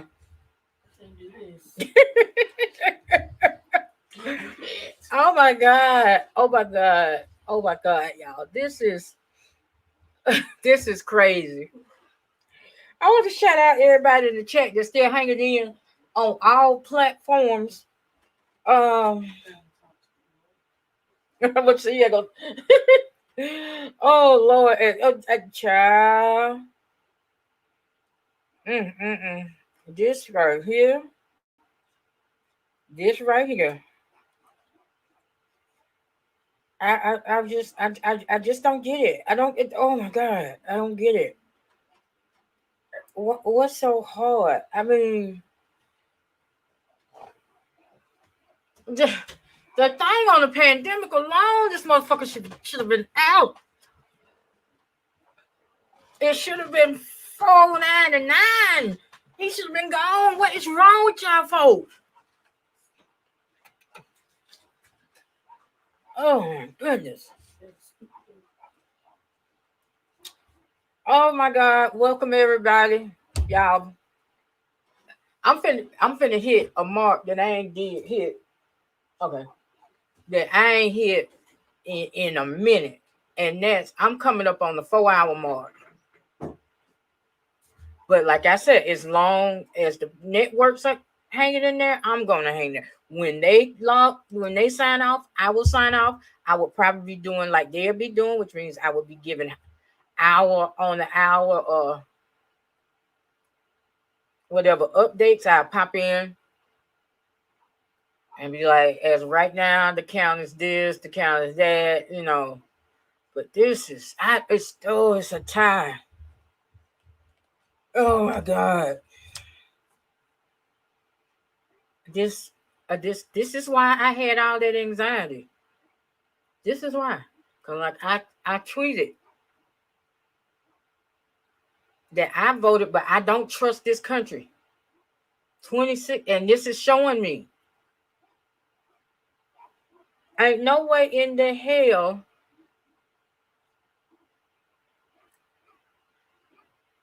it should be this close. We should not have a tie. Ugh. And seeing what they need to start doing, honestly, is when you get them. I don't have an answer for that. Is there something else I can help with? Okay, Siri decides he wants to talk. What they need to start doing is when they get them early votes and the mail-in votes and the absentee ballots, they need to go and count those and have that number set to the side. That way, once we get the date of votes, you know, by now, if they do it that way, by now we would know who won. But now, if depending on how this play out, we could be sitting here this time next week and still not know who the next president is going to be. Because we all know if bitch baby don't get his way, he's going to tie it up in court. He's going to refuse to succeed. As of right now, Joe Biden would have to get 100. Oh, Lord, 212, 209. Oh, Lord. votes. Donald Trump, 23 states, 212 electoral votes. The state of Montana, 3 electoral votes has just gone to Donald Trump. We have a Senate race there as well. We have not yet projected that, but Donald Trump will win the state of Montana. I know that's right. I don't even want. This is getting to be too much. This is too much. This is too much. Like I It's said, the same story. Overperforming from Hillary Clinton, 80% of the vote in. But when you add all these up together, you're going to get a lot of votes. And DeKalb, which is, a Democratic stronghold right now, only 40%. This is the number I want to point to. When we're talking about the percentage of voted in, we want to get that closer to 99% when you have a firm idea of what's happening. He's overperforming, excuse me. So if the trend is your friend, George, for Joe Biden right now in the Atlanta metro region, it's going well. But the question is there 250,000 votes out there for him to catch up? That is the big question. Let's go to TJ Holmes in Atlanta. What more do we know about the process right now? How long it's going to take? What's still out there? When they're going to get to it? What we know is what we will not know tonight. They have now reported, George, this is a big deal, that the 2 biggest states in Georgia, the 2 most populous states, counties we're talking about in this state, Gwinnett and Fulton counties, will not be reporting their results tonight. They have told us now we will not get results, and there have been, over the past hour or so, a lot of phone calls we've been on with some of the folks from the Secretary of State's office and also the county officials, and there's been some confusion. You remember we talked to you earlier tonight, George, about what happened in Fulton at State Farm Arena, that big precinct where voting was happening. They had a water main leak. They had a pipe burst, so they had to get people out of there to clean it out, and then they had to have essentially almost a 4-hour delay in processing some absentee ballots. Well, that precinct, we were told from local reports, they had shut down and sent some workers home for the night. Well, the Secretary of State's office then came out and said, I cannot believe that's happened, and criticized the move.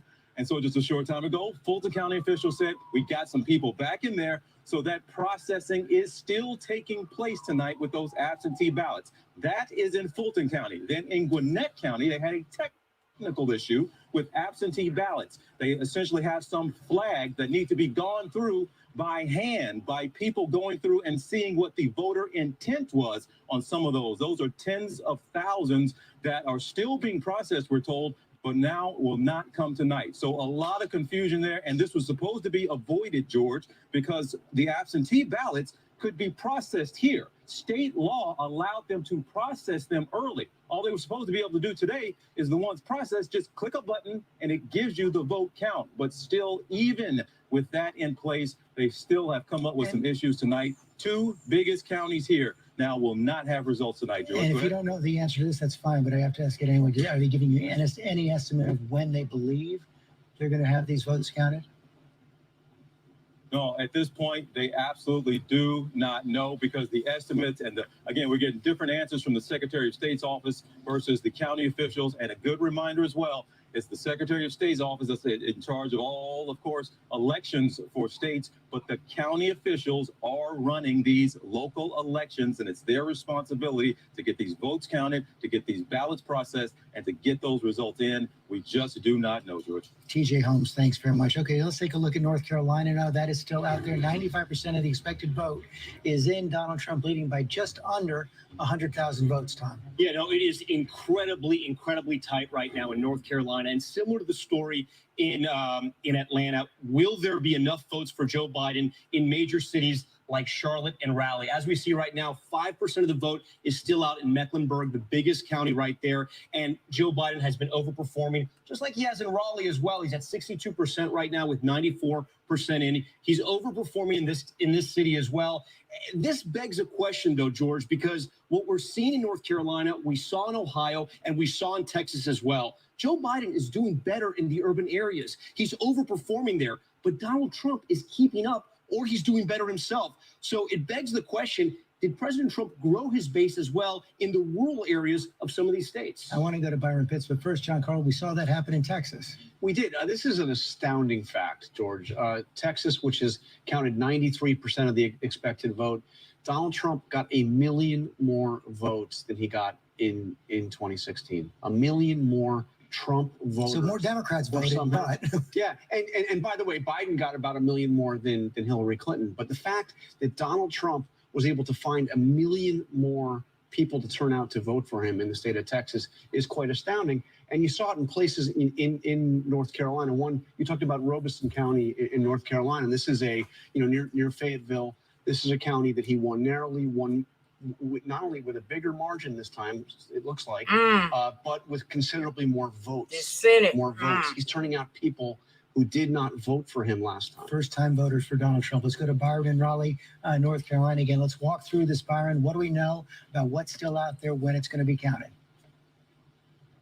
Well, George, at this point, we know there are about 117,000 absentee ballots still to be counted, and that may take up to 9 days. And right now, President Trump is up by about 75,000 votes. So he won North Carolina by 175,000 votes 4 years ago. He has a 75,000 vote thereabout lead right now. So I think the Republican Party is feeling like it isn't over yet, but they can probably start putting the sweet tea on ice at this point. And George, I think anything can still happen, though. It feels like it's favoring President Trump at this hour. One of the early headlines, if things stay on the track is going right now, was that in North Carolina, the Democratic Party brought their wallet and the Republican Party brought their friends. That in this state, Democrats have outspent the Republican Party 2-1 in the Senate race by close to $10-15 million in TV and radio ads. When the pandemic hit North Carolina hard, the Democratic Party made the decision to shut down their ground game for the most part, and the Republican Party did the exact opposite. They doubled down, became much more aggressive in going door to door to their voters. And just consider in North Carolina, evangelicals make up about 30% of the electorate here. They strongly support President Trump. And just the last point I'd like to make, earlier conversations about race and how the role that played. Every 2 years, every 4 years, we talk about the New South, how it might emerge. And I think separating Georgia, but when you look at South Carolina, North Carolina, what we're seeing again, despite all this progress, that those two states are still pretty much the old South in many ways when it comes to national elections. Conservatives have gone hard for President Trump. Democrats, the voter turnout increased to about 74% statewide compared to 68% in 2016. And so while certainly Democrats were excited, Trump supporters were also excited, and they came out strong for their man. Which is why we are still here right now, a split country, split election, not decided at 1:29 in the morning on Wednesday, November 4th. Cecilia Vega, what more do we know about the president? We've seen the tweet. Is he going to speak tonight? What is he doing? Is he still watching? What should we expect? Well, I think we can expect it momentarily. It sounds like the group of reporters who are assigned to be in and cover the president in the White House press corps for the day has just been called to gather. So it sounds like we will be hearing from him soon. And we know that he is here, of course, inside the White House watching these returns with these two rooms that they've got set up, and that he's been in close touch with his team. But George, I want to go back, if I may, to what Byron was just saying on the importance of the ground game, because President Trump just spoke about that recently in a very sort of bragging way. And this may be what really he has to pride himself on his campaign, where in terms of where we are at this moment in the night. You know, the Trump campaign, they've been building this ground game for over 2 years now. Listen to some of these numbers that we've got. 2,000 paid field staffers in 17 states. They say they knocked on millions of doors a week. And I've got to tell you, as Byron just said, when COVID hit, the Democrats stopped that because they said it wasn't healthy, and for the safety of their workers and their voters, they didn't want to have any door contact. The Trump campaign kept going, and they knocked on doors in states that mattered all across this country, and we very well may be seeing the fruits of that labor come out. And when it comes to rallying the base, this is something that the president has been heavily criticized on. Coming into this closing argument, he threw a lot of red meat over and over at the base, this law and order, very kind of dark themes heading into this, closing out this re-election campaign. And the campaign was criticized for that perhaps they weren't expanding the base enough to carry them across the finish line. And the campaign repeatedly said, wait until you see on election day, you will see we are bringing in new voters. And it looks like we are seeing that in some of these states coming in right now. In some, a lot of states have to be counted. Cecilia Vega, just coming in the chat. Thank you for stopping. Thank you for coming over. This is crazy. I did not think that here at 1:32 Eastern time on November 4th that we would have a 209-212 race going on, where a lot of votes are not going to be counted until finish getting counted and totaled up until tomorrow. And there's some states that it could take up to 9 days. Are you serious? Are y'all dumb? I mean, seriously. Are you dumb? Are y'all dumb? I'm just saying. They still got to count the early mail-in absentee ballots. Though all those got to be counted. These are just day of numbers.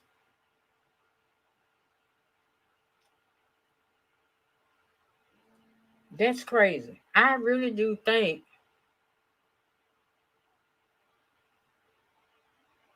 that it should be a law. Now, nationwide, Joe Biden got 50% of the vote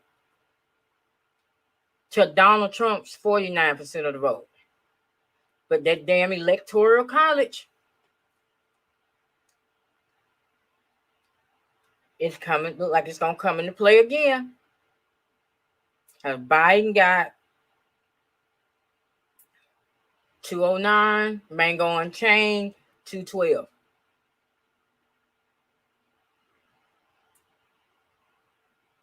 Now, I don't know why they won't go and call Arizona. I don't know why they won't. Oh my goodness. This is, we in for I'm here for the long haul. Like I said, I just hit the fold 3, fold 4 mark with this coverage. So I'm here as long as the networks are here. Because I think a lot of them are shutting it down at 2:30. So we got a little under an hour left. Hopefully something would change, you I think. Okay, they calling the house for the Dems, but every time,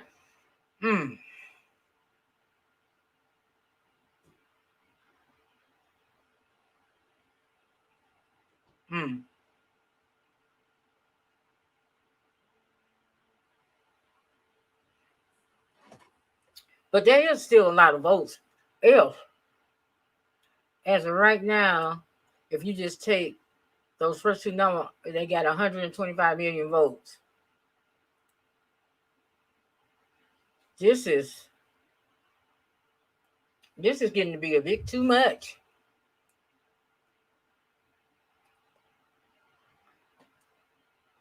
Oh, wait a minute. Biden just got 210. I see it. 210. Y'all see it? 210, 213. Okay, so Biden picked up another vote. Okay. And so did Mango Unchained. Shit.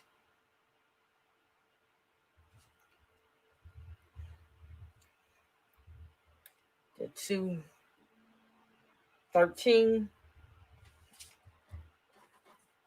Okay, here we go.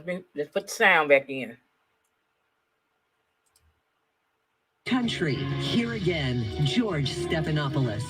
And it's 1:35 here in the East on Wednesday morning, November 4th. And I think this is the first time in a presidential election that I've covered where I'm actually projecting a single congressional district and that it may matter. This is in the state of Nebraska. We've now projected that Donald Trump will win the first congressional district in the state of Nebraska, but Joe Biden will win the second congressional district in the state of Nebraska, picking up one electoral vote in that red state. Nate Silver explained to everybody why this is important. So this is very important because if Joe Biden wins Arizona but loses Pennsylvania, he'd be at 269 electoral votes. He needs one more to break the tie, and that is one electoral vote. So if you look at our map here, showing what ABC News has called so far, before we projected Nebraska 2, we had Biden with a 69% chance of winning. If you add that to Biden's tally, he goes up by quite a bit here. It's going to recalculate for a second. But he goes up to 84%. It means that Arizona now, for one congressional district, that is a pretty significant increase. Because it's that plus Arizona. I mean, maybe Biden's easiest path right now, he is ahead in Arizona. There's some question about how much more election day vote there is to be counted, but Arizona, Minnesota, Wisconsin, Michigan, then he doesn't have to worry about Pennsylvania. And that gives him a lot more options. And so those two together, we have not called Arizona yet, but Arizona plus Nebraska. That's the simplest offsets way to explain Pennsylvania. it, right? That Arizona plus Nebraska means you can sacrifice Pennsylvania and still have a path to 270. Exactly. And what more can we say? Can we pull up the popular vote right now? What more can we say about how what we're seeing tonight is tracking what we saw in the polls coming into tonight? So there certainly seems to have been a miss in the polls, not as big a miss or as consequential as, well, actually, let me take that back. There may be a miss on the scale of 2016, but because Biden had a bigger lead, he can afford to have that miss. It's also more regionally driven. He's doing fine, for example, in New Hampshire, we think, and probably in Maine. Okay in like the suburban Midwest, like Omaha, where the district is. Maybe not very well, obviously, in Florida or Texas, where polls overrated him a bit. So we're going to have, I think, questions for pollsters. But you know, the reason to have a bigger lead is because things can go wrong, and you can wind up with quirky, frankly, ways to win like this. Okay, and there's a chime. We have another state to now project for Joe Biden, and it's going to be the state of Minnesota for Joe Biden. Joe Biden will win the state of Minnesota. So 220? And it's 10 electoral votes. It's good timing there. Picking up on what Nate was just saying, I want to bring this to John So Paul. We know 220 that to President Trump 213. had some hope in Minnesota. He spent a fair amount of time there, spent a fair amount of money there, because he wanted an insurance policy against a loss in Wisconsin or Michigan and Pennsylvania. It's not to be tonight. You combine that with Nebraska, and we're getting a much clearer picture of what each side has to do in these final hours. Absolutely. I mean, he went there in the last week. He barely lost. Minnesota was the closest state that he could have flipped, and it's one of those blue wall states that he didn't get that he thought he had a chance. So now, you're looking at a situation where he really has to pick 220 off to 213, at y'all. least Pennsylvania and maybe Pennsylvania plus Michigan or Wisconsin, depending on what happens in Arizona. Right. And Chris Christie, this goes back to something you were saying before.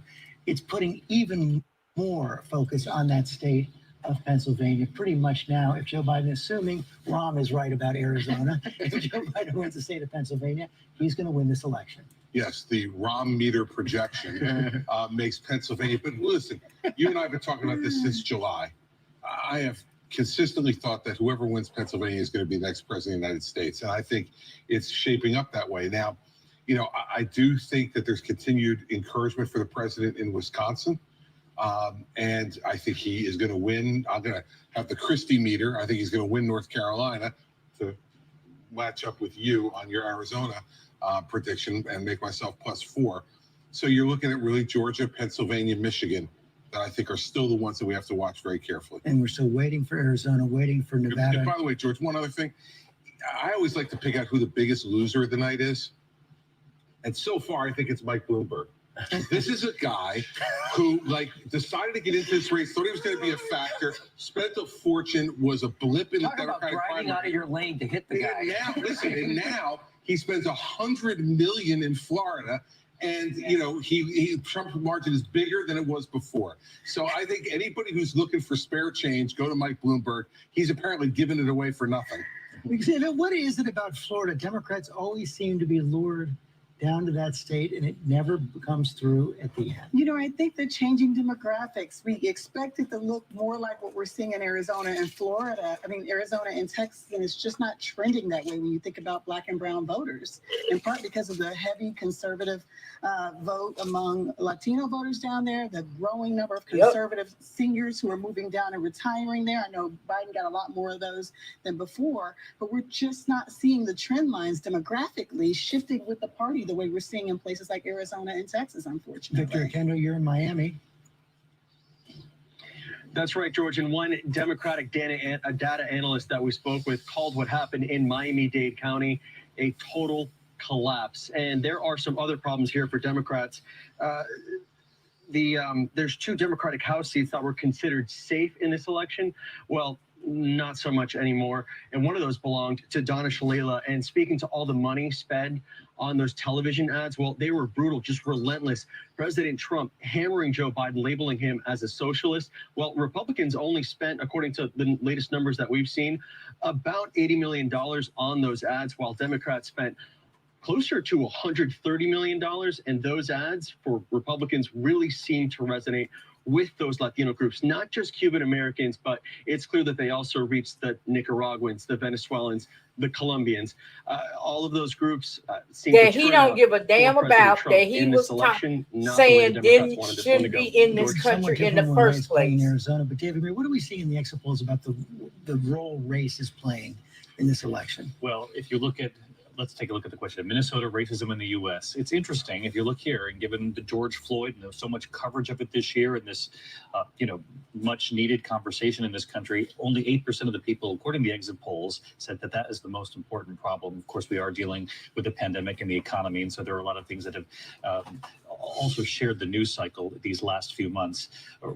61%, though, who thought that racism is the most important problem to address, went with Joe Biden. If you look in Minnesota, Okay, I'm breaking in. This just in Georgia, Democrat Lucy McBath. If you're familiar with her, her son Jordan was the one that was killed down in Florida by the guy that shot into a car full of teenagers because their music was too loud. She just won re-election in Georgia's sixth district. Again, Lucy McBath has won re-election in Georgia's 6th district. Okay, let's go back here. Of Walter Wallace, in Minneapolis with George Floyd, in Atlanta with Rayshard Brooks, and also in Kenosha with Jacob Blake. How is that all going to shake out? 3 of those 4 states still outstanding. Matthew, this may have been the subtext of campaigns now going back to, of course, Barack Obama's first win in 2008. We're seeing it play out in different ways every 4 years. Yeah, and as I said, it's a shifting electoral college, and I'm very interested in seeing what the national popular vote margin ends up, because that's going to tell me a lot. My guess is what we're seeing across all the states, with the huge exception of Florida, which I think at some point the Democrats have to just say, we're never doing that again. That's it. We're done. We'll concentrate somewhere else. Is there's about a 3 or 4 point shift towards Biden in every place, percentage-wise, in every place but Florida, Maine, New Hampshire, Arizona, Minnesota, all of the Texas, all of these places, you're having a 3 or 4 point shift. And my guess is that is exactly what the national popular vote ends up, that there was a 3 or 4 point shift, and it gave Joe Biden we'll see, a bare win in the electoral college. And that's why everything broke the way it did. Thank you, Matt. Byron Pitts, I know you want to weigh in on this. Yeah, George, this issue of how the George Floyd dynamic play. I'm thinking of the famous New York Broadway play, A Bronx Tale. Would you rather be loved or feared? Right? What we saw with President Obama, there was so much pride and love for his candidacy in 2008.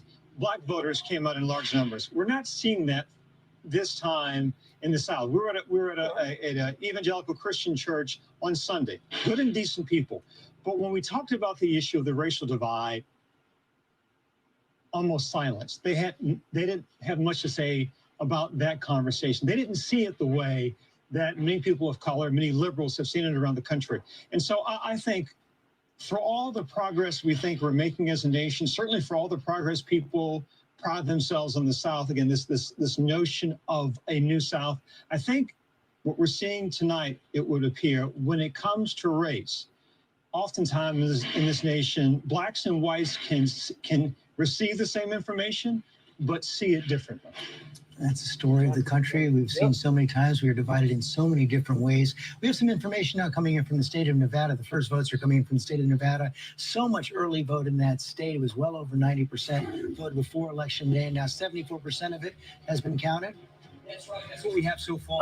Wait a minute. We got a flip. Clark County, this is where 3/4 of the vote's going to come for the entire state. This, of course, is Las Vegas. Joe Biden with a comfortable lead right there. He's up 10 points, overperforming from 4 years ago. A quarter of the vote still out. You can't talk about Nevada without talking about COVID, George. The state was ravaged by COVID, not only physically, but also economically. At one point, it had the highest unemployment rate in the entire country. 70% of the state depends on tourism. And that would give him how many? This is Reno. This is where President Trump has to keep the margins close. And right now, they're not that You're welcome, baby. So Thank you for hanging out with me. Joe Biden on top in Nevada. And from what we're seeing in the data, a quarter of the vote still out. It looks like it could possibly be good news for Democrats. Okay, Tom Yamas, thanks very much. I have to take another quick break.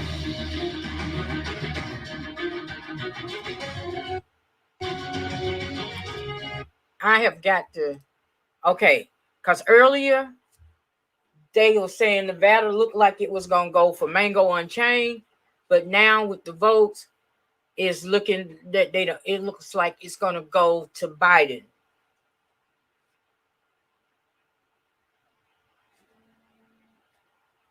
Y'all better see.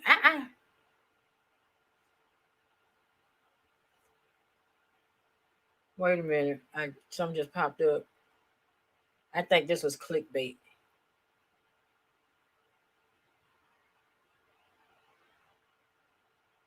Okay. I fell for clickbait. But thank you all for coming hanging with me. Like I said, I'm gonna try to hang in as long as I can, as long as the networks have live up-to-date broadcast. I'll hang in there with hang in. So right now it's 220, 213 Biden.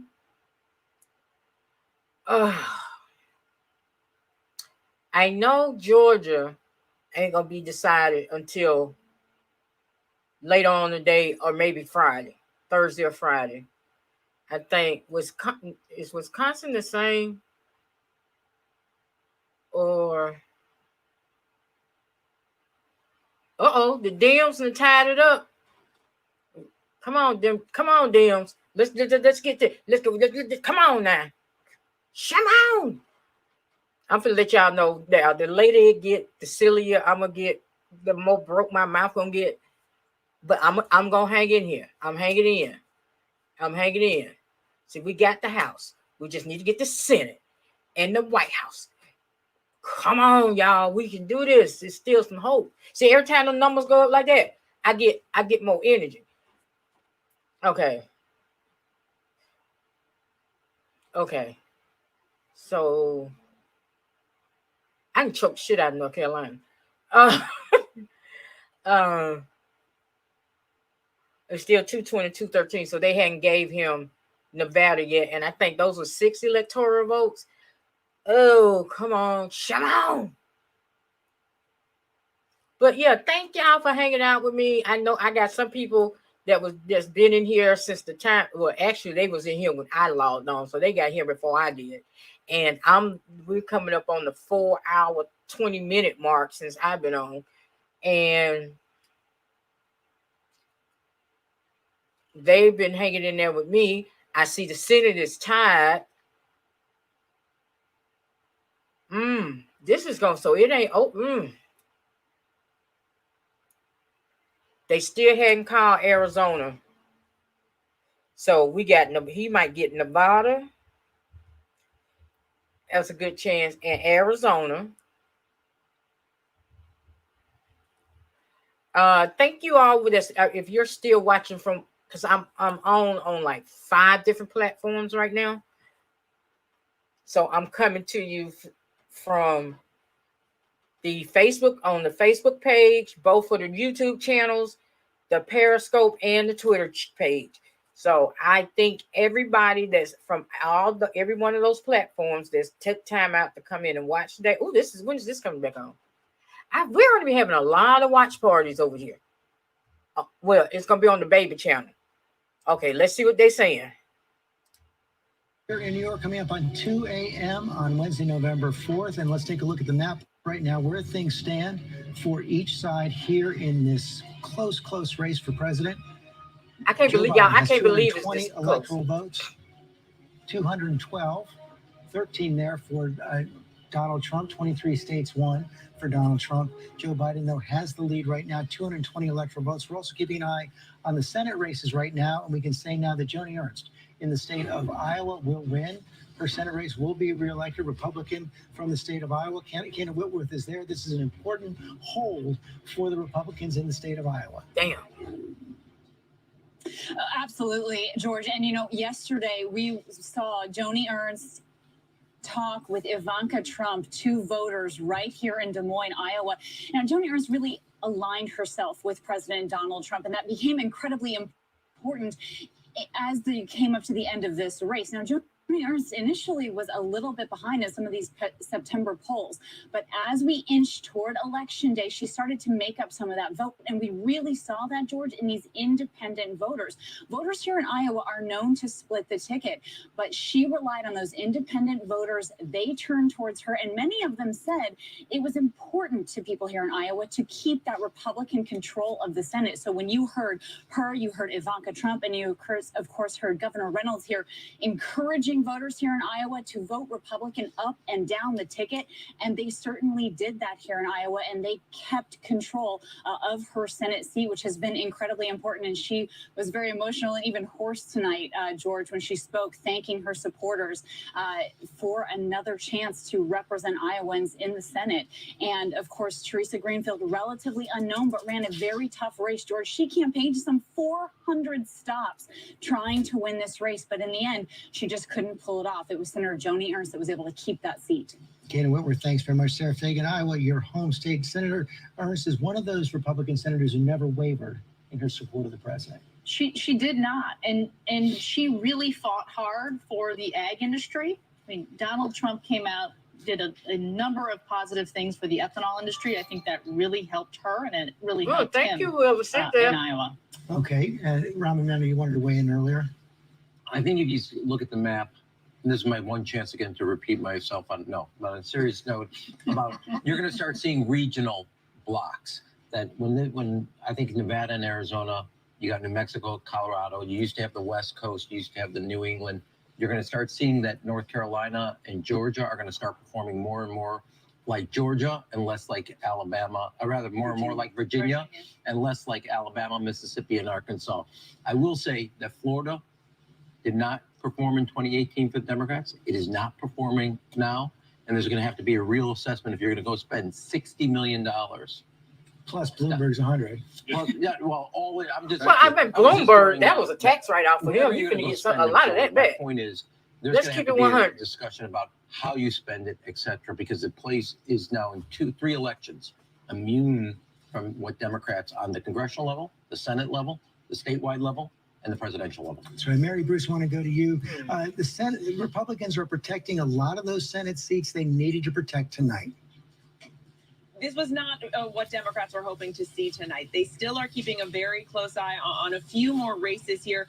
Arizona, of course, Maine, North Mike Carolina, Bloomberg that is runoff worth in Georgia. But given the optimism the Democrats have coming into this, $54.9 billion. $100 million to him hold on to the is like majority, that narrative $100 appears to be changing as the night goes on. That is becoming much harder, George. Mary Bruce, thanks very much. Cecilia Vega, any updates on the president? George, I wish I could tell you more. I can't. We're approaching 2 a.m. We're wondering if the lights are going to stay on out here at the White House because the clock is ticking for the hour that they told us that they were going to shut these off. It's crickets from him got mad on our team, from me to him mad. reaching out to him sources. thought that him had the lead and that him gonna win. Him sitting in the office like this. Is now not standing outside of the White House. Being a big bitch, so, baby. George, we wait. Sorry, come back to me. I'll tell you more We soon. I hope. will find out more. I'll take that to John Carl. And John, let's talk a little bit more about the Senate right now. You're now looking at North Carolina, 2 seats still in play right now, at least in Georgia, and of course that Senate seat up in Maine. Yeah, and the Senate seat in Maine is Susan Collins. She was considered one of the most vulnerable. She's in a very close race, but they have something called ranked choice voting in Maine, which means you vote for who you're going to vote for, and then you have a second choice. So all those people voting and there's for 4 candidates. Yeah, there's 4 candidates. So if you're voting for one of those 3rd or 4th party candidates, you might put as your second choice. Chances are that second choice is not going to be the incumbent senator if you're voting for a 3rd party candidate. So that one we probably won't know for some time. I think the bottom line is, especially if what Governor Christie is hearing out of North Carolina is true, it's looking more and more likely that the Republicans will hang on to control of the Senate pending the expected runoffs in Georgia.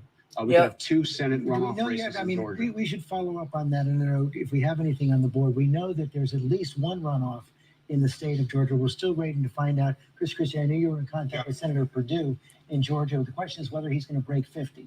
Well, listen, George, there's 90% of the vote in now. He's at 51%.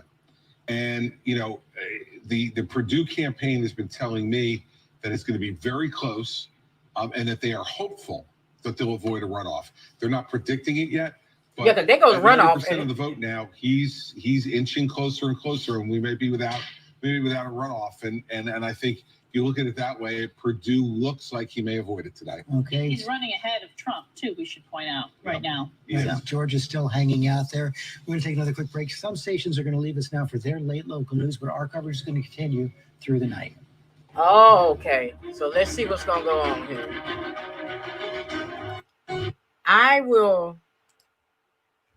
I'm just going to mute that. If they still stay on, wait a minute. Let me do this. There I go. How y'all doing? Y'all, I appreciate y'all. I didn't think it was going to be this long of a night. I didn't. I did not think we were still going to be.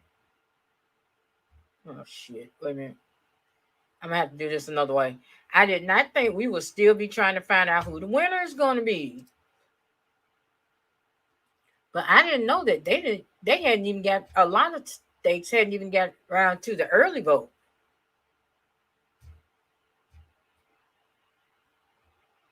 So this is going to be interesting.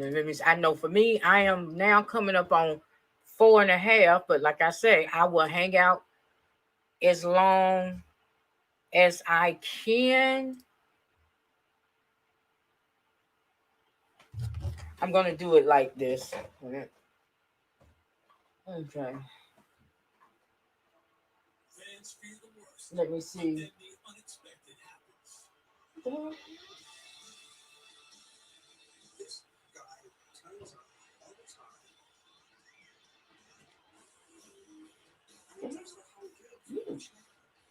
Mute. Because I don't need y'all. I'm not trying to. Oh, Lord. I tell you the truth. His need to control, sometimes to the detriment of himself and the audience and his band members. And so to see him with a broken mute.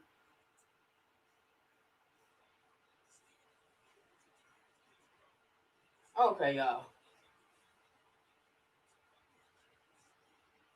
Okay, I'm going to go here. When they come back, we'll be back.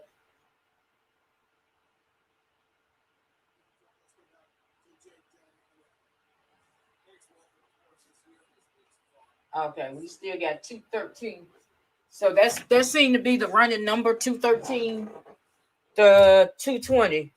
I'm checking other sources. You're not missing anything. As soon as they come back, we'll go back to them. But I'm checking some other outlets, and yeah, that seemed to be the running number, the 220 to 213. I'm scared to turn to Fox. Fox might have it at 500 to 2. Yeah, 220, 213. 220, 213. I think Bitch Baby Boy is getting ready to speak in a few minutes. Trump to speak soon from the White House. Lindsey Graham held on to his seat. Oh, I was hoping they get rid of his ass. Let me see. I think we're going to still be. Yes, we are. Reporting Chief Anchor George Stephanopoulos. 2 a.m. in the East, and we're about to hear from President Trump at the White House. The city of Vegas, I surprised you a few moments ago. Now it is set. We do expect the president any moment. It is. There you go. They're there in the East Room here at the White House. You can see that crowd, a bunch of supporters. I see one person who turned there didn't have a mask on. A couple people doesn't look like they're wearing masks, even though we were told earlier in the day that people in there would be wearing masks and will be tested. We know that they sent out hundreds of invitations for this event for supporters, family members to attend. And there you see it, the podium and the teleprompters up. Seems we are going to actually hear President Trump address the nation tonight. Right. And John Carl, they originally were supposed to be at the Trump Hotel in Washington, D.C. Apparently the district said that would violate their local health restrictions. But one of the things we've seen all year long is the president using the White House in a kind of unprecedented way in a political season. I mean, it's just mind-blowing because I've covered 4 different presidents, and I'm used to a situation where you don't do explicitly political work on government property, let alone the White House. And the president he gave his acceptance speech at the Republican nomination on the South Lawn. He's done repeated events, full-blown campaign events on White House grounds, and that's what's going to happen again tonight. Chris Christie, I'm going to put you on the spot again, but in a slightly different way. All right. What should we hear from the president in these next 2 minutes? He should say pretty much the same thing Joe Biden said. I see a path to victory here. I think I'm going to win this race. It's going to take a little while for us to be able to get all the votes counted, but that's what I think we should do. I think he should pretty much say that. You know, one thing I think Biden missed is there was no conversation about policy. He didn't say why he was running, what he was going to do for Americans. I think the president should talk about what he wants to see in the next 4 years. A couple sentences. Everybody's already voted. This is about shaping a narrative over the next couple days or perhaps longer. And you've got to keep your people motivated. You've got to have, in a pandemic, counting votes. That's where we're headed. And say, what this is about, why he wants to run. Why he wants to, why he wants to lead. He hasn't done it for Okay, an entire year going California. into Wait a the minute. campaign. Whoa. They just called California. When you speak tonight and it's not clear, it's about trying to shape the way that we're going to look at the next 3 days and what the prism is. Did they already count? Damn, I can't remember. They already counted California. People start interpreting these late results coming in. It turned out that whatever efforts were made to intimidate voters, was California a part of that 255? Record turnout tonight. What's your expectation about how this will play out in the coming days, if indeed we are in these series of recounts, legal battles? Well, you can't undercut the fact that the post office was compromised, the fact that rules were still shifting as people were voting, the fact that there's litigation still happening as we speak.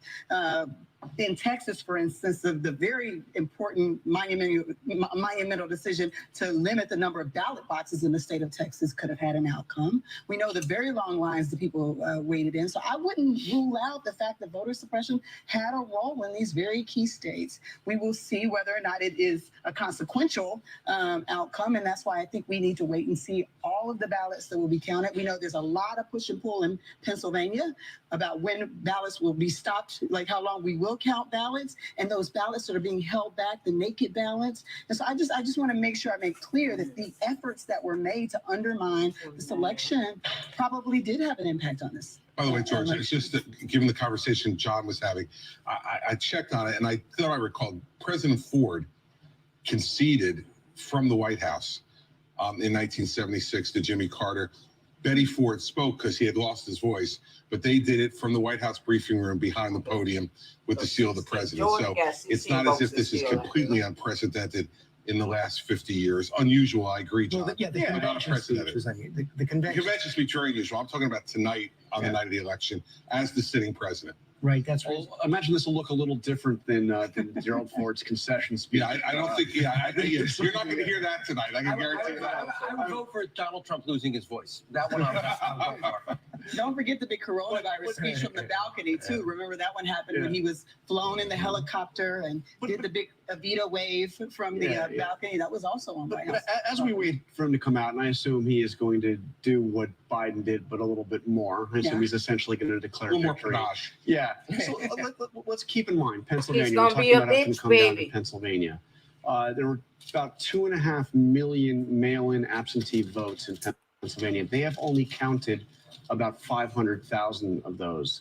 And by the way, they've gone by about a 78-22% margin for Biden. So let's keep in mind there's a lot of outstanding. There's about 2 million mail-in absentee ballots that still have to be counted in Pennsylvania, and it's going to take a lot of time. Right. I want to bring Kate Shaw and Dan Abrams back in on this on two different points. First of all, either one of you, Kate, why don't I start with you on this? It seems at least coming into tonight, the rejection rate on these ballots, which could be subject to challenges going forward, has been relatively low, somewhat lower than people expected. well, we always have a higher rejection rate on absentee ballots as compared to votes that are cast in person. But I think it's right. It's another sort of example, I think, of something we all feared, which was some kind of election meltdown that hasn't really materialized. We haven't seen huge swaths of absentee ballots disqualified so far, although I think we do need to say many of them haven't even been opened, although, as of now, probably yes, but it's all happening in real time.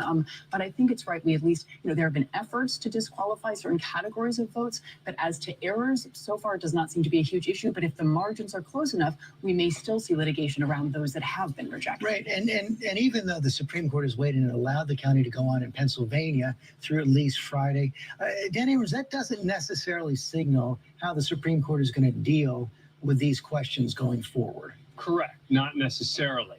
They were only faced with the question of, do we need to do this immediately, or can we basically push this off a bit? But by pushing it off, you also increase the chances that the court is going to let it stand. Because once you've had the vote, once the 3 days have passed and they've counted all the votes, it simply makes it more unlikely. I'll add one other thing. We talked about absentee ballots. One of the other litigation issues in Pennsylvania relates to what happens if your absentee ballot is rejected, because there have been certain counties where people are, someone gets in contact with them and says, hey, here's a provisional ballot. Your absentee ballot was rejected. A provisional ballot means this is an opportunity to vote. We'll see if it ends up counting. Oh, hey, that's another area where it's not just going to be absentee ballots, it's going to be provisional ballots. I mean, these are going to be the sorts of details that we're going to have to get into if this gets that close in Pennsylvania. And we are not there yet. But Terry Moran, John Roberts, Chief Justice, has been. This school year is like no other. Okay, why did they do Channel that? 2 Action News covers it like no one else can, bringing you Why the did they go into it like that? I think somebody was asleep at the wheel. But really, Missouri? Really? Really, Missouri? Really?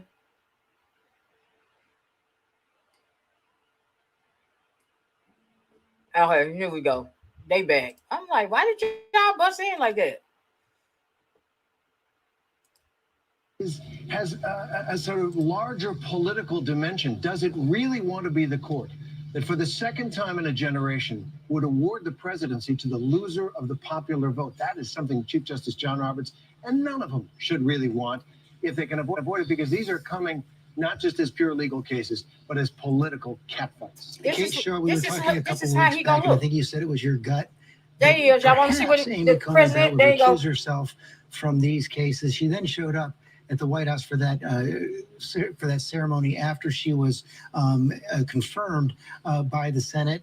What's your guess now on whether she'll recuse herself or decide to rule on these election cases if indeed we see them? Yeah, so she just started hearing cases yesterday, so she's now a full-fledged member of the court, and I think it remains hard to call. I mean, I still think she is, at the very beginning of what will likely be a long career on the Supreme Court, and I think she's someone who will care about her, reputation for integrity, her legacy as a justice.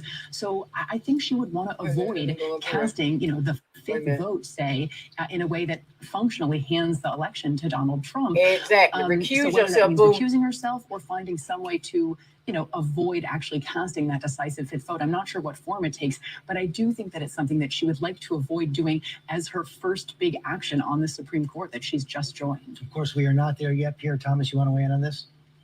Well, one of the things that will be interesting, we know that the Attorney General has irritated President Trump by not launching an investigation of Biden, or at least announcing such an investigation. But will he use the power of the Justice Department to weigh in on any of these issues if it's drawn up? We don't have an answer to that, but it's something to watch for sure, George. Well, and if we've seen the Justice Department even become involved in cases having to do with this defamation suit, a woman who was accusing him of sexual assault, saying she defamed him, the Justice Department stepped in on the side of the president.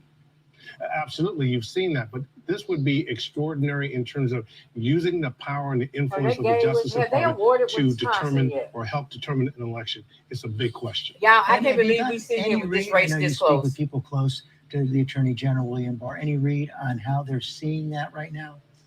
Well, he's been incredibly quiet the last couple of weeks. He's wanted to stay out of the headlines, not be in the news, just have the department do its work. So they've been very quiet concerning anything regarding this election, George. Hey, Pierre Thomas, thanks very much for seeing the president's entourage enter the East Room right now. Let's get a full screen, hearing the crowd cheer a bit as well. We're expecting the president momentarily. There he is. A couple hundred people there in the East Room tonight. It's been a long night there. We're now coming up on 2:15 on November 4th, and we're nowhere close to knowing how this election is going to turn out yet.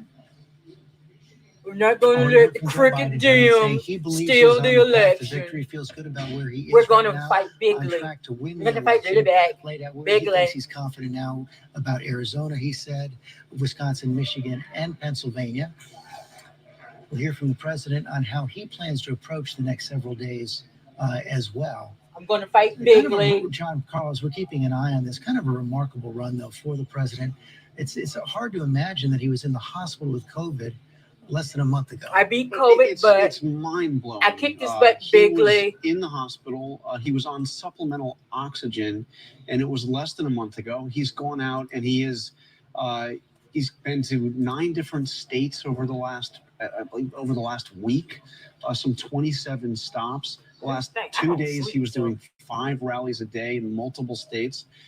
It's really something else, and he has motivated his core supporters. I mean, George, has often been said, I've said it myself, that this president hasn't done much to reach out to anybody who didn't support him in 2016. Well, surprise, take a look at it. He's actually found voters who did not vote for him last time around. Matthew Dowd, this is something that's been a lot of a trend that's been moving for basically the last generation. When Rob and I worked in the Clinton campaign in 1992, it was all about reaching out to people in the middle. Increasingly, after Bush v. Gore in 2000, you've seen each presidential election after that focus far more on turning out their own bases.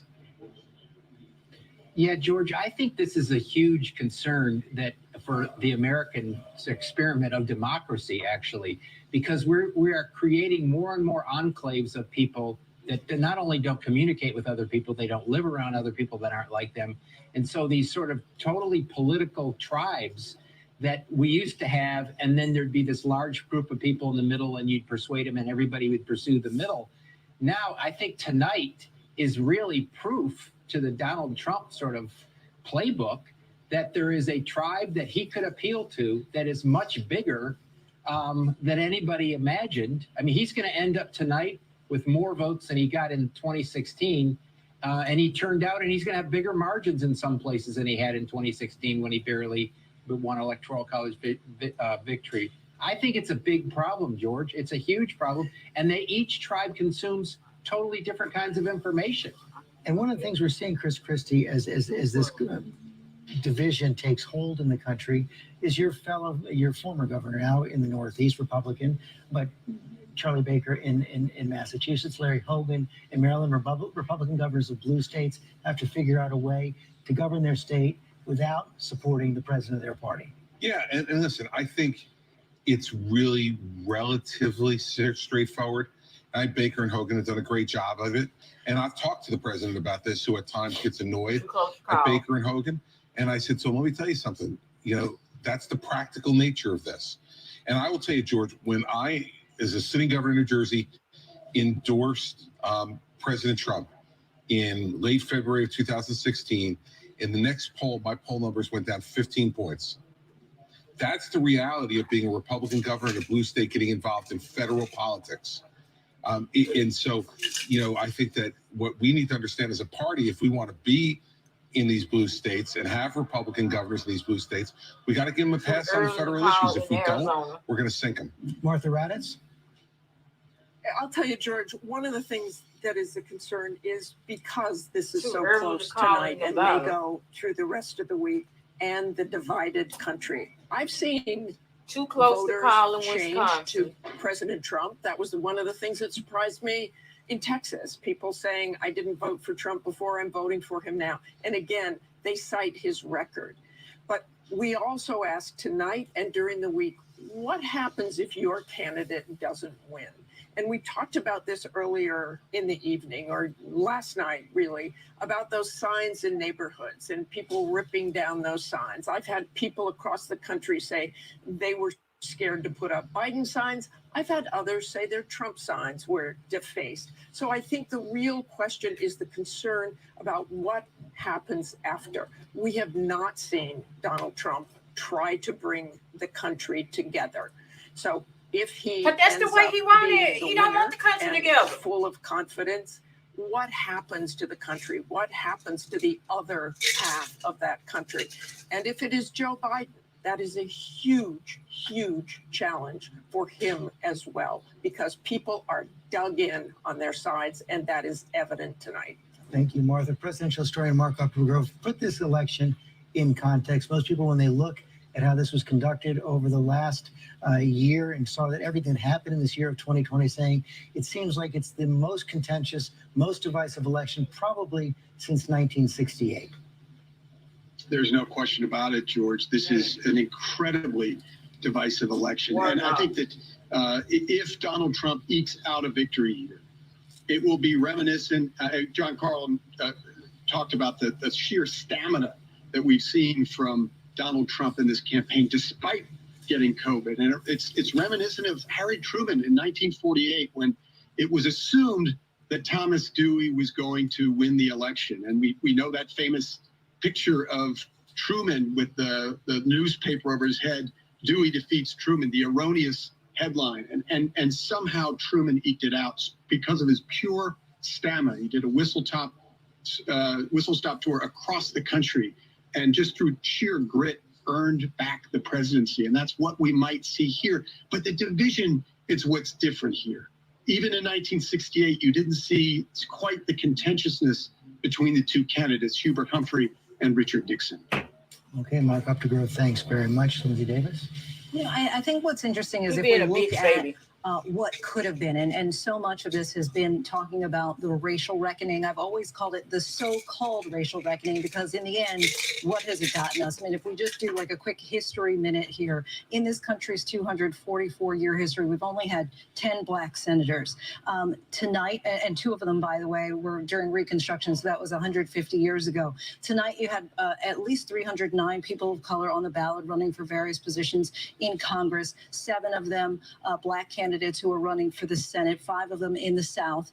Prior to tonight, and still at this moment as we stand, Georgia, we kind of have to put a pin in that because that'll go to the runoff. But at this point, kind of goose eggs straight across. And so while there's been so much that's been said, you know, for those candidates who are running in the South, they were really leaning into race, which is kind of unusual in the South. Well, quite often when you're trying to convince these white voters to vote for you, it was like something they would stay away from. But they were telling them, the message was it's time to meet the moment. And yet we don't know that. I think there's still one potentially competitive race in Michigan, John James running for Senate there. And so we'll see what happens. But in the bigger picture, it looks like at this point, anyway, as things stand, that the Senate John is still James staying got control 53%. Republicans. And what does that mean now for a But COVID he's a relief Republican. And David Muir, We one of don't the few need things we him can to- say about the outcome of this election right now is that we came into this election divided by race, by region, by party. At least at 219 on Wednesday, November 4th, we are still divided by race, by region, by party. And we will be for some time to come, no matter who ends up winning this election, George. And, you make the great point about this country. And I just think about what Americans are going through tonight, right here with us at the early morning hours. I mean, we're asking a lot of Americans right now, this great experiment of ours that is a democracy. And we saw a record turnout, even in the midst of a once in a century pandemic. But now we're asking America to be patient and sit with us for not just the rest of this morning and throughout the next day, but as we heard, and now the president's coming out, possibly through the end of this week. And you can't forget, President Trump, Big boy still ain't coming out this yet. past week, had coronavirus, recovered, his voice raspy this morning. There's the president's family right now. We're seeing his son Eric, his daughter Tiffany as well entering. Lara Trump as well, the wife of Eric Trump. She was quite a campaigner herself. Okay, here it comes. Throughout this campaign, a spokesperson for the president.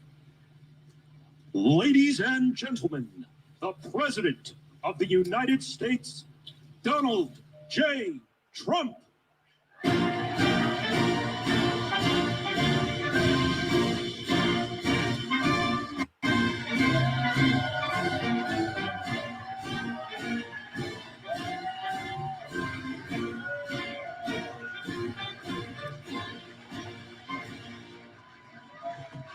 Well, thank you very much. Thank you. Thank you very much. Please sit. Thank you. Ain't This a mask is without nowhere. question the latest news conference I've ever had. Thank you. I appreciate it very much. And I want to thank the American people for their tremendous support. Millions and millions of people voted for us tonight. And a very sad group of people is trying to disenfranchise that group of people. And we won't stand for it. We will not stand for it. I want to thank the First Lady, my entire family, and Vice President Pence, Mrs. Pence, for being with us all through this. And we were getting ready for a big celebration. We were winning everything, and all of a sudden it was just called off. The results tonight have been phenomenal, and we are getting ready. I mean, literally, we were just all set to get outside and just celebrate something that was so beautiful, so good, such a vote, such a success. The citizens of this country have come out in record numbers. This is a record. There's never been anything like it to support our incredible movement. We won states that we weren't expected to win. Florida, we didn't win it. We won it by a lot. And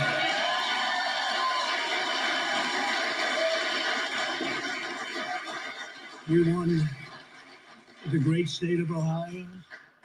We won Texas. We won Texas. We won Texas by 700,000 votes, and they don't even include it in the tabulations. It's also clear that we have won Georgia. We're up by 2.5% or 117,000 votes with only 7% left. They're never going to catch us. They can't catch us. Likewise, we've clearly won North Carolina, where we're up 1.4% or 77,000 votes with only approximately 5% left. They can't catch us. We also, if you look and you see Arizona, we have a lot of life in that. And somebody declared that it was a victory for, and maybe it will be. I mean, that's possible. But certainly there were a lot of votes out there that we could get, because we're now just coming into what they call Trump territory. I don't know what you call it, but these were friendly Trump voters, and that could be overturned. The gentleman that called it, I watched tonight, he said, well, we think it's fairly unlikely that he could catch. Well, fairly unlikely. And we don't even need it. We don't need that. That was just a state that if we would have gotten it, it would have been nice, Arizona. But there's a possibility, maybe even a good possibility. In fact, since I saw that originally, it's been changed and the numbers have substantially come down just in a small amount of votes. So we want that obviously to stay in play. But most importantly, we're winning Pennsylvania by a tremendous amount of votes.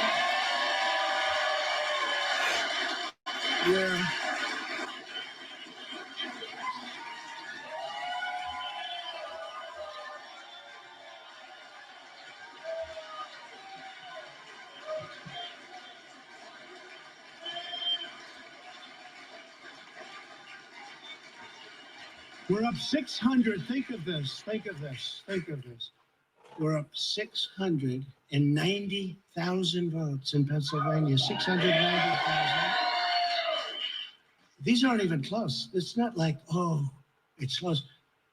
With 64% of the vote in, it's going to be almost impossible to catch. And we're coming into good Pennsylvania areas where they happen to like your president. I mean, it's like, so we'll probably expand that. We're winning Michigan, but I'll tell you, I looked at the numbers. I said, whoa. I said, wow, that's a lot. By almost 300,000 votes, and 65% of the vote is in. And we're winning Wisconsin, so we're winning. We don't need all of them. Did that say 221 to 213? Because when you add Texas in, which wasn't added, I spoke with the really wonderful governor of Texas just a little while ago, and Greg Abbott, he said, congratulations. He called me to congratulate me on winning Texas. I mean, we won Texas. I don't think they finished quite the tabulation, but there's no way. And it was almost complete, but he congratulated me. Then he said, by the way, what's going on? I've never seen anything like this. Can I tell you what? Nobody has. So we won by 107,000 votes with 81% of the vote. It's Michigan. So when you take those three states in particular, and you take all of the others, I mean, we have so many, we had such a big night. You just take a look at all of these states that we've won tonight. And then you take a look at the kind of margins that we've won them by. And all of a sudden, it's not like we're up 12 votes and we have 60% left. We won states, and all of a sudden, I said, what happened to the election? It's off. And we have all these announcers saying, what happened? And then they said, oh, because you know what happened? They knew they couldn't win. So they said, let's go to court. And did I predict this, Newt? Did I say this? I've been saying this from the day I heard they were going to send out tens of millions of ballots. I said exactly, because either they were going to win, or if they didn't win, they'll take us to court. So Florida was a tremendous victory, 377,000. Texas, as we said, Ohio, think of this. Ohio, a tremendous state, a big state. I love Ohio. We won by 8.1%, 460. Think of it. Almost 500,000 votes. North Carolina, big victory with North Carolina. And so we won there. We lead by 76,000 votes with almost nothing left. And all of a sudden, everything just stopped. This is a fraud on the American public. This is an embarrassment to our country. We were getting ready to win this election. Frankly, we did win this election.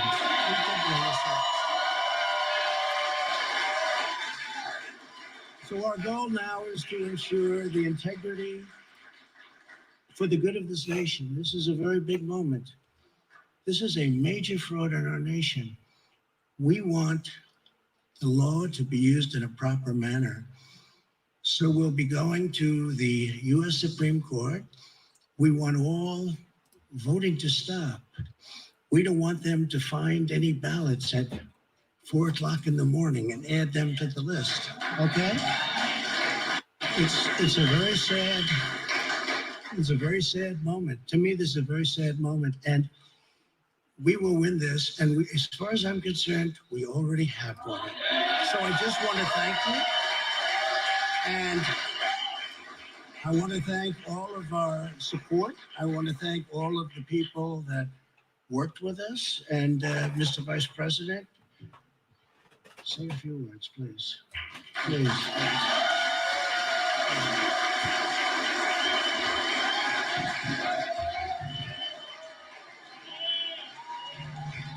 Let's try to unpack now some of what we saw from the president right there as Vice President Pence starts to talk. It is true that President Trump has won the states of Ohio and Texas and Florida, according to our projections.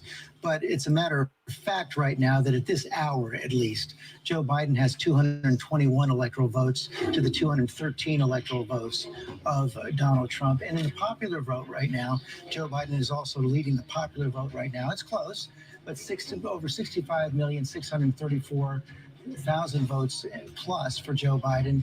and 63 million, 65 million, 63,952,000 there they go. for Donald Trump. So what we're seeing right there is Here come the Donald Trump trolls. is losing right now in both the popular vote and the electoral vote. And there are many states left to be called. We have not yet projected the state of Nevada, the state of Arizona, the state of Alaska, Georgia, North Carolina, Pennsylvania, Michigan, and Wisconsin, and Maine still yet to be called. An awful lot of votes yet to be counted. I guess I'm going to start with our legal team right here, because the president said something. I'm not sure if he means it. I'm not sure if he can do it. But he said, and Dan Abrams, let me start with you, and then Kate and Terry also weigh in. He says he's going to go to the Supreme Court and get them to stop the counting of the votes. Yeah, I don't know exactly what he's talking about, because they already tried to stop certain votes, for example, in Pennsylvania, from counting that are coming in. They're not going to have any success in stopping the vote counting right now.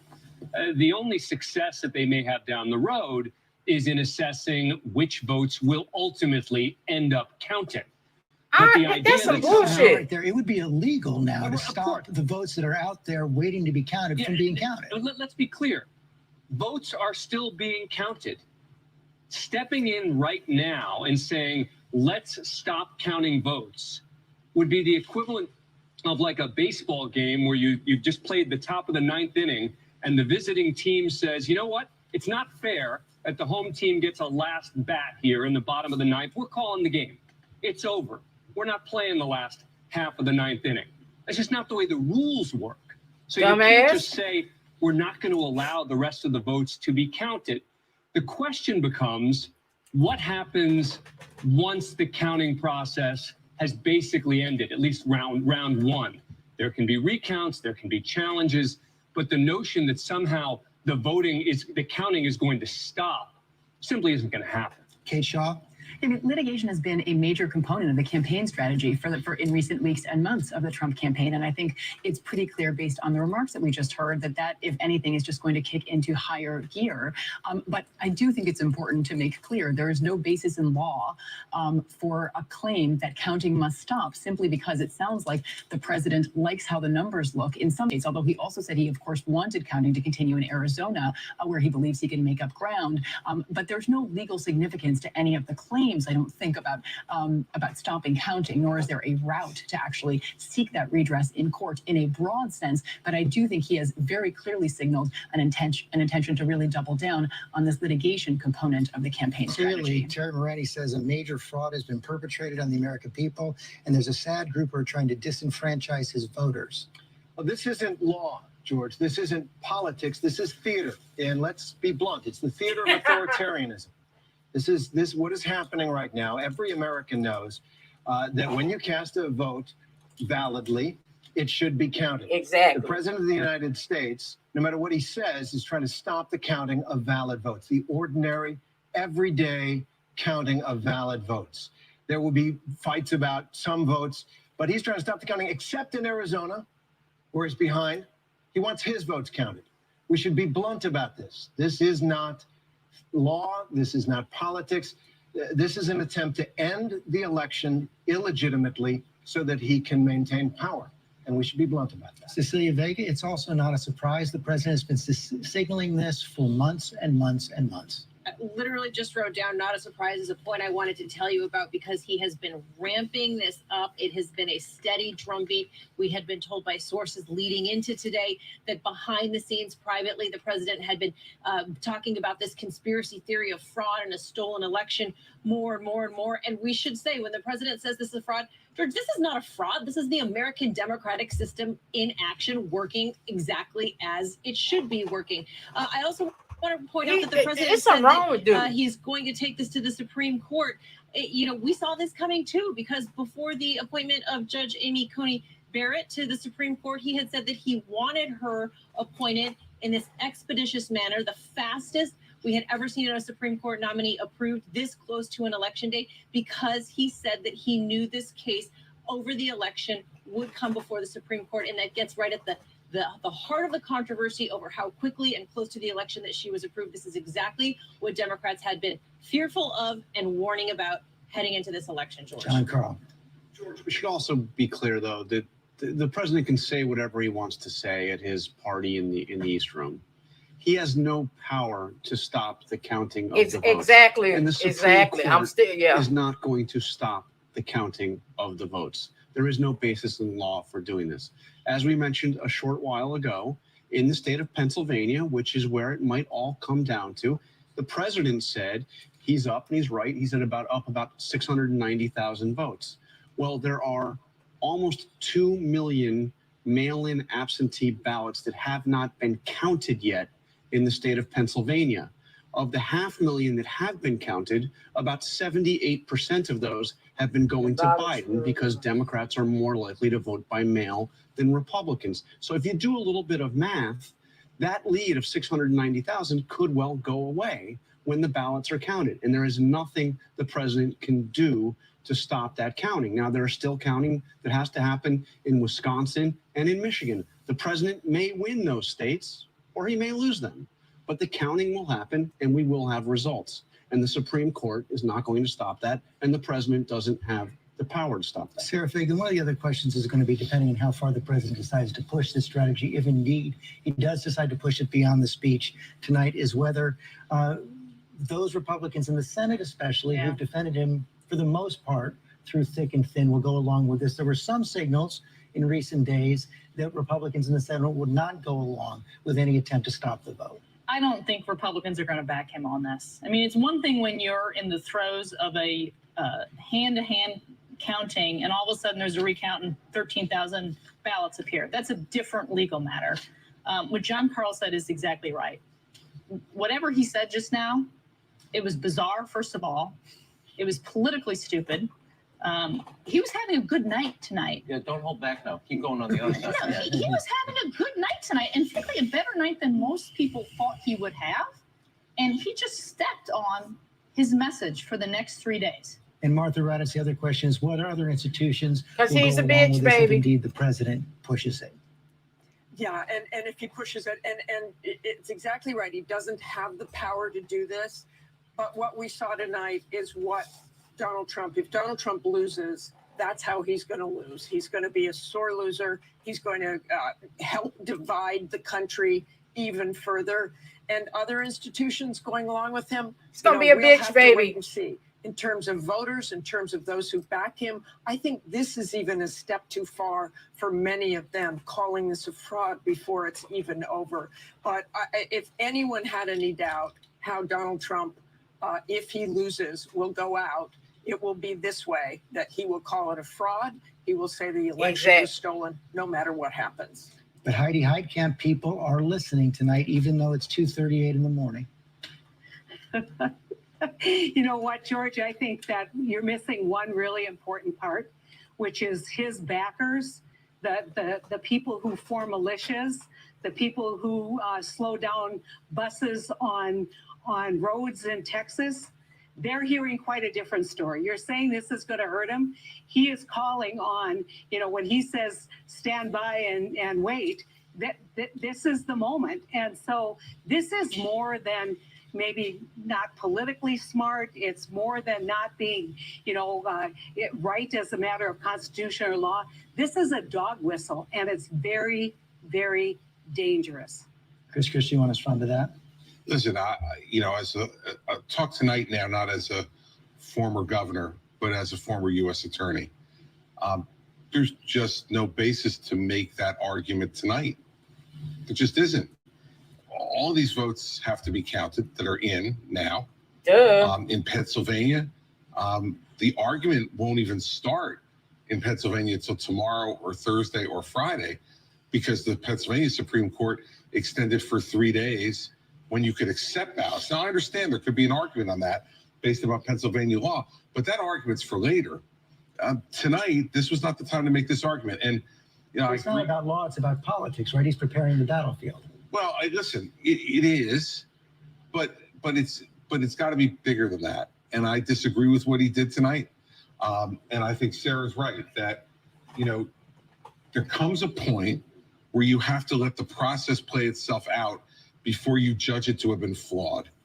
And I think by prematurely doing this, if there is a flaw in it later, he has undercut his own credibility in calling attention to that flaw.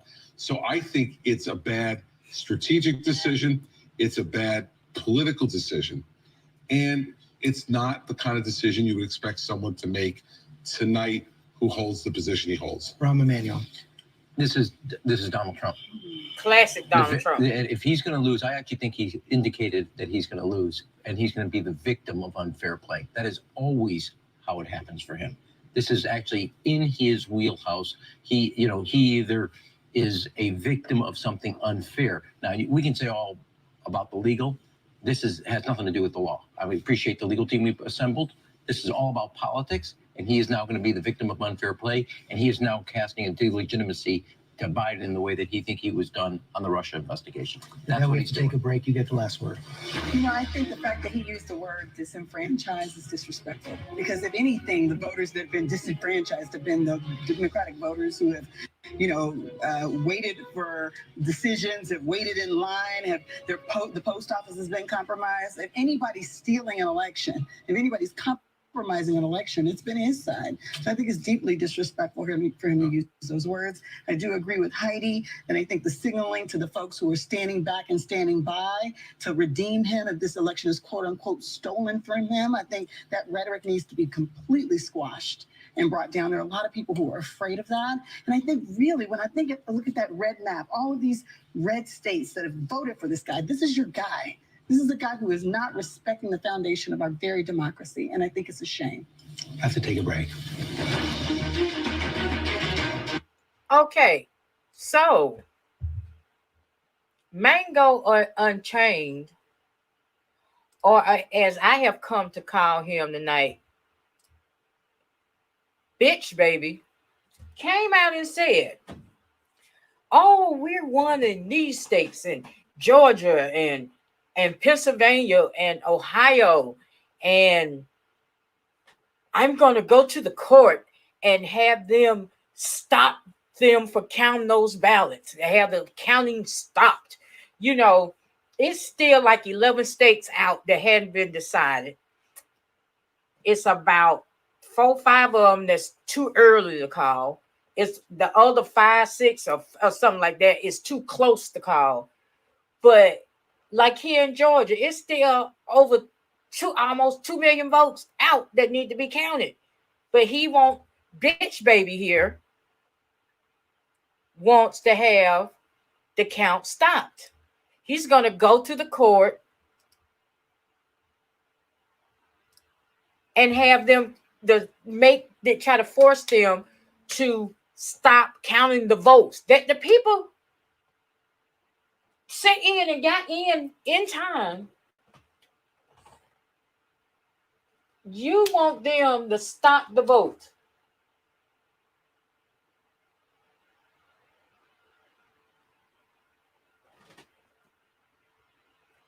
I'm going to have them to stop it and this, that. But my gripe all night has been, it shouldn't be this fucking close. I cannot believe with over 200,000 people killed because of his incompetence with dealing with this pandemic, that it is coming down to this, that it should even come down to this. Nothing red should still have a job. I'm sorry. Nothing Republican should still have a job tonight. And the fact that the presidential contest is this close, you got the Senate sitting right now. It's looking as though the Republicans are going to take the Senate. The Democrats are barely holding on to the House. I don't get this. See, this is what I said earlier when I did my live as to why I was so anxious, because this damn election is really going to show the character of this country. And right now it's showing that it's really shitty right now. That we don't care about, over 200,000 people dead by something that had it been handled correctly. Not saying that we wouldn't have still had deaths, but we wouldn't had as many.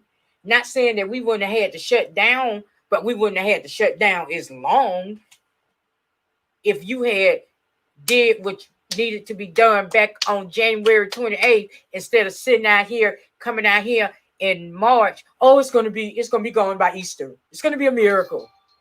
Thank you, whoever sent that. Ooh.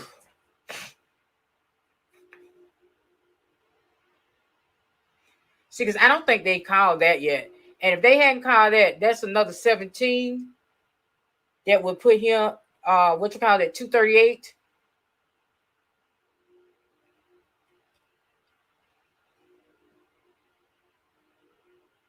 I'm just saying.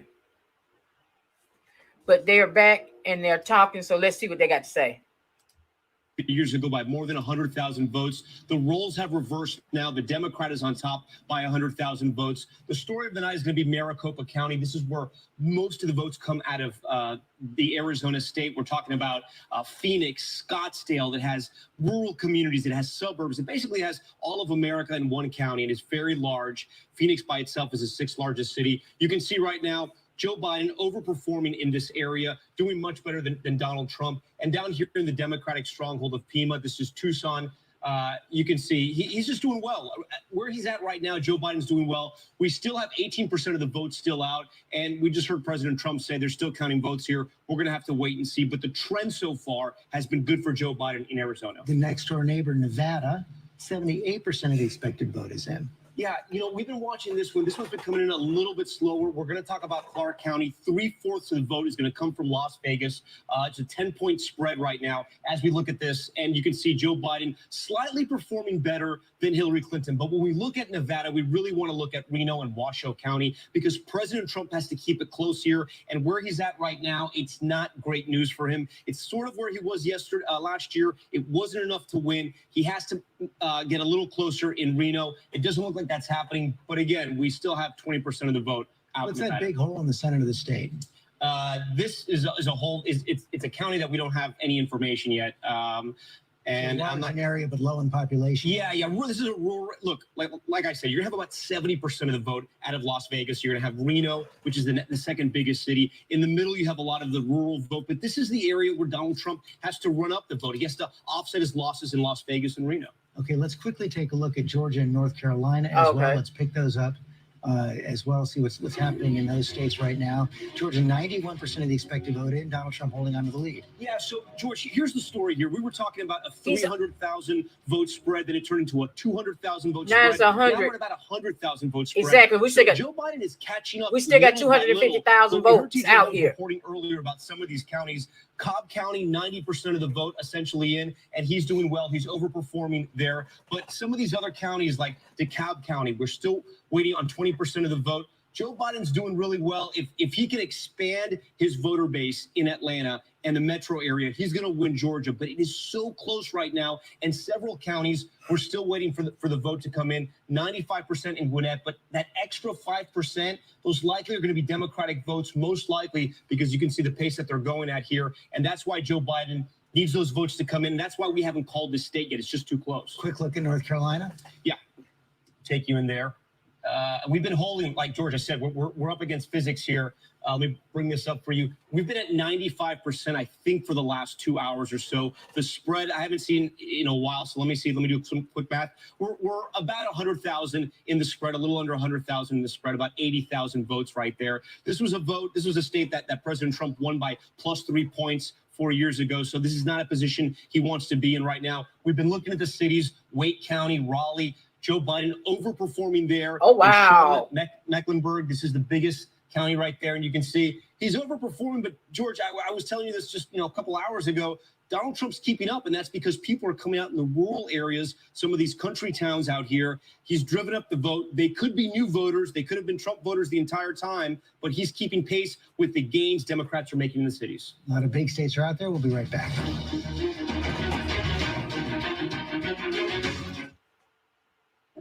A message for children. Yeah. Yeah. But we knew that this was the route that he was going to go when he was so quick to appoint old girl to the Supreme Court, thinking that she was going to vote his way. Well, the very first case that y'all threw at her, she recused herself.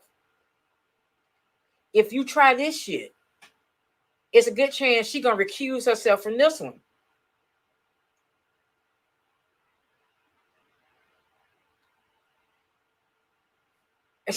This dude, there's something wrong with that man.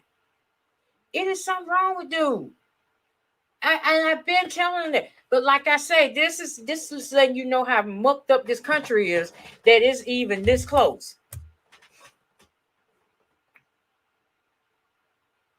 Like I said, I mean, with the way the economy is, all these people that's having to file for unemployment, all the job cuts because you mishandled this health situation, all the people that has died, you know, I would have thought with the mix, you know, at least two of them would have screwed him. But it's beginning to look like that this some Jim Jones shit and Jonestown shit.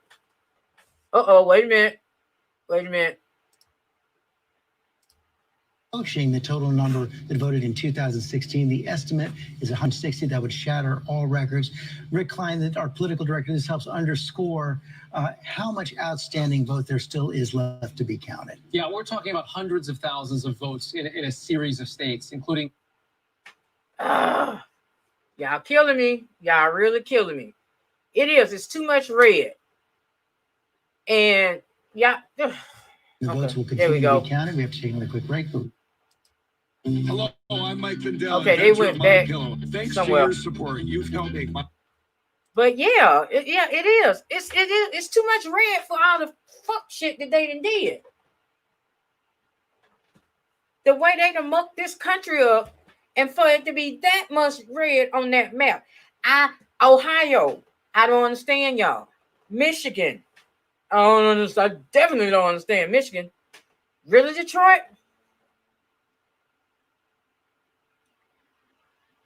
You know, now Alabama, because you had ignorant ass niggas. I done told the story of this chick. We grew up together. This dumb bitch gets on her platform. I'm exercising my right not to vote. Oh, you dumb bitch. You got a disabled child that if this bitch get another turn, he's gonna rip all that help that you get right now for your child. Oh, that's gonna be gone because they have already said at the rate that Mango Unchained is going, if he gets a second term by 2023, there will be no more Social Security.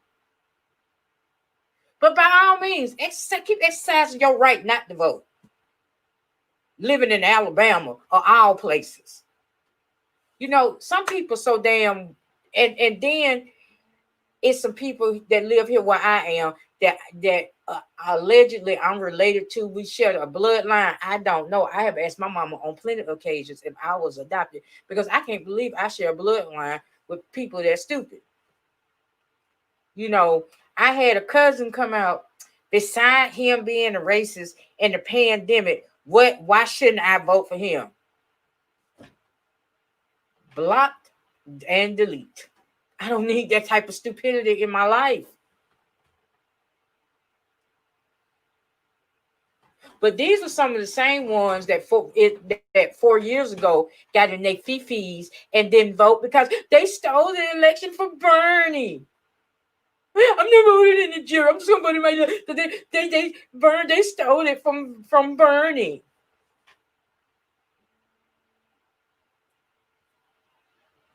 I'm like, so you know, it's people that now that's why I keep asking my mama to tell me the truth.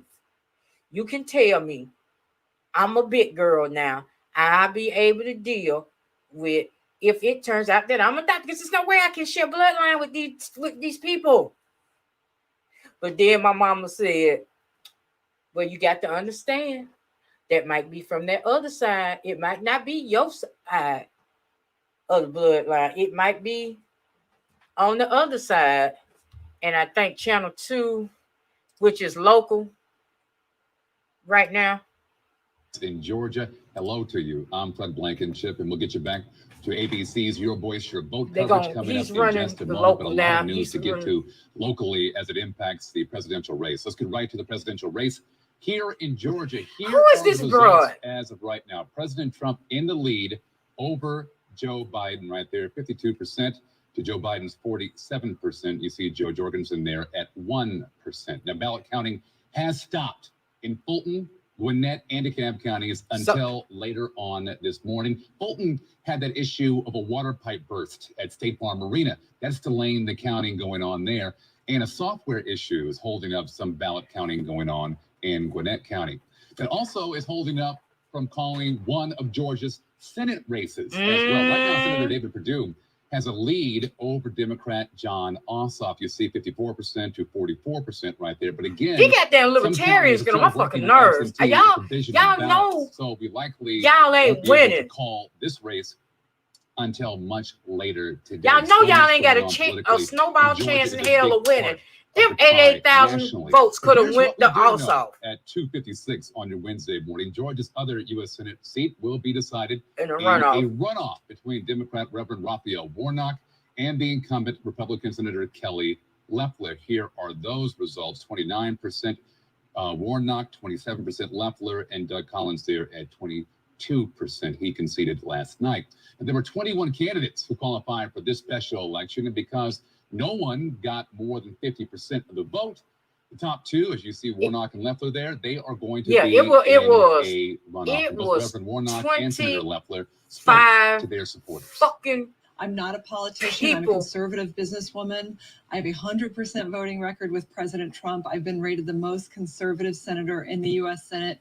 I've been endorsed by National Right to Life. I'm A-rated by the NRA. Georgians know that they have a fighter for them in Washington. Thank you for pushing me one step closer to the Senate. Because when I get there, you will go with me. Your concerns will go with me. It was 25 folks Your on this thing. issues will I'm go like, with y'all, me. you got to be serious. But I need you to keep it up. You for got about to be 62 kidding me. more days. Can Wait we a hang minute. in there? I got to mute for a minute. Right there at the bottom of your screen.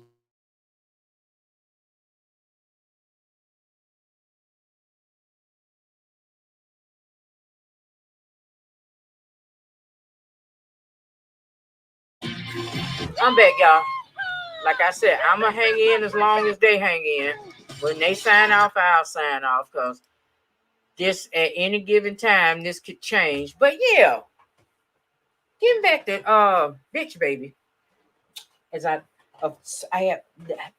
have come so affectionately to know him as. Clint, why is not anyway? Okay. That's why he put old girl on the Supreme Court for this shit right here. And the thing about it is, folks called it. And if y'all was watching, they was like, how you up in these states? But then now you talking about you're going to try to have the Supreme Court to stop them from voting ballots. What? What they do that at?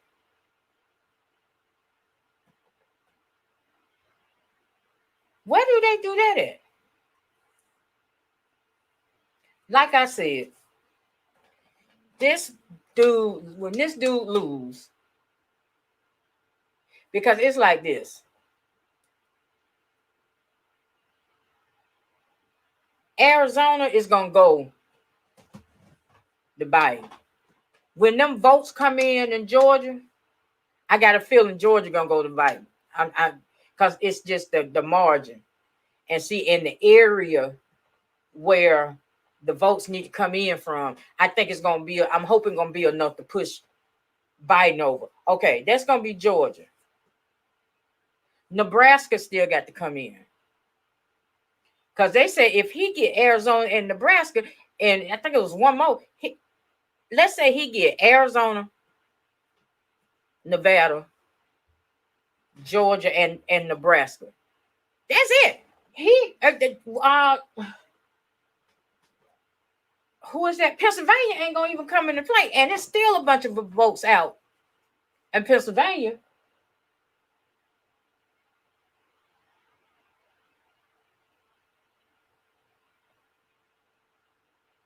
It's 220 to 213, and you still got millions upon millions of votes out there that still need to be counted.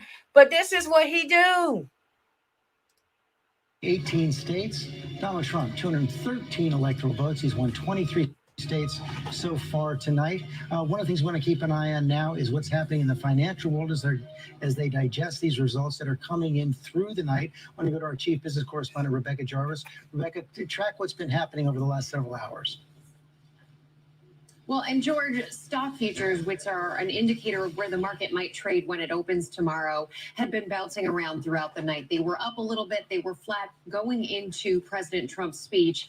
Now they are down more than 400 points. And what Wall Street was looking for tonight was this decisive victory, some sort of closure.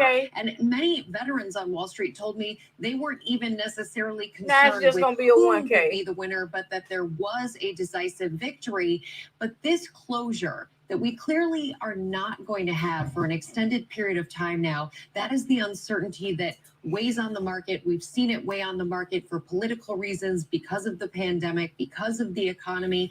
And without having closures here, it's not just a matter of what may happen inside America as we wait for these results, but also what happens to businesses. Businesses make plans. They adapt to whomever is in office, and they make choices about how they're going to hire, where they're going to spend money. And what I've been hearing from a number of CEOs and founders of companies, including small businesses, is that without a sense of who is going to be in that office, they have to delay big decision making. And the longer they delay that decision making, especially in an economy like this one, where unemployment is 7.9%, 12.6 million Americans are out of work, 22.7 million Americans are on some form of unemployment benefits, and almost 8 million people have slipped into poverty in the last handful of months.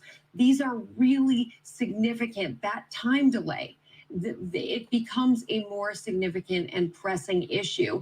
Not to say that they're looking for an answer without having something out there, having something to hang their hat on. But Wall Street wants that decisive victory that they know that they can trust. Yeah, we did 4 years ago. Once it became clear that President Trump would get elected, we saw for a moment the markets dive, and then they had recovered pretty much by the end of the day, or within days right now. But what you're saying now is that they're likely to be volatile until we have some sense of who the next president is going to be. Absolutely. And your point is a very valid one. I was thinking a little bit deja vu 2016, because at this point in 2016, overnight, the futures market was selling off, but by the following day, stocks had rebounded and actually closed higher the day after Election Day. That said, this is a very different time, and the economy is facing very serious headwinds. While we've recovered a great deal from the losses imposed by the coronavirus and the pandemic, there's still a long way to go. And George, when you look at where things stood when President Trump took office, 4.8% unemployment. Today, 7.9% unemployment. That is the highest unemployment rate a president facing re-election has had going into an election. And you have so many small businesses that are also really concerned right now. Over 100,000 of them have permanently closed as a result. And there is a question to be had about where the onus lies, where small businesses, I speak to small businesses on a regular basis, and for some, they look at their local government, and that's where they keep the responsibility. That's where they believe the responsibility lies. But for many, they also look to their national federal government and say, where is the leadership right now? Rebecca Jarvis, thanks very much. Let's take a look at some of the sources of that uncertainty right now. Those three states that made up the blue wall for the Democrats before 2016, Wisconsin, Michigan, and Pennsylvania.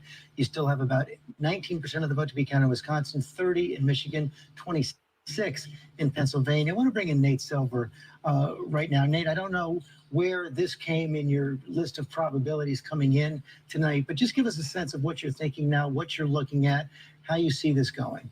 So Joe Biden still has a few different routes to victory. If he were to win Georgia, which is going to be very close once all votes are counted in Atlanta, that would probably be enough for him. If he were to win Arizona, which the AP has called, we are being more careful. There are still quite a few votes there in Arizona. If he were to win Wisconsin and Michigan and then win Pennsylvania, I mean, so he has like three different paths basically that are plausible. And Trump has to kind of win every path to prevent him from winning any of those paths. So it's leaning Biden at this point. ironically, we kind of wind up probably about where we were at the start of the night, where if you were putting odds on it, you might say Trump has a 1 in 10 chance or something. But every different state has a After different everything story. we've gone through tonight, we're still at about where we started. And I guess that makes sense because we're still waiting for Arizona. So far, every state that's been projected has gone the way it went in 2016. Yeah, although again, Arizona, you do have Biden ahead right now. And you have seen some interesting shifts. Florida became more Republican actually than in 2016. Trump won it by a bigger margin, as he said correctly, this year.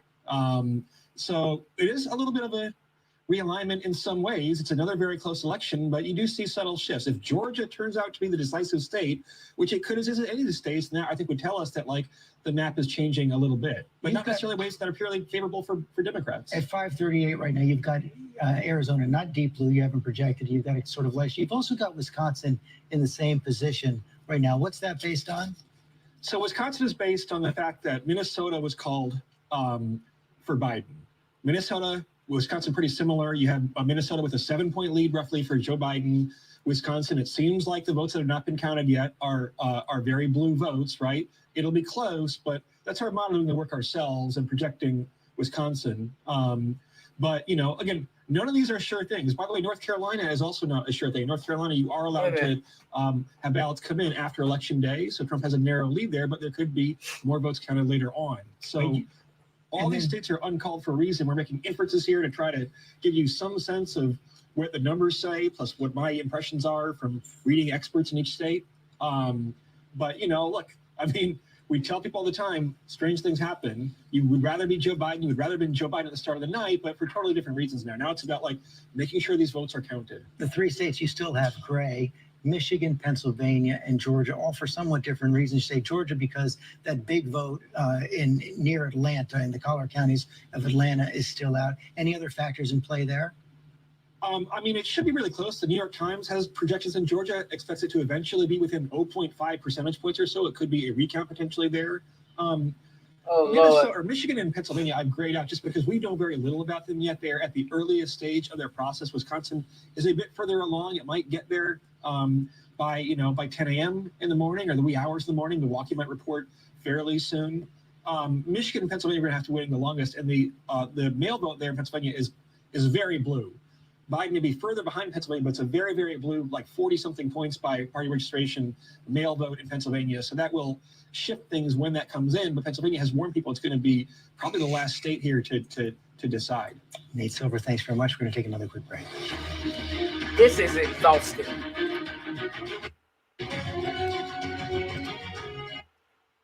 Here we are, 3:09 on the East Coast. And we are no closer to having a clear-cut winner than we were before the polls closed. This is ridiculous. I just cannot believe this. These people in this country. I just cannot believe it. It's a mess. I just cannot. I mean.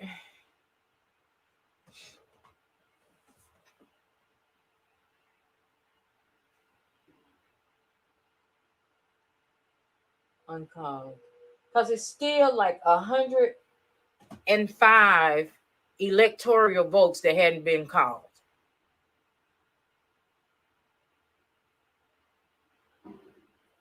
So even if it goes, let's say it's 105, let's say Bitch Boy gets 55 of those, Biden gets 50.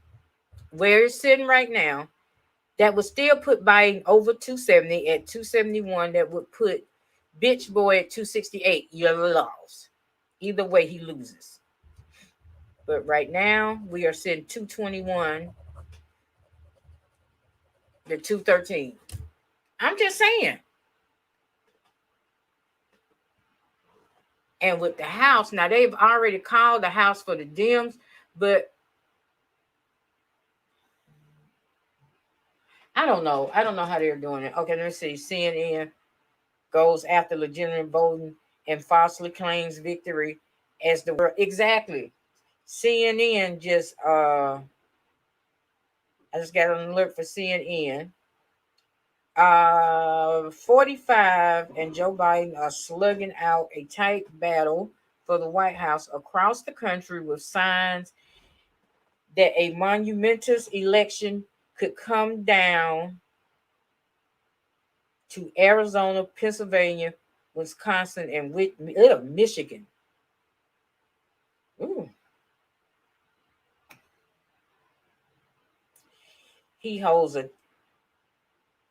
Biden holds the lead at 220 to 213. You need 270 to become president. They recap. Biden spoke first. He told his people, keep the faith, it ain't over. And then here comes bitch baby. I wasn't here and we run these things. And because you know how he gets on there, like, I don't know why we're still there. We should be having, you heard him, we should be celebrating. We had came down there that we were going to be out on the lawn celebrating. But they're trying to, and they should have stopped the vote. And this, boy, if you don't shut your ass up.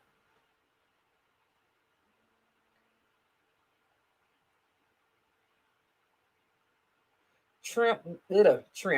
See, that's out, yeah. Shrimp.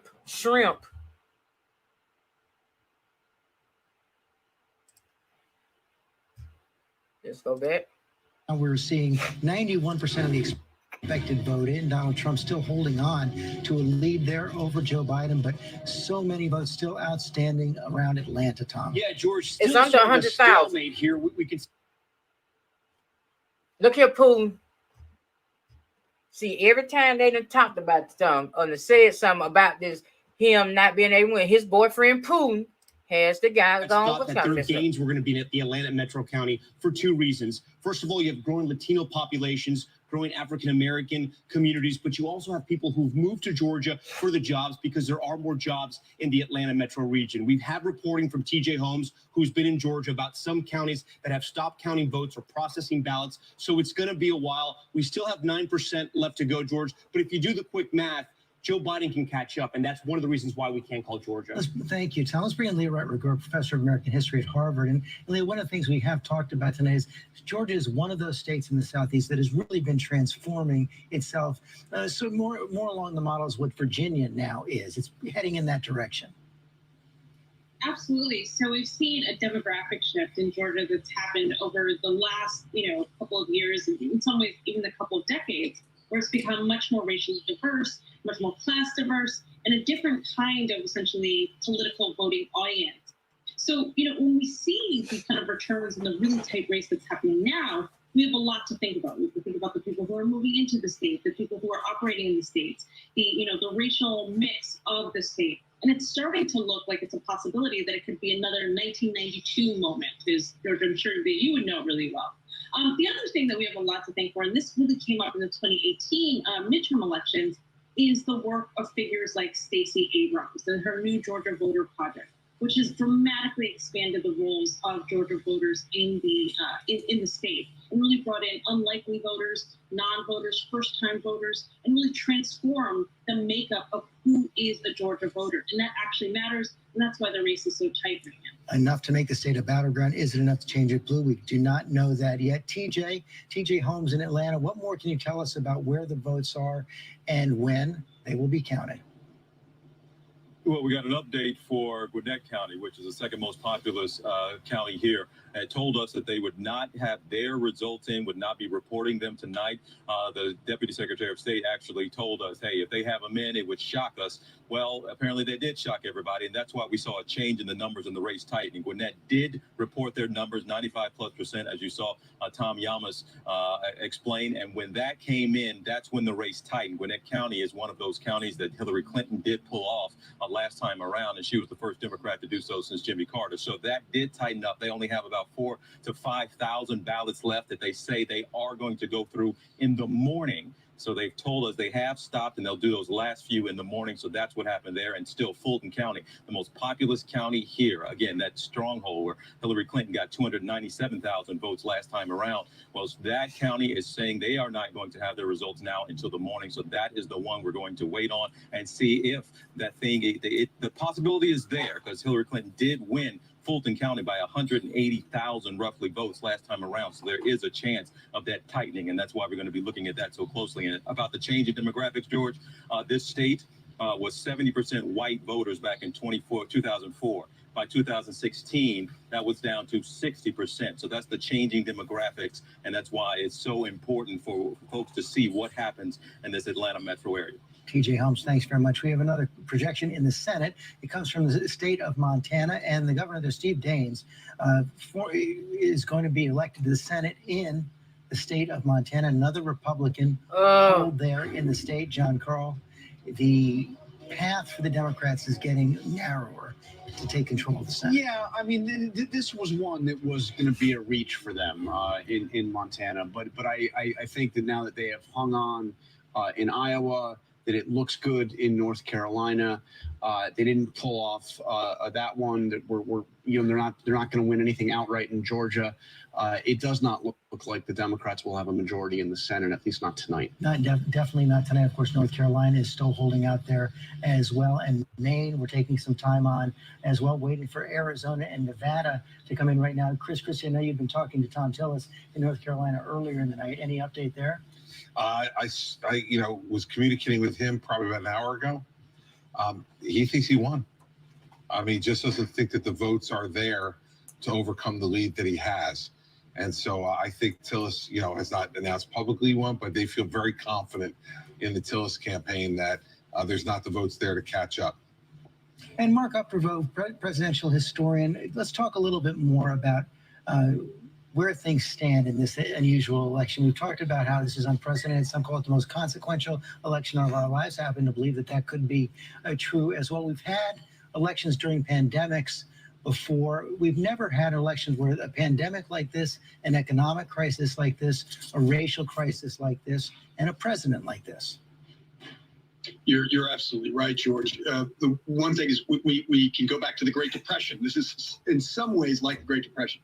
We had an incumbent President Hoover during the depths of the Depression lose to Franklin Delano Roosevelt. And you saw Roosevelt unite the country during a time of enormous crisis. Our greatest presidents do that. They unite the country. They bring us together. Abraham Lincoln was another one. I think one of the sad moments tonight was hearing our president say that indeed it's a sad moment in American history tonight. And I think that it's a sad moment in the history of the presidency for a president, an incumbent president, to question the integrity of our election based on no evidence whatsoever. I think one of the headlines of this election, George, is going to be the triumph of American democracy. We saw 20% more voters show up at the polls in 2020 than we did in 2016. That shows the health of our democracy. That's what Donald Trump should have been talking about tonight.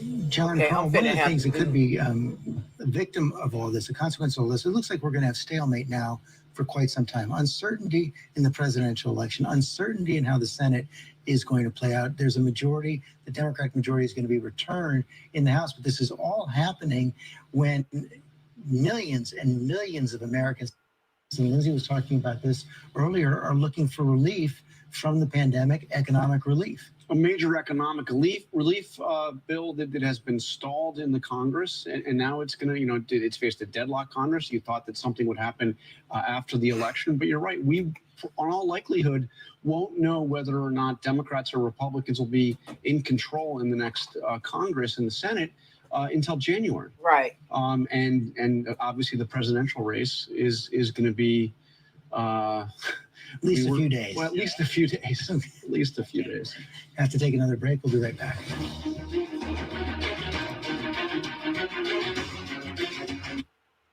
Thank everybody for still hanging out. Thank y'all for hanging out with me. I am going, like I said, I'm going to follow it as long as the networks can follow. Networks are following it, and right now they don't seem to be letting up on it. I'm getting a feeling that ABC is about to tap out because they're about to run into the local news time.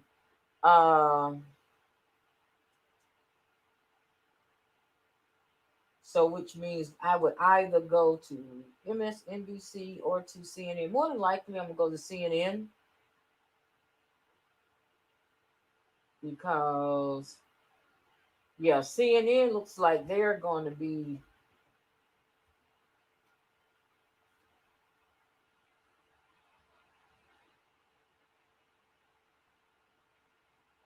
so most likely when ABC let up off it, I'll be heading to CNN, I think.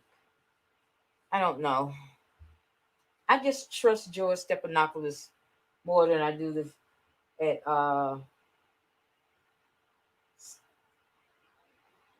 okay.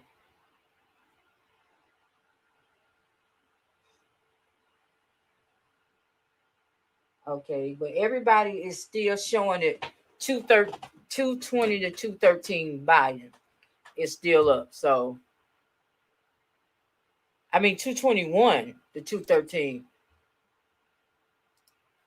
Election headquarters in New York is 3:20 in the East. Let's recap where things stand right now. At this hour, Joe Biden has won 18 states, 221 electoral votes. Donald Trump has won 23 states, 213 electoral votes right now. You see the big states that are out there yet to be projected.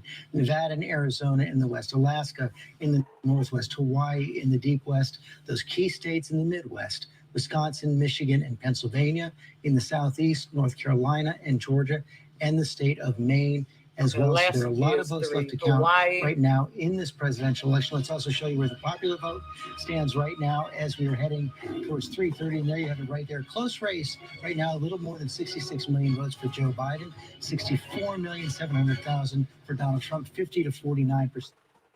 Wow, is that really me? Somebody slipping.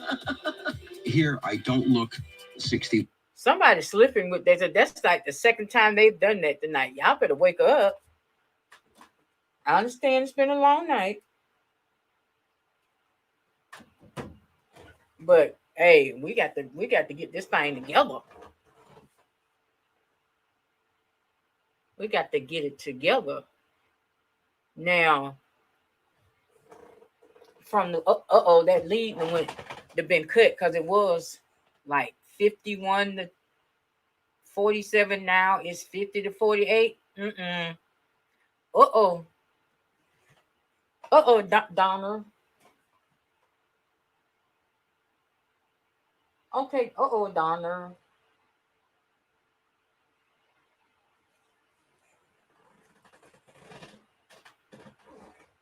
See, you would have thought Alabama would have learned and would have clicked in their mind. Y'all ain't won shit since y'all did that bullshit ass law.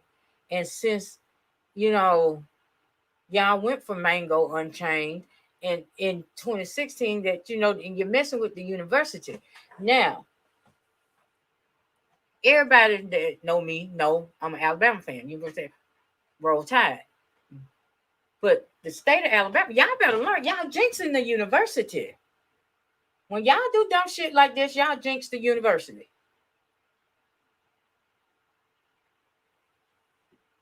Because if you look at it, I don't think we done won a championship since this. Wait a minute, I gotta take that lie back. Yes, we did. We got one his first year. But the winning streak ain't been good since this orange bastard been in office. When Obama was in office, we won every year. This orange bastard get in there, and we got injuries and all that.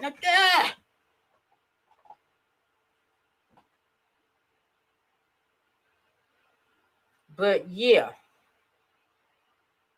it's safe to say we're gonna be sitting here this time next weekend. We still ain't gonna know who won because Mango Unchained pretty much told you what he finna do. He finna lock it up in litigation. And here's my thing: to Biden, if you're listening, if this just so happened to come across your ears, don't you pull a damn Gore. Damn that. We fight this down to the wire. If we still sitting here this time next year and Nancy Pelosi got to be sitting in president because there is no the winner of the re-election.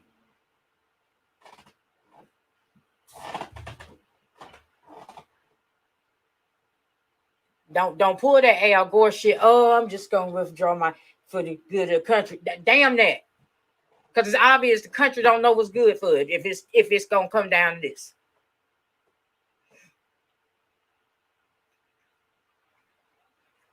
Ooh.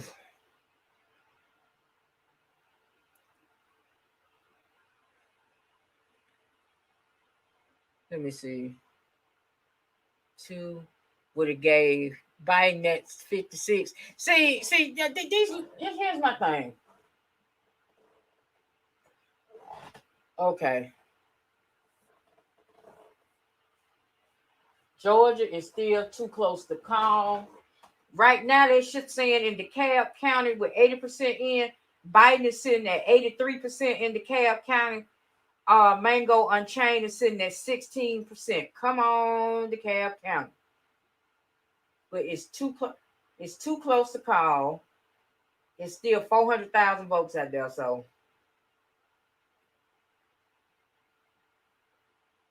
Arkansas. Somebody with last name Cotton won in Arkansas. Okay, let me see what the local is saying.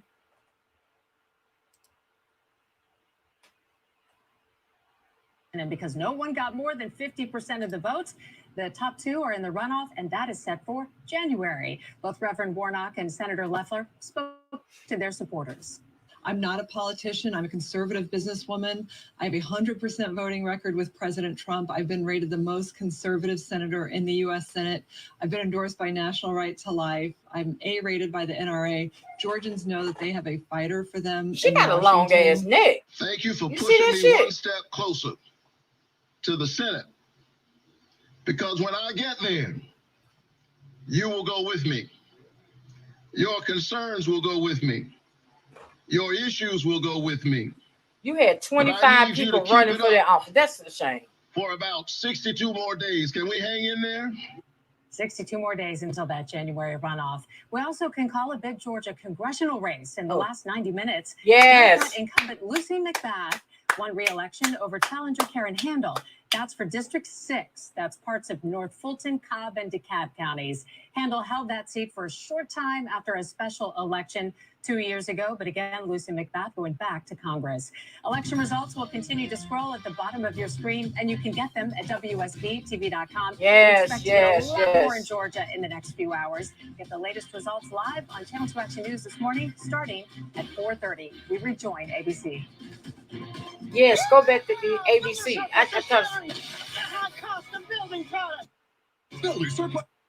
But yeah, oh Lord, we still hanging. We still hanging in there. I appreciate my late. We started, and now we going into the overnight shift. I appreciate y'all hanging in. I'm like y'all. I know we ain't gonna find nothing out tonight, but I'm scared that I go to sleep and while I sleep and I wake up and it's 4 more years of this motherfucker. Excuse my language, but like I said, the later it get, the sillier I'm gonna get, the more broke my mouth gonna get. That's just how it works. And I am here, but about a little over. Let me look at this. I am like 30 seconds from being on here for 6 hours. I did not think that it would take this long. I kind of figured we're gonna go maybe like 12:31, 1:30 in the morning before we got a winner. I didn't think we were gonna be sitting here at 3:30 in the morning. We still don't know who the next president gonna be. And I appreciate everybody that's sitting up in here with me. Because I guess y'all like me. Y'all want to know too. And I do mean over all 5 platforms.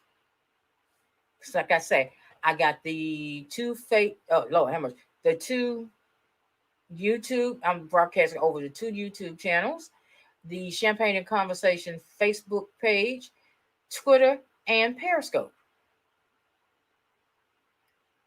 And I appreciate the clicks and the views. This is going to be interesting. This is going to be interesting.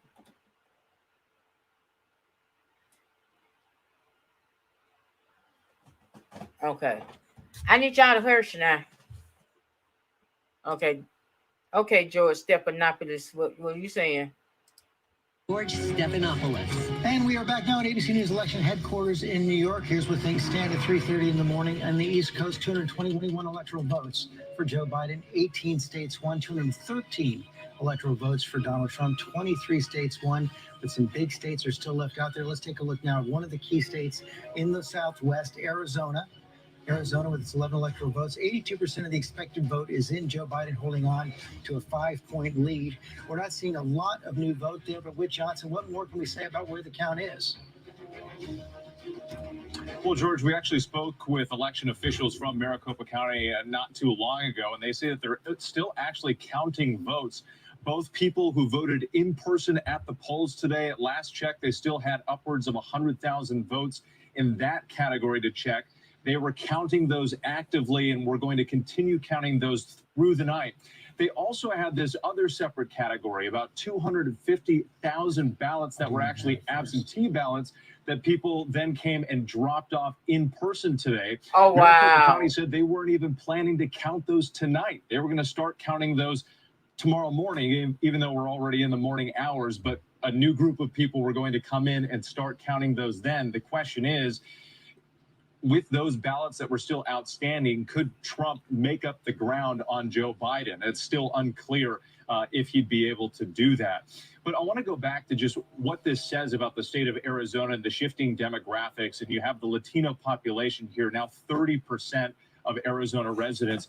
And then the new voters, the population boom. We spoke to two women who described themselves as independent voters who are voting for the very first time in this presidential election, despite the fact that they were old enough to vote in presidential elections prior.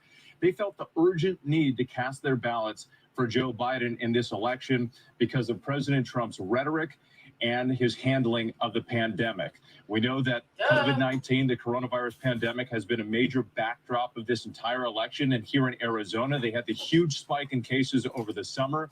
It died down a little bit, but now they're seeing those cases tick upwards again, a rise in hospitalizations and positivity. So especially with the women voters who we talked to, the pandemic, healthcare, the economy, those three top issues were all inextricably linked together. And that's something that we've heard across the board. So Democrats feeling really confident tonight, hoping they can hold on to this win in this traditionally red state, George. Okay, Whit Johnson, thanks very much. Let's look at the just for ballot as well. healthcare 79% of the alone. expected vote is in right now, and Joe Biden is holding on to a 2-point lead there over Donald Trump. 79% of the expected vote. I want to bring in Amanda Renteria, our ABC News contributor, as well for her analysis on this. And what do you make of what you're seeing, Amanda, in both Nevada and Arizona? What it says about the states, what you expect to happen? Yeah, so this is moving in the direction towards Biden. Biden has done a lot of work. Well, I mean, if y'all can remember 4 years ago, I think it was the Senate race in Nevada. You've seen really a solidifying of they the elected Latino a community dead on the pimp. Democratic side. You're also seeing a lot more of the Latino organizations led by Latino women, which we've learned in this cycle. There is a split between Latino women and Latino men, and that showed up differently in Florida. But in Nevada and Arizona, it looks like it's coming together for Biden. And the campaign is certainly excited about what they have been seeing. It also helps that Bernie really did bring out that vote in the primary for the younger youth Latino community. And we're seeing it now to fruition. Talk a little bit more about those differences between the generational split in the Latino community, also split between the Southwest and the Southeast. Yeah, so this has been a long understanding within the Latino community that when you come from Venezuela or Cuba and you've experienced some socialism, there has been a lot of different money put in, particularly the Eastern Seaboard, but specifically Florida over time, to really connect Democrats to socialism. That happened again in the primary cycle. And we're seeing those numbers come up as you look through the Florida numbers. You really can see the difference, and particularly early immigrants. You are seeing the change there. And so that's really the big split between what we've seen in Nevada and what we've seen in Florida. And it looks like as we're going into the evening, we are seeing that real difference come through in Arizona and Nevada. And the numbers look very good for Biden there, but on the Eastern Seaboard, it's a little bit different. And how about Texas? So Texas is is another interesting area. There's quite a bit of diversity there, certainly Mexican American. The difference there is it's rural and there hasn't been as much investment that you've seen in Arizona and Nevada. Okay, Amanda Renteria, thanks very much. I want to bring up Wisconsin. Again, let's take a look at where things stand in Wisconsin right now as we're continuing to count the votes all across the country. See, 83% of the expected vote is in right now. Donald Trump holding the lead. Sarah Fagan, I know you've been paying close attention to where the votes are, where they're coming in. What's your analysis of where things stand there right now? Look, there is a lot out in Milwaukee. And even though Donald Trump has a pretty decent lead here, this is going to narrow. It's going to get a lot closer. I don't know that Joe Biden gets there, but it's certainly going to tighten. One other thing that I found so interesting, I talked to somebody earlier on the ground who said earlier in the evening, watch Dane County, Madison.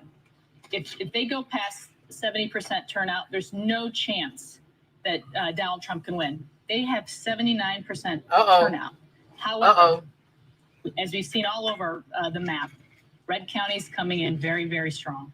So red is coming in strong, Yeah. blue is coming in strong. Rahm Emanuel, that's one of the big stories of the night.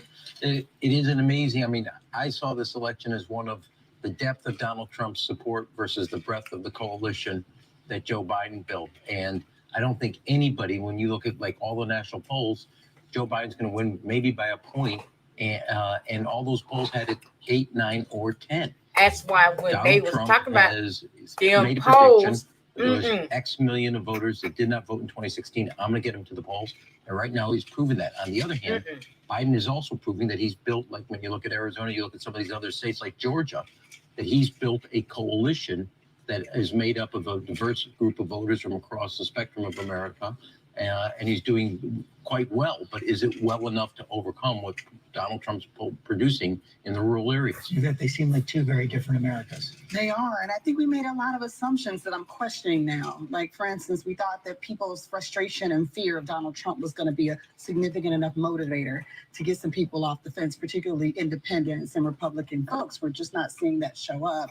We also assumed that we were going to be able to have, as Rahm said, this coalition of folks come together and really do the work.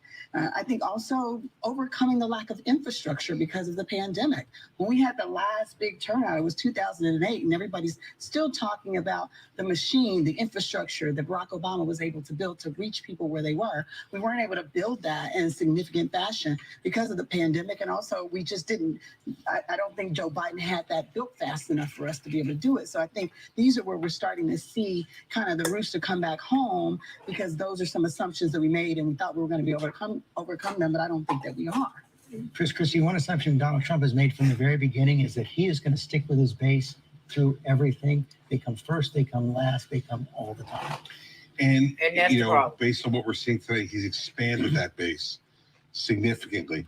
And Georgia, this is a race that was posited as policy versus personality, right? And I've heard Rahm say a number of times, Joe Biden had the right kind of compassionate type of personality. That was the right contrast.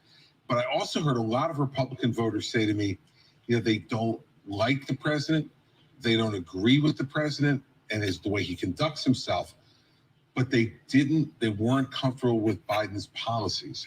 And it may be, as we dig through all this, that's what we're going to find happen here as well. It's a close election, even though he didn't do what you called on him to do from the very beginning of his campaign, lay out a clear second-term agenda. Yeah, I mean, part of it too is I think that because there was this attempt by Biden to take policy out of it to some extent, just talk about COVID, talk about him being an uniter and an American president, it may have had two effects. And the first most important one was that he said enough to make Republicans worried about what he was really going to do. Why wasn't he talking about it? And was he really carrying the Sanders agenda with him? And if he was, that motivated a lot of Republicans to get out and vote for Trump. Now, we don't know what's going to happen yet, but I think those are things that are starting to pop into my mind as we go deeper into the night. Lindsay, pick up on what Yvette was talking about as well. Did the Democrats have, there's a lot of votes still out there, the right strategy as they built this coalition? Did they build the kind of excitement they needed to build? You know, I think that one thing that you can't underestimate, President Trump has a lot of stamina, and all the rallies that he did. And, you know, we've heard from the Trump campaign about the millions of doors that they personally knocked on despite the pandemic, and all the states where they had thousands of people coming out and getting So a the bunch of local news and that irresponsible kind of asses. traction. I think that we'll see. We'll see in the end if that ends up being something that's really tipping the scales. But I think that another major difference too is President Trump said that this election is a choice between a Trump boom and a Biden lockdown. And you're seeing in areas at the beginning of the night, Adrian Bankert was talking about how in Ohio, this is really about jobs there. In Houston and many other cities across the country, we've heard from people who are saying that they've, as a result of the coronavirus, lost their job, lost income, they've been furloughed. And so I do think that even though Biden, former Vice President Biden, has said, you know, we can't rebuild the economy until we gain control over this virus. I think that there was a lot of fear. It comes back to the debate of the lives over livelihood, and a lot of people were worried about the economy and trust President Trump. Lindsay Davis, thanks very much. We have to take another quick break. We'll be right back.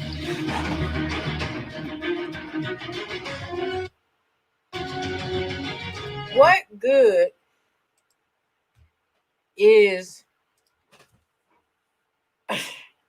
these people are crazy. These people are crazy. What the hell? Oh, I just don't get. I'm more concerned about getting this pandemic under control. Something that is shown that is killing people.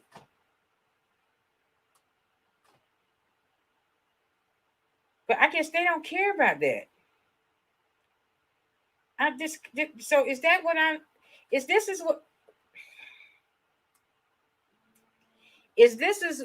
this what I'm to get from this election, that this country don't care that over 200,000 citizens died because of incompetence by this administration? Is that what I'm getting from here? I'm just saying. Is that what I'm to take from this?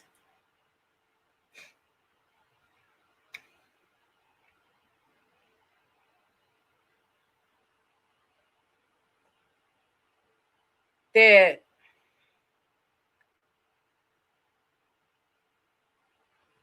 they would rather re-elect somebody that put everybody's life at risk, in danger, over $1, than to elect somebody that's going to handle this thing, be the responsible adult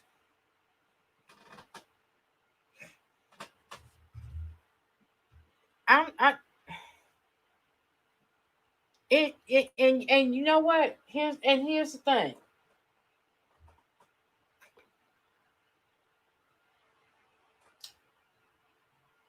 Here's the thing. If this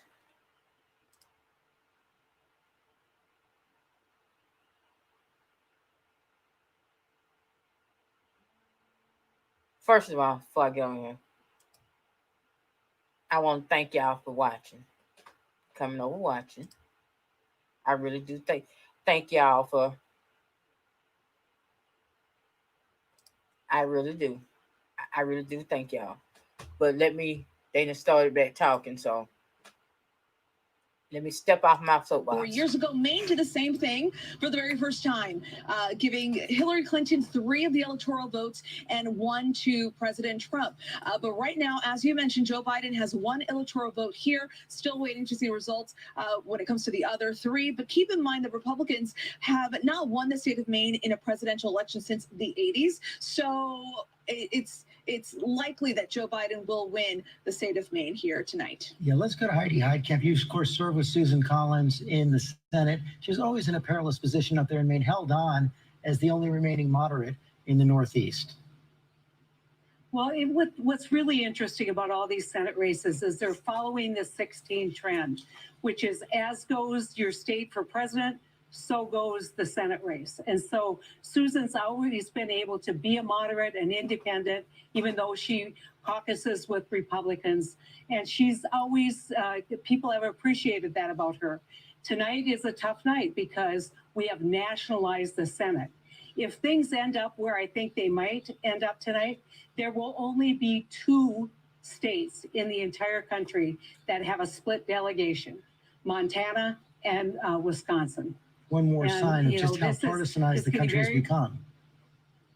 We're getting to the point where Senate races are national. You know, when I won in 12, no one thought I could win, but I knew I could because Kenton Byron had.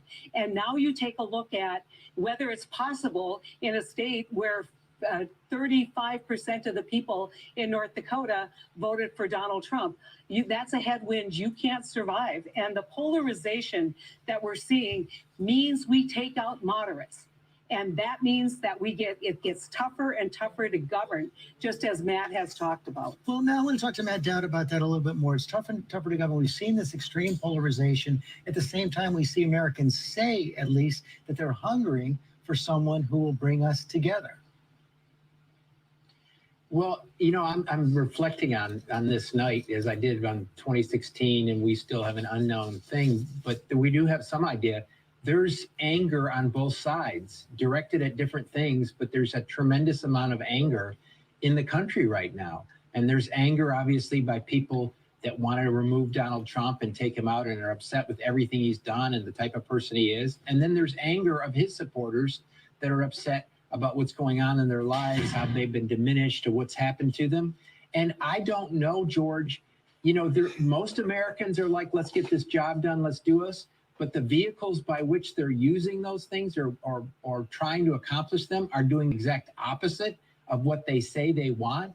And so I think we're in a generation, I think this election is going to set us on a generation of how do we resolve that anger on both sides, and how do we figure out a way to have a level of empathy for both tribes in this situation. Otherwise, George, we fundamentally have a broken democracy if we can't resolve that. It's a great point. Like Mark Updegrove, let me bring you in on this. Does history offer any clues as to how that healing, that unity might be brought about in the wake of this election? I think it's primarily rhetorical, George, and I think the standard, as almost all presidential things are, is set by Abraham Lincoln. In the wake of the Civil War, which is the most divided we've ever been in our country, when Abraham Lincoln was giving his second inaugural address, he said, "With malice toward none, with charity for all," and he extended his hand out to the vanquished South. If we're going to have our next president, whether it be Donald Trump or Joe Biden, unite this country, it has to be done principally rhetorically, by saying the right things and by extending a hand out to the other side, inviting them back into the fold. Martha Raddatz? You know, George, just to go on Mark's point there, how you bring the country together when each side not only mistrusts the other side, they basically think the other side is the devil. And I have asked a lot of voters across the country, again, what would happen if you as a Trump supporter, if Biden wins, or you as a Biden supporter, if Trump wins. The Trump supporters will tell me they think the others will come around. They'll see that Donald Trump is right. You can also talk to the Trump voters and ask them what it is after 4 years. And we've gone down that list during the evening: COVID, impeachment, the border wall that Mexico didn't pay for. There is absolutely no sense in arguing with any of them.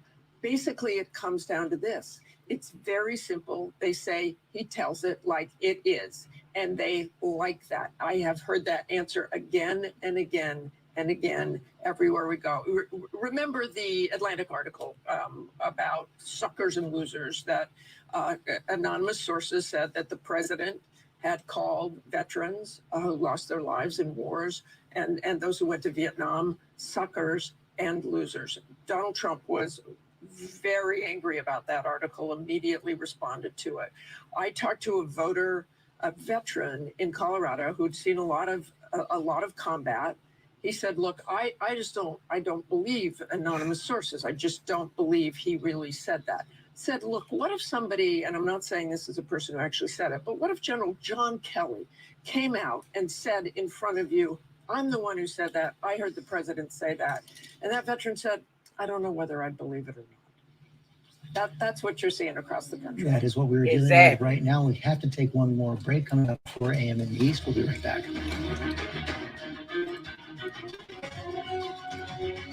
Yeah. Y'all, we still waiting. We are still waiting.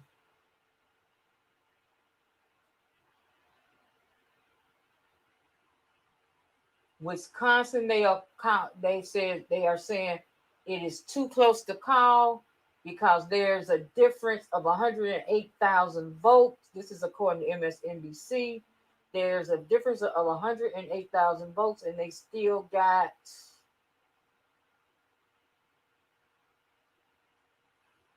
they're not saying they still got over that to count. So yeah, it's this is ridiculous. I honestly, I gave them that with, in 16 because, of the way that folks were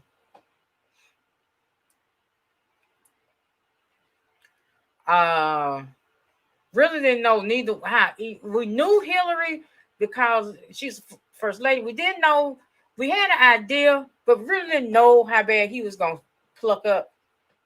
But y'all know now. Y'all know, people know, we all know this man don't know what he's doing. The man is batshit crazy. And he's still here at 3:53 in the morning, the day after the election. We are sitting at 221 to 213. Why?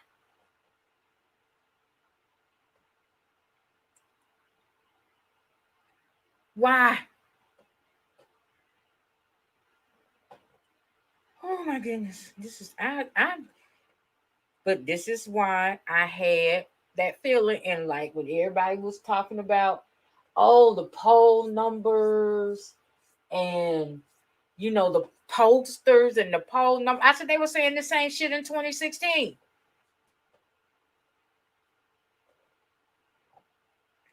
Folks don't want you to know how fucked up they is.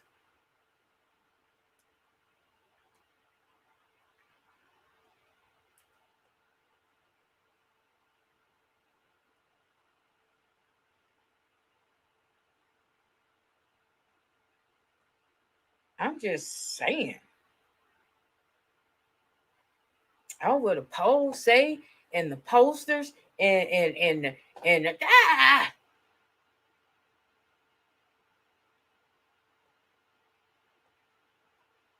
I'm like, this some shit here.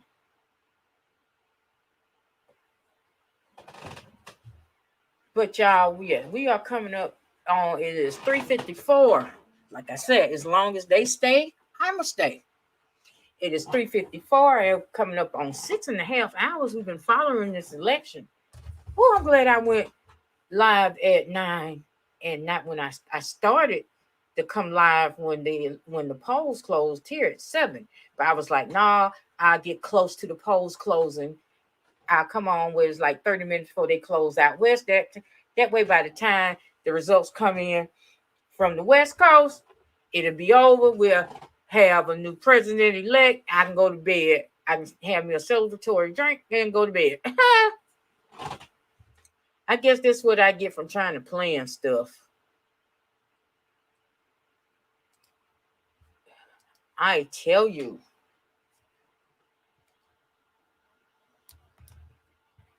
It's just, this is nuts. This is nuts.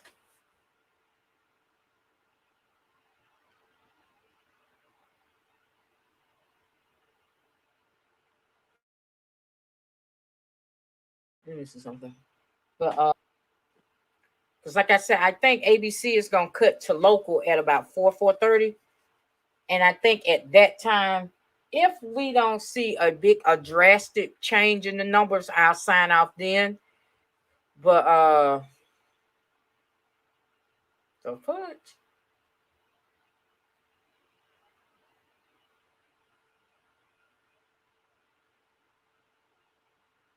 Because right now he's talking about the local. See, and what I'm looking at, this 56,000 that she got could have went to Biden. And this would be closer than what it is. But, you know, you can't tell these. Throughout the morning. That also is holding us up from calling one of Georgia's Senate races. Right now, Senator David Perdue has a lead over Democrat John Ossoff, 44% to 44%. But again, some counties are still working on absentee and provisional ballots. So we likely won't be able to call this race until much later today. We're going to stay on top of it for you all throughout the day. But here's what we do know right now. Georgia's other U.S. Senate seat will be decided in a runoff between Democrat Reverend Raphael Warnock and the incumbent Republican Senator Kelly Loeffler. Here are those results right there. You see Warnock at 29%, Loeffler at 27%, Doug Collins there at 22%. He has conceded the race. And there are 21 candidates who qualify for this special election. And because no one got more than 50% of the vote, the top two, Warnock and Loeffler, they're going to be in a runoff. And both Reverend Warnock and Senator Loeffler spoke to their supporters. There's two of us in the race now instead of 21. You know, and see, that was too many people. I mean, come on now. Of Georgia as it should have been a cutoff on that. Senator, I will continue to have that focus, but we're going to have a very targeted campaign, making sure Georgians understand what's at stake. It's jobs, it's opportunities, it's affordable health care, it's low taxes. Those are the things I'm fighting for. Thank you for pushing for me your one rich step friends closer to the Senate. Because when I get there, you will go with me. Your concerns will go with me. Your issues will go with me. But I need you to keep it up for about 62 more days. Can we hang in there? About 62 more days. Election Ooh, results. Lord have mercy. I tell you the truth, y'all. And you can get them at WSB. Hell, it feel like it's going to be 62 more days before we know who we going to have as president. Storm Tracker 2 HD, keeping your family. Yeah, it's like going to be 62 more days before we know who the president is, y'all. I was trying to, it was some funny shit I want to share with y'all to kind of lighten this mood, but my device ain't cooperating. So I would have to wait until, thank you to the people that's still hanging out. I appreciate it. Y'all must be night owls like me. Y'all on edge too. Because y'all really want this to be over with, but you know it ain't going to be over with.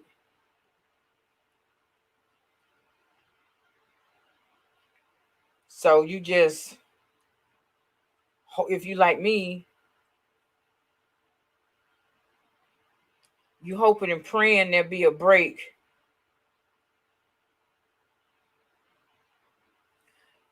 I didn't win the lottery. Let me see, did I win? They did have a Mega Millions. Did I win a Mega Millions? I don't even forgot what my numbers was. Ugh, y'all.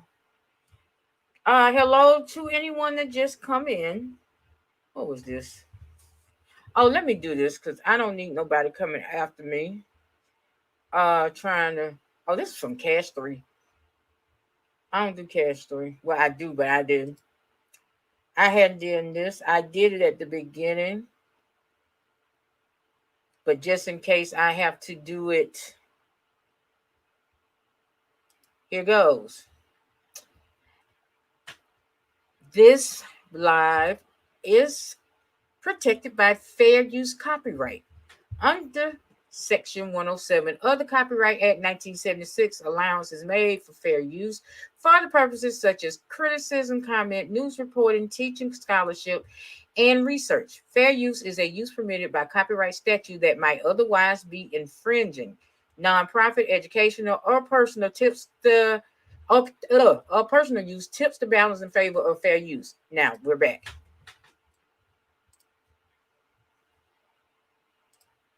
For Donald Trump, 23 states won right now. Some big states are still outstanding. Let's start with the state of Arizona there in the Southwest. We've had about 82% of the expected vote in now for the last hour. They're still counting there. Joe Biden has a 5-point lead. Tom, what more do we know?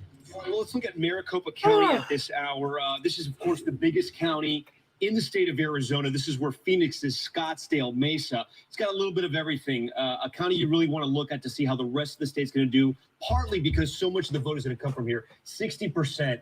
At 4 o'clock in the morning right now on the East Coast, we can tell you that Joe Biden is overperforming from where Hillary Clinton was, 81% of that vote in, but still 20% of Maricopa is out, and that's one of the reasons why we can't project this state just yet. We look at one of the Democratic strongholds here, Pima County. This is Tucson, 60 to 38, again, overperforming there. The trend so far, and it's been holding for the last 2 to 3 hours, George, I know you would know better than me, is that Democrats are in a good position in Arizona, but it's just with 20% out, you just can't project it yet. That's right. Whit Johnson, the vote is just trickling in, that remaining vote.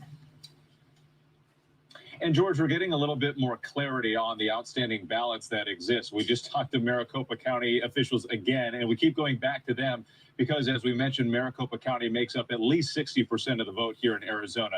They said that within the next 10 minutes, but I'm talking to my producer here, it still hasn't come up yet. They were trying to do the final dump of results, and this is the in-person votes from today. They were counting those throughout the night. They thought they were going to finish that up, so we could get those results at any moment. But there are still several 100,000 outstanding ballots, and they gave us some clarity on that. We talked about the near 250,000 absentee ballots that people dropped off in person. Some of those were actually dropped off over the weekend. If you remember, the early voting period stopped on October 30th. Some people dropped off their ballots over the weekend. And then you have a separate category of people who walked into the polling locations today and dropped off their ballots as well. When we went around and talked to voters, we saw some people doing that. So that still amounts to several 100,000 outstanding ballots. So what we're seeing from the Republicans, Governor Ducey, Martha McSally, the Republican Senate candidate, they are telling people to pump the brakes. They want to make sure every vote is counted. Democrats, on the other hand, are feverishly doing the math. One of the reasons I got into journalism, I was told there wouldn't be a lot of math involved. So I can't tell you if President Trump can make up this ground, but Democrats remain extremely confident that they're going to hold on to the win tonight. And as you said, we're waiting for one more dump of votes coming, we hope, shortly. We have to take another break. We'll be right back. Oh, my God. They getting like Tyler Perry. Humans, put yourselves through all that. It's like every 2 minutes they're taking a break. I'm about to switch over to either CNN or MSNBC. But we still okay. They got 221 to 213. MSNBC is doing 220 to 213. So what's the difference there? I wonder, y'all. I wonder what's the difference there. Ugh. But y'all see where we sitting here, coming up on the, oh, that's why. That's why. Okay.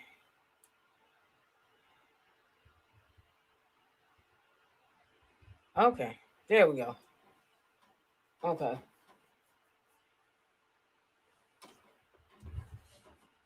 What is this? See, that number keeps, well, to 218. Ugh. This is exhausting. 221 to 2. Oh, that Michigan thing. Oh, I see what they're doing. I see what they're doing. Same in North Carolina.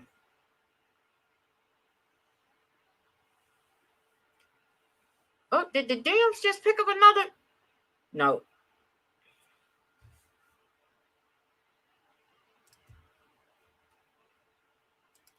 Looks to be counted in key states. Want to bring in Lon He-Chan. He's the Director of Domestic Policy Studies at the Public Policy Program at Stanford University, also the former policy director for Mitt Romney. For President Lon, just give me your read of the night so far. It's messed up. Well, I think the president has outperformed a lot of the expectations for him. I am interested to see what happens in these upper Midwestern states. The demographic story, George, is also going to be interesting. I mean, are we really going to be telling a story about the Hispanic vote shifting, or is this a case of not understanding or not thinking carefully enough about the texture in the Latino community? In other words, the Latino community in Miami-Dade County, pretty different from the one in Maricopa County, Arizona. Are we seeing a real shift here in the Latino vote, or is it something that's really quite limited to certain segments of it? I think that will be an interesting That's story. That's always amazed me. How about the story of your director of the public policy program? How a race of Whoever people wins, could whether it's vote Joe for Biden or somebody Donald Trump tonight, it looks like the Democrats are going to that is retain all the House. about The Senate keeping is gonna people be that very look like them close. out the Either way, country and Republicans calling appear them to have all the these edge right now. different How is names. the next president of the United States going to govern this country? Well, either way, the Senate plays a really interesting role. The Senate remains Republican, which appears as though will happen.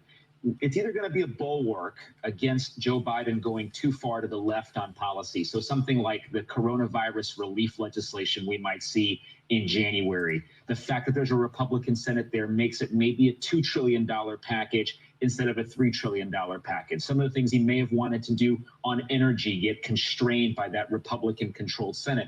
If Donald Trump takes over, he's still got to deal with the Democratic House. But the question is, how does the Republican Senate now factor in? Does the Republican Senate then try to work as the broker between the Democratic House and President Trump? Might we see action on something like prescription drug pricing, which a lot of people have said would be a bipartisan priority? So these are the things I'm going to be watching for. But the Senate is going to play a very key role in the policymaking process going forward. Okay, Lon He-Chan, thanks very much. I want to bring in Nate Silver right now. Nate, I come to you about once an hour for this, just to basically tell all of us what you're looking at right now, how you see the map changing, what you think the key factors are that are going to decide this race. I mean, at this point, it's kind of more state by state, right? So it's about kind of learning which ballots are outstanding where. It's not about making projections as much. I think the one that is most confusing, so this is probably out of date, right? You might want to kind of reset that. But here's if Trump wins Wisconsin, for example, but Biden wins Michigan, just kind of run through different scenarios when you brought this map up. Wisconsin's one where we might get the most news right now. Milwaukee County is expected to announce its absentee ballots soon. Kenosha County has some absentees. The city of Green Bay has to report. So that margin will close in Wisconsin, but will it close enough for Biden to overtake Trump? I mean, we're trying to get as much information as we can. It's not clear how many votes are outstanding exactly. Well, that's what I was going to ask you about. It looks to the naked eye, but we've been warning people about this all night, that those margins in Pennsylvania, that margin in Wisconsin is actually quite large and would be difficult to make up. So Wisconsin's a different category in that it claims it's going to be able to have a count by some point early in the morning or maybe early in the afternoon today, Wednesday, whereas Michigan, Pennsylvania have said it's going to take a few days. And so people should not, I think, bucket those all together. Wisconsin, Arizona, Nevada, which hasn't been called yet. These are states that we might know relatively soon. Michigan and Pennsylvania might take longer. North Carolina, we're waiting for late return ballots, so that by definition will take a longer period of time. Georgia, we're waiting on a couple of key counties. Georgia's not traditionally a terribly fast counting state. So, we have 7 different stories here in 7 different uncalled states or whatever it is. But with Wisconsin perhaps being that close, I mean, maybe it's too early to make this conclusion, but did we have another significant polling error in the state of Wisconsin? I don't remember the exact average by the end of the campaign, but I thought that Joe Biden's margin was in the 8 to 10 point range. No, Joe Biden had a pretty big lead, especially in the high quality polls of Wisconsin, by around 8.5 points. He was up double digits in some polls. So even if he wins by 1, I think polls will have to ask what is going on in the state of Wisconsin. Oddly, in Minnesota, it looks like the polls will be fairly close. And so that's a weird thing. But Wisconsin, giving headaches to Democrats again, although they do have Democratic areas left to report. Okay, Nate Silver, thanks very much. We'll be right back. I think they're running out of Advanced stuff. non-small cell lung cancer can I think take they're away going to so try much. to take But this today, to there's a combination. 4:30, which is another 19 minutes. But when, like I said, I hang in when they hang in. If they're going to do that, that would put me at exactly 7 hours of election coverage for you all, with you all. And I really appreciate the ones that has stopped by, the one that gave the thumbs up or the thumbs down. I don't know if it's going to be a replay on this. Just saying.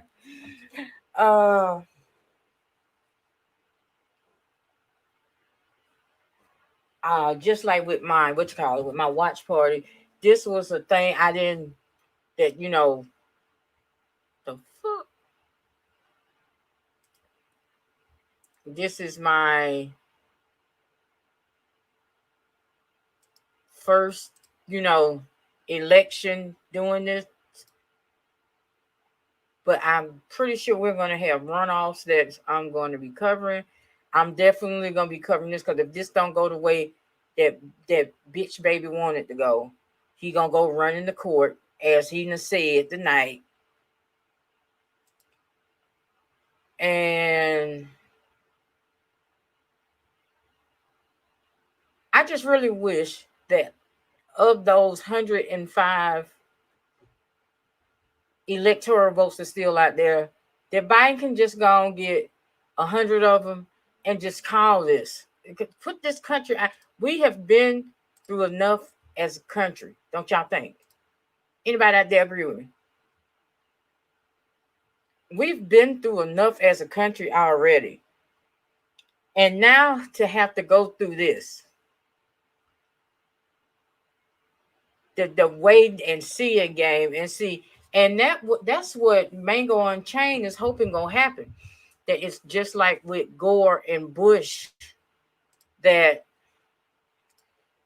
they gonna tie it up in litigation, and Election headquarters here in New York still waiting for some key votes. The vote Expecting some vote, we hope, within the next hour or two from those two key states right there, Arizona and Wisconsin. Right now, Joe Biden has the lead in Arizona. Donald Trump has the lead in Wisconsin. As we said, we're waiting votes from both those states right now. While we're waiting, let me bring Mike News, for the host of the SiriusXM Mike News show on SiriusXM. I know you've been active in this campaign, working with the Biden campaign aimed at black males. What's your read of what's been happening so far tonight?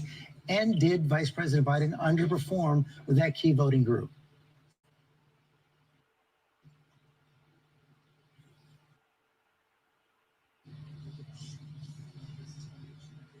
Mike, I think we don't have Mike right now. Sorry about that. oh God. I see everybody's having technical difficulties this evening.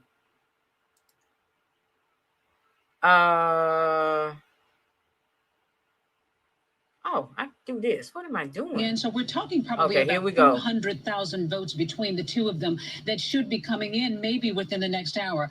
But I also want to point out, George, though, because the president has sort of hinted at, fraud or maybe something that might be a little bit unsavory here. But these election officials are bending over backwards to try to do this right, to dot the I's and cross the T's.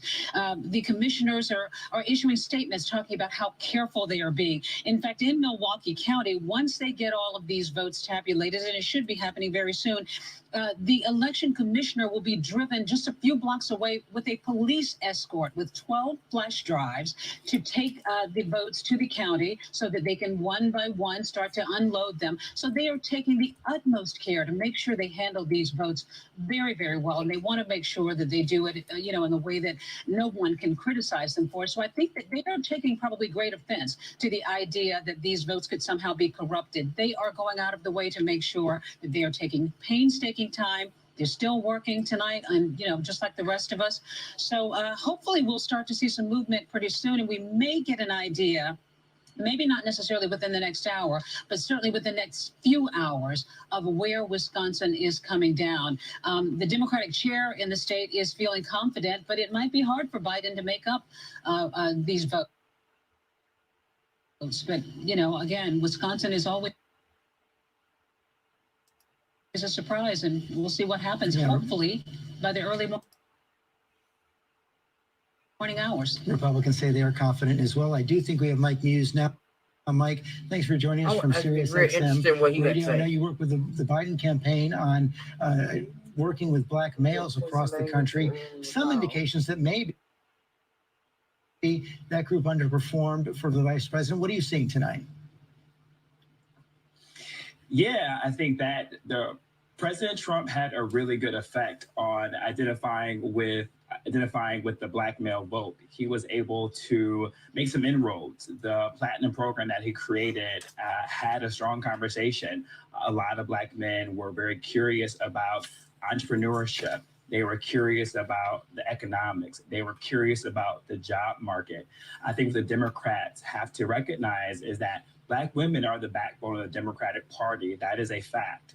But they also have to recognize is that the black male vote is up for grabs at this point. And it is possible, not only in this election 2020, but they have to be mindful they want to go into 2022 and 2024.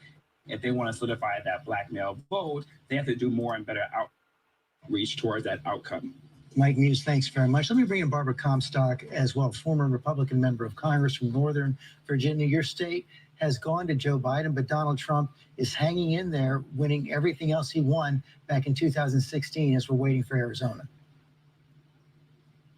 Yes, but I think some of the things that we haven't heard as much about tonight is, well, first of all, obviously, Mitch McConnell is a big winner here. I think looking like he's going to be able to hold the Senate, obviously very narrowly, but he is outspent, and Chuck Schumer has been coming at him, and he has been dealt in the room, dealing with very difficult dynamics with both with the administration and the president, and within his own caucus. And he is, my, sort of number one star here.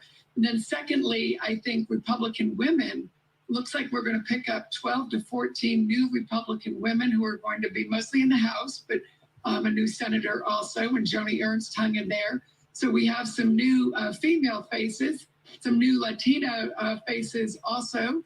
Donna Shalala was beaten by Maria Salazar down in Florida, who ran in 2018 and didn't win, and now came back. I think we have two Latino Republican men who also won. So there is, interestingly, while the president has been, sort of hemorrhaging with suburban women in areas like, where I live, there is a new coalition and somewhat of a realignment, and I'm happy to see it includes more diversity for the party. And then I should add, thirdly, and I also serve. Yeah, Demeter, I'm still hanging in there. I'm gonna try to hang. I said I was gonna hang as long as the network hangs. I'm thinking they gonna give the ABC is gonna break. Also in North at Carolina, 4:30. we also picked up a lieutenant governor And spot. I guess first African-American lieutenant governor, Republican.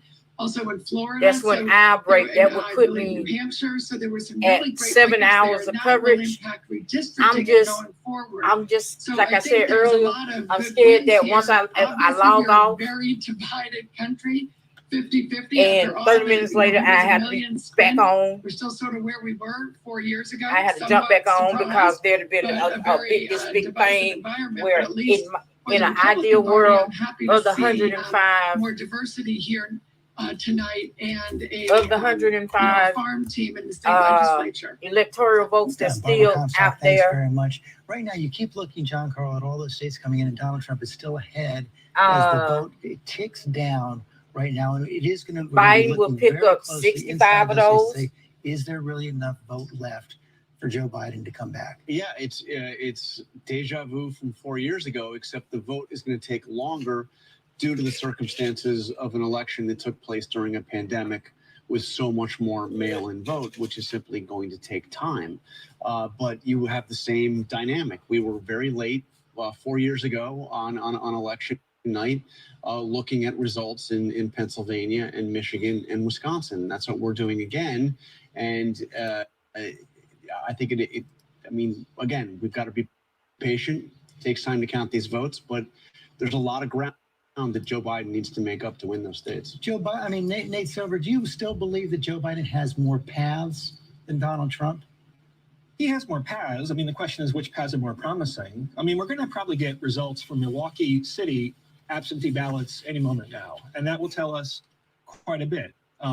Right now, Joe Biden is about 100,000 votes behind where Hillary Clinton was in Milwaukee County overall in 2016. If he were to pick up those votes with these absentees, then we basically have a tie in Wisconsin. So, you know, again, I would also, though, segregate Wisconsin and say this is a state where we're going to know a lot relatively soon. For Michigan and Pennsylvania, where there still is a lot of outstanding vote remaining. How about you, Ron? Which paths do you I think lit are my the most phone. promising now to be vice president for the president? Well, looking at these numbers, and again, I got to take Okay, Michigan and I Wisconsin, appreciate Michigan and that. Pennsylvania aside. I think you got Nevada and Arizona. I think Georgia is going to be so close that it's going to go to a recount I in that hope, area. God, I hope not. And then obviously, I've talked to different people or texted with different elected officials from different states. But I think then I think actually Michigan, if that's correct about Georgia, Michigan is going to play a more dominant role in this scenario. But I actually think to this question, I think if we started where Joe Biden had a lot of paths, the president had a narrow path, the president has now a few more paths, and Joe Biden's paths have narrowed down to just a few choices here. Chris Christie, despite the president's speech, people inside the White House increasingly confident. Yes.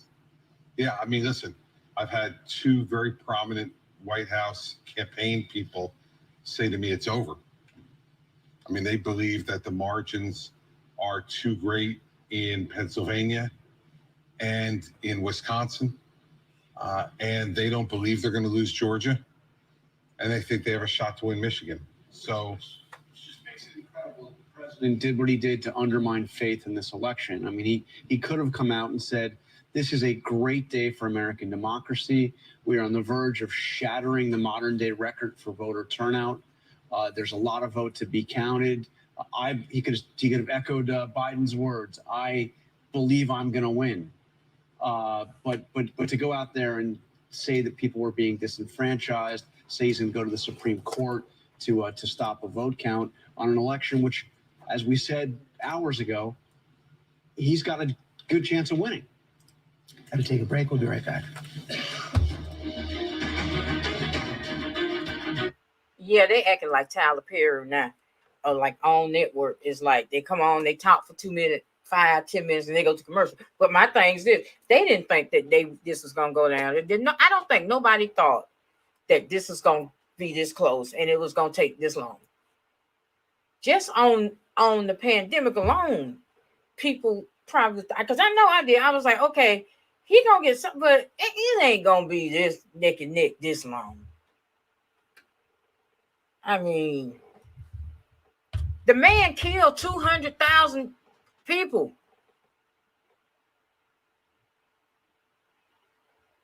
Oh my goodness, my goodness, my goodness, my goodness. This is crazy. I'm ready for this to be over with. I was ready. I was anxious, and I thought by this time I'd be in a good. I'd be deep in a wine. Oh, thank you, whoever it was. In a wine-induced slumber. I tried that Chick-fil-A macaroni and cheese. It sucks. I mean,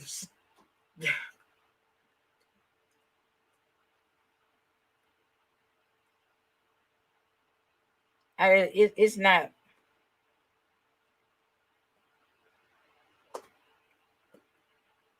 It's not all that. That macaroni and cheese is not all that. I'm just saying it's not.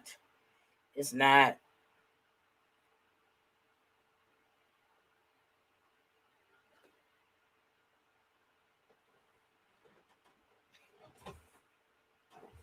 I know, right? That's how I feel too. Come on, let's talk, okay?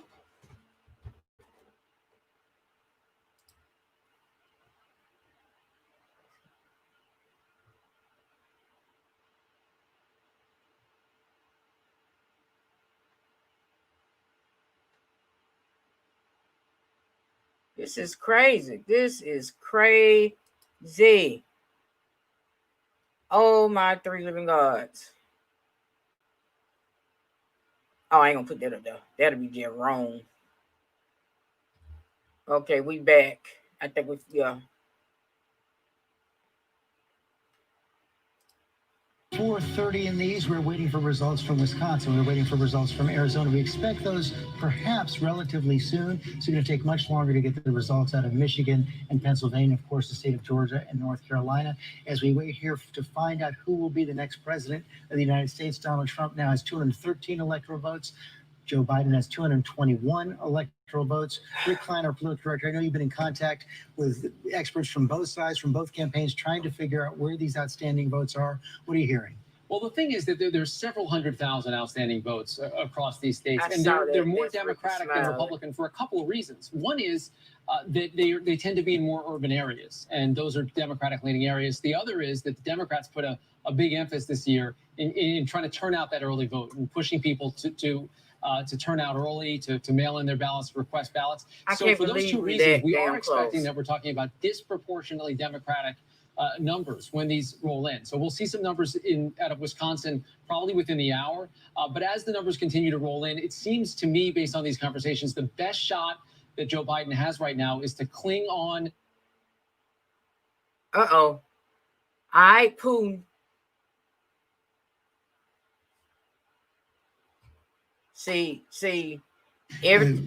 Joe Biden had about an 8.4% lead according to the polling averages in Wisconsin, about the same in Michigan, not quite that much in Pennsylvania. Whatever happens right now, it looks like it's going to be much closer than that. So we might have had a systemic polling. After an accident, don't hesitate. Don't hesitate. They tripping. Powerful law firm before you talk to the insurance company. One that They can tripping. Somebody is slipping at the ABC affiliate here in Georgia.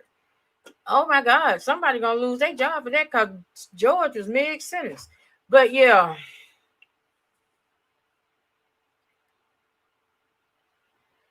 Oh, this is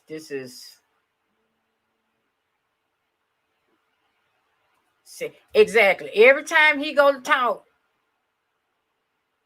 they flip, they cut out to commercial. Putin started messing with the connection, you know. Now they showing 300,246 commercials. I'm like, really? Really? Y'all doing too much. They're doing too much. I know. See, I told y'all. I told you the motherfucker he messing with the interwebs and shit. Get your ass out there. Ain't nobody want to be bothered with you and your boyfriend for another 4 years. No. Get your ass off my screen. Now hacked into my damn system.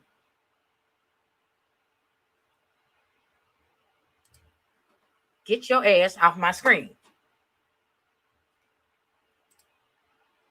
Oh my God, I did not think we was gonna be here this long waiting. And this is a record for me. I think my longest live I've done since I've been on here had been a little over 4 hours. I'm inching up on in about 45 seconds doing a 7-hour live. I have never done this. So this is a record for me. So Brother Jay went to bed, said he was too nervous. It makes you nervous. And see, and that's part. I'm nervous, but I'm too nervous to lay down.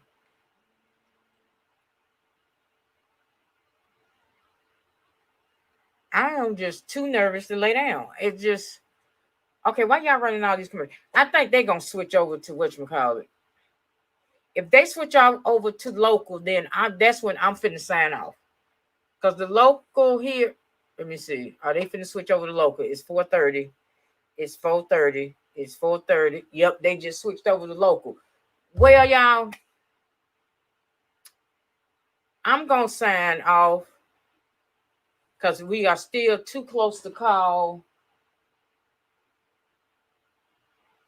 Michigan is still saying too early to call. She got a long ass neck, man. I appreciate all of y'all coming over here, spending this 7 hours with me. I can't believe I was able to keep that up, especially when I had intended on taking a nap before I started this coverage, and I didn't get a chance to do it. So y'all, we wait. As of right now, that's all we can do, I guess, is wait. I don't know what else to say. I just can't. I just cannot believe. I just can't believe we're here. I can't believe we're still here.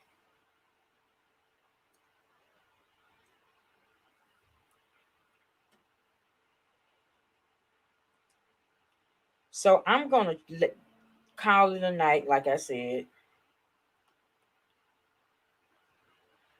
I'm going to call it a night. I want to thank both of my moderators that stopped by. DJ Cat. Hey, Puppet Master, you still hanging in here? Oh, you've been here from the DJ Cat hung as long as she could, but she got little DJ Cat, and they got homeschool. You know, we homeschooling around here. And then she got to go to work later on this morning, so she had to go. Lady P stopped by and hung as long as she could. I want to thank everybody that came and hung out with me. Thank y'all for the thumbs up. I forgot to do that little spiel because I was just so into what was going on. I didn't think, I just, like I said, I knew by 12:30 this was gonna be over. 12:30 this was gonna be over. We were gonna have a winner. It was gonna be Biden. Bitch baby boy was gonna be on his way out. But this is America, I guess. So y'all, thank y'all again.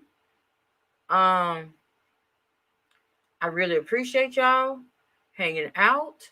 I really appreciate y'all support. I want to thank everybody that's watching on the Facebook page and on Periscope and Twitter. I want to thank everybody that stopped by there. Like I said, as of right now, everybody is too close to call. It's sitting at 221 Biden, 213 Mango Unchained. So we'll see how it goes. If I hear anything, I'll bring it to y'all. So y'all keep them notification bells on. And as always, I think I feel as though y'all just get tired of me saying thank you all the time. But hey, like I said, it's millions upon millions of other platforms y'all could have watched over here on YouTube, and y'all came and spent some time on this one, and I am greatly appreciative of that. And with that being said, I'm gonna say good night or good morning, depending on what you're doing. If you just going to bed like me, good night. If you getting up, good morning. And I will talk to y'all later.